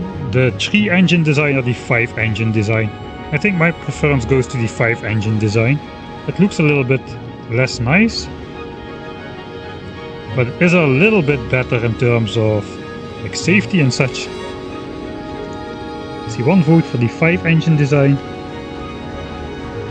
5 engines, gotta go fast.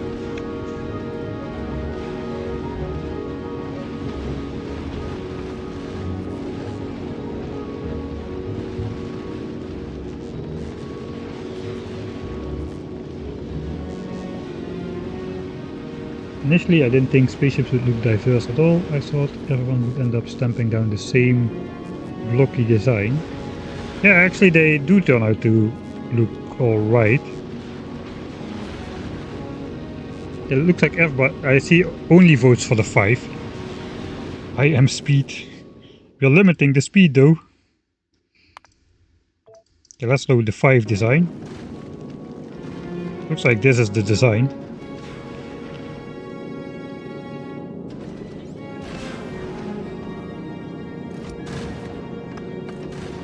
Except this one also doesn't have the accumulators, nor does it have the fluid tanks.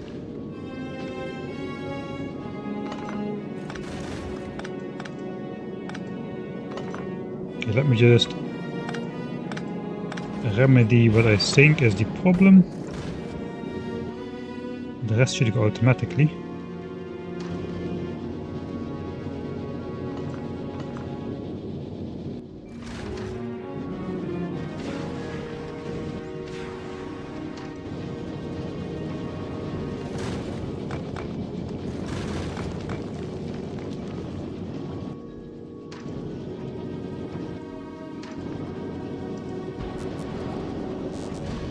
Okay, it immediately departs because apparently the schedule gets copied as well.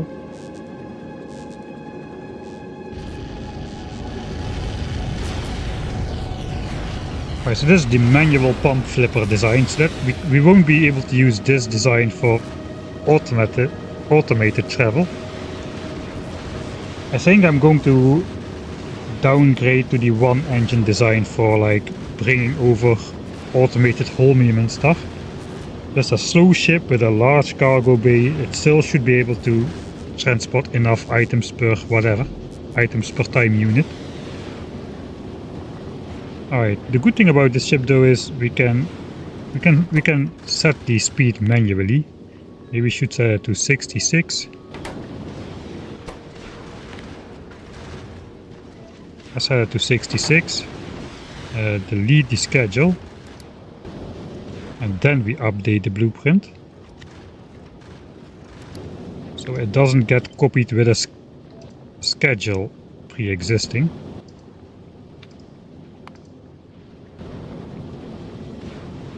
Alright, now let's continue.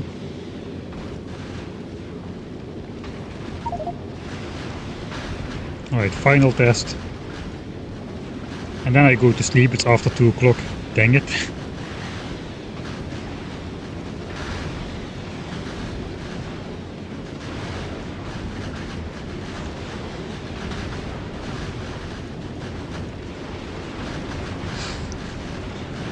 First build I have seen with speed control and strong shape. I don't think it's the... maybe the one you've seen, but I think actually reading the speed, it's probably something a lot of people figure out a lot more quickly than I did. Alright, so we did not get obliterated. Let's try that once more. Flip the tank, flip the tank. These pipes are now empty. Once we are ready to depart, even though all of these are full. Okay, here comes some asteroids. Let's just see if we can fly away at an inopportune moment. I'll slow the time down just to see what's going on. Okay, so we are flying at 170 kilometers a second.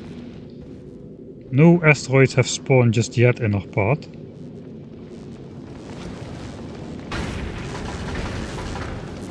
Okay, we did take out those fast enough. We're already slowing down to 66 a second.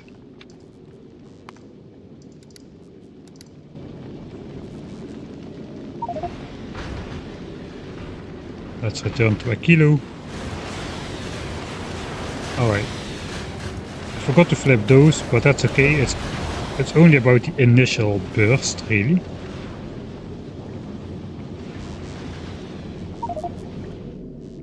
Okay, let's wait for some asteroids to be in front of our ship. Okay, that looks like some asteroids.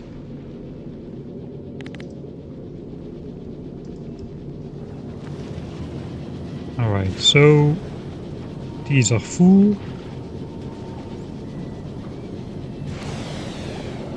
Forgot to empty out those.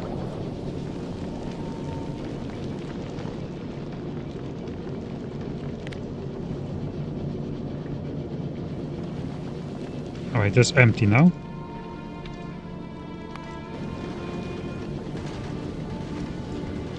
So we're running the game at half speed now.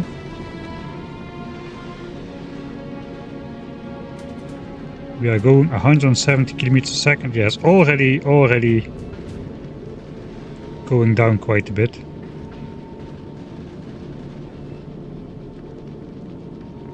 I think we'll probably survive flying out in this manner.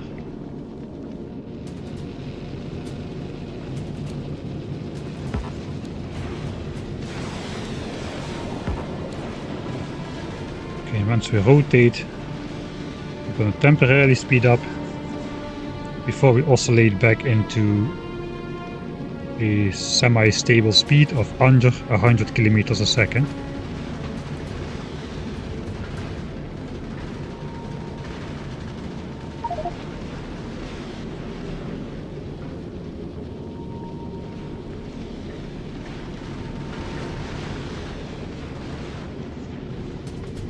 Hey, good night, David. This has been a good distraction from election madness.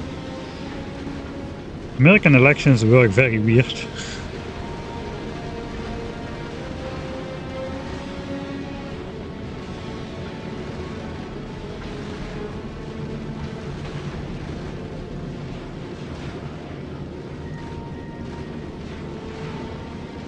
Alright, I approve of this design. I think I gotta change the title of the VOD though. To getting to... I guess we got to Aquilo, but not in the real game. We made negative progress in real game time. But we did come out victoriously with this spaceship design.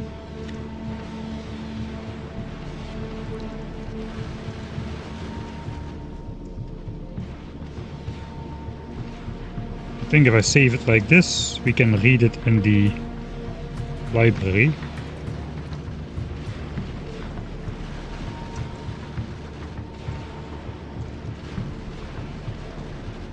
So we're gonna use this one. This is gonna be our design. It's gonna be fairly easy to build. We just need to get our hands on 7 rocket turrets.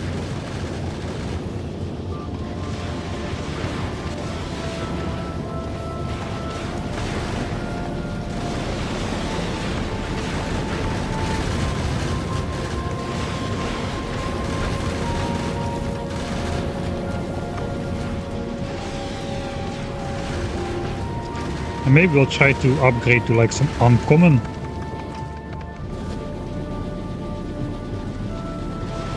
gun turrets for these to get a little bit extra range to blow up some asteroids in front of the ship here. That would probably be very nice. Just to account for the last little bits of trouble. Right, we learned a lot of stuff today though, a lot of stuff. Because we haven't really designed a proper spaceship just yet, except perhaps the Gillespie Express. So let me save here. Flight... who knows. But ship complete. Alright, that is the ship. I'm gonna load the save back once we... for the outro, but let's actually... that is a lot of editor saves. Let's go back to our actual save game, which is now only on Gleba, a half hour before the end save of the last stream, where we already flew away in the rocket. I'm gonna throw away my ammo.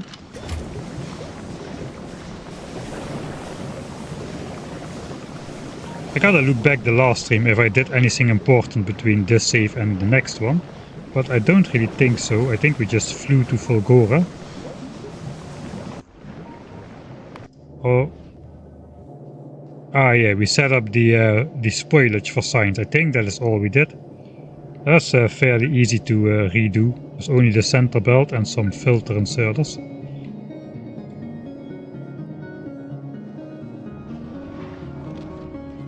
I also guess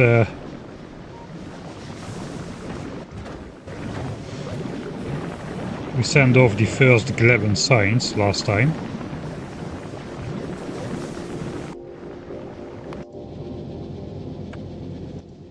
Okay, this is at least set correctly, so that is nice. Alright, so we'll have to redo setting off the first Gleban signs. That means I also don't have... ah, no, wait. No. It's not the first. We have plenty. We have plenty.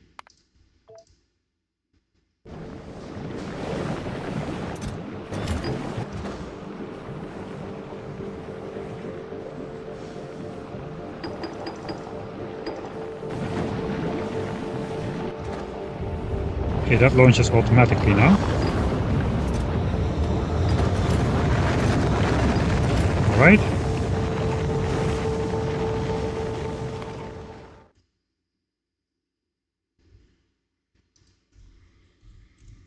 A new save number 214. Before we will actually get off of this planet though, we will make sure to make the carbon fiber we need to make some rocket turrets. Let's see what more carbon fiber is going to be used for. Stack inserters, which we don't really want. Foundations, which we don't really need. Lava, oil, oceans and most water. Okay, so we just need the ice platforms for Aquilo, so we don't really need these. quantum processor, which appears to be post Aquilo. A portable fusion reactor. So I'm happy with my solar panels for now. Tool belt equipment, we already got it. Rocket turrets we're gonna make. Railgun turrets. I guess we'll come back to Aquilo in some point to do that kind of stuff. So yeah, we just gotta make the carbon fiber here. We'll start with that next time. For today it has been enough. Holy moly, 8 hours of spaceship design. That was unexpected. That was harder than setting up Aquilo almost.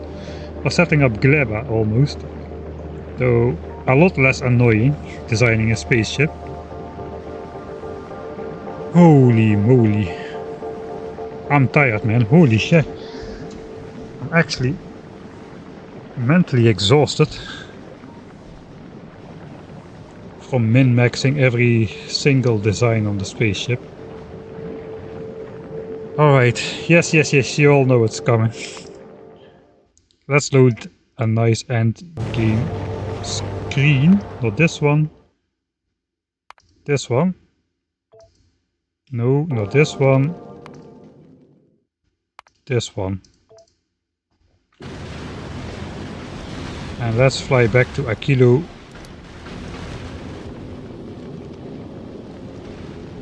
Alright.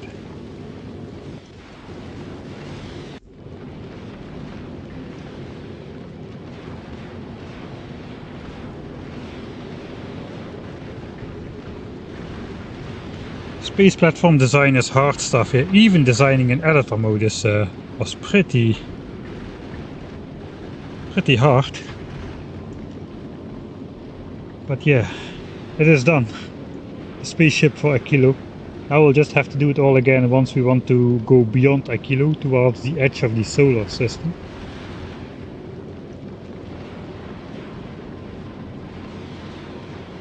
I don't even know what the range of the railgun is. If it's larger than this, we may just be able to get away with. We'll think about that next time. I just cannot think anymore. Looks like a model of a tooth.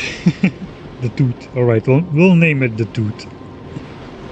I can actually do that now without saving.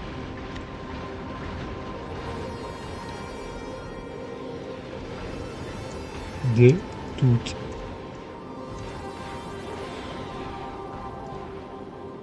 The Aquilo Mark V, which is also called the tooth.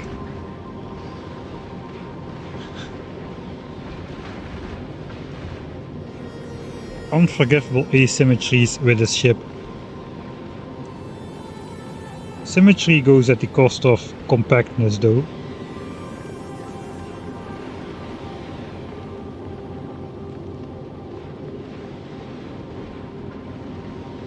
$150 hours of space age saved so far. I think I'm getting there as well. No, it's not true. It's not true. I lost half an hour of progress today. I'm now at 101 hours and 28 minutes. I think I was at 102 hours in the last save. But oh well. Minus half an hour.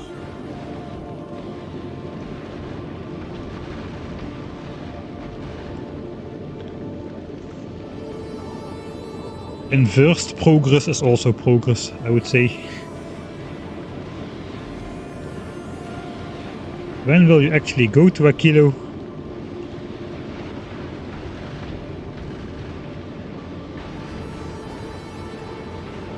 I'm guessing in the next stream we should be able to get there. Now that we got the spaceship design done, getting the actual components of the spaceship should be pretty easy. Then we need to make a shopping list of stuff we need to load on our spaceship over here.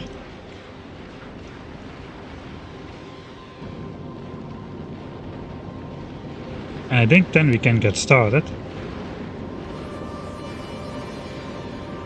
There's nothing else which we actually need to do. Let's quickly verify.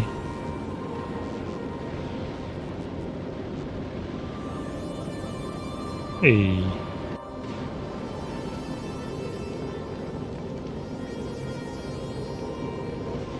I'm in editor mode. Like, why does it?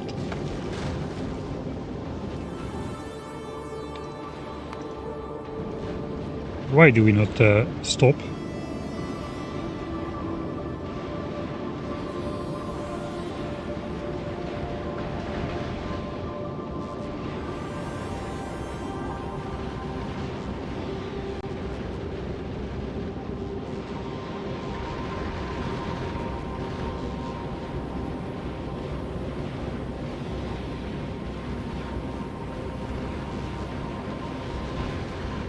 I guess some uncommon rocketers would also help with the range to destroy some of these asteroids on this side, just for, even if just for the two on the front here.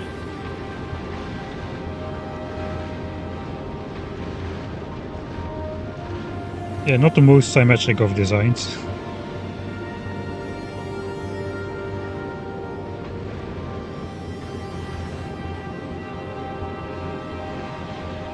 Why didn't you curse ship like trains in 10K? Because I have no knowledge of designing ships. I think it's cursed enough with all the weird insertion and belt stuff going on though. Let's take a closer look, for example at this section. Alright, let's follow these ice blocks which come out of this thing. First of all, we are loading this on the same belt, then belt weaving this through here with some weird conditions. Then the ice comes out, a split over here, so this inserter can reach over this inserter, put it over this belt on this belt where it goes in this underground, after which it's side loaded into this underground here, after which it's side loaded into this underground here, so it's aligned in the correct side of the belt to be able to prioritize this ice. And those kind of mechanisms are going on basically all over the spaceship. I would say it is cursed enough for sure.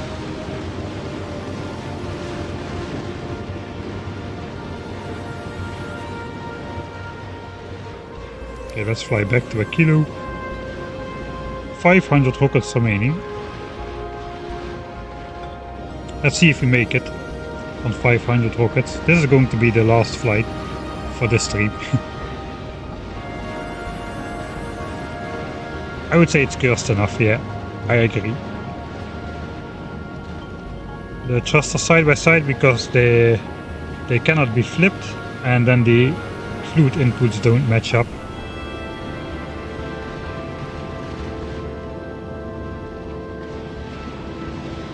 Alright, I'm going to go to bed. Thanks everybody for watching. I think, what day is tomorrow? Tomorrow it's like Thursday. I think tomorrow I will stream the 10,000 signs per minute base, so that will only be on Twitch. I will return to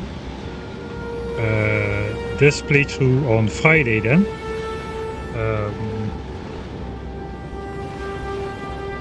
Yeah, we're either going to get to Aquilo later in the evening or on Saturday at the start of the stream, but I actually expect we'll get there then Friday after a couple hours of building the spaceship and actual preparation. I think we can make it to Aquilo and at least explore the planet's concepts a little bit.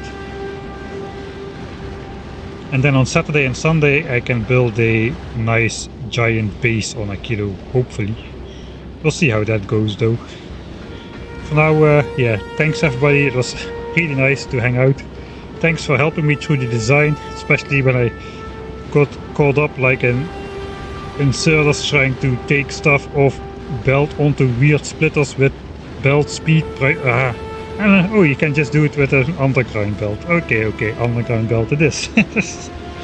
Stuff like that, man. Right, it looks like we finally got a safe spaceship working. I'm really glad with that. We're gonna build it in the next stream. Now we're gonna be off to Aquilo. Thanks everybody for watching, and I will see you all next time.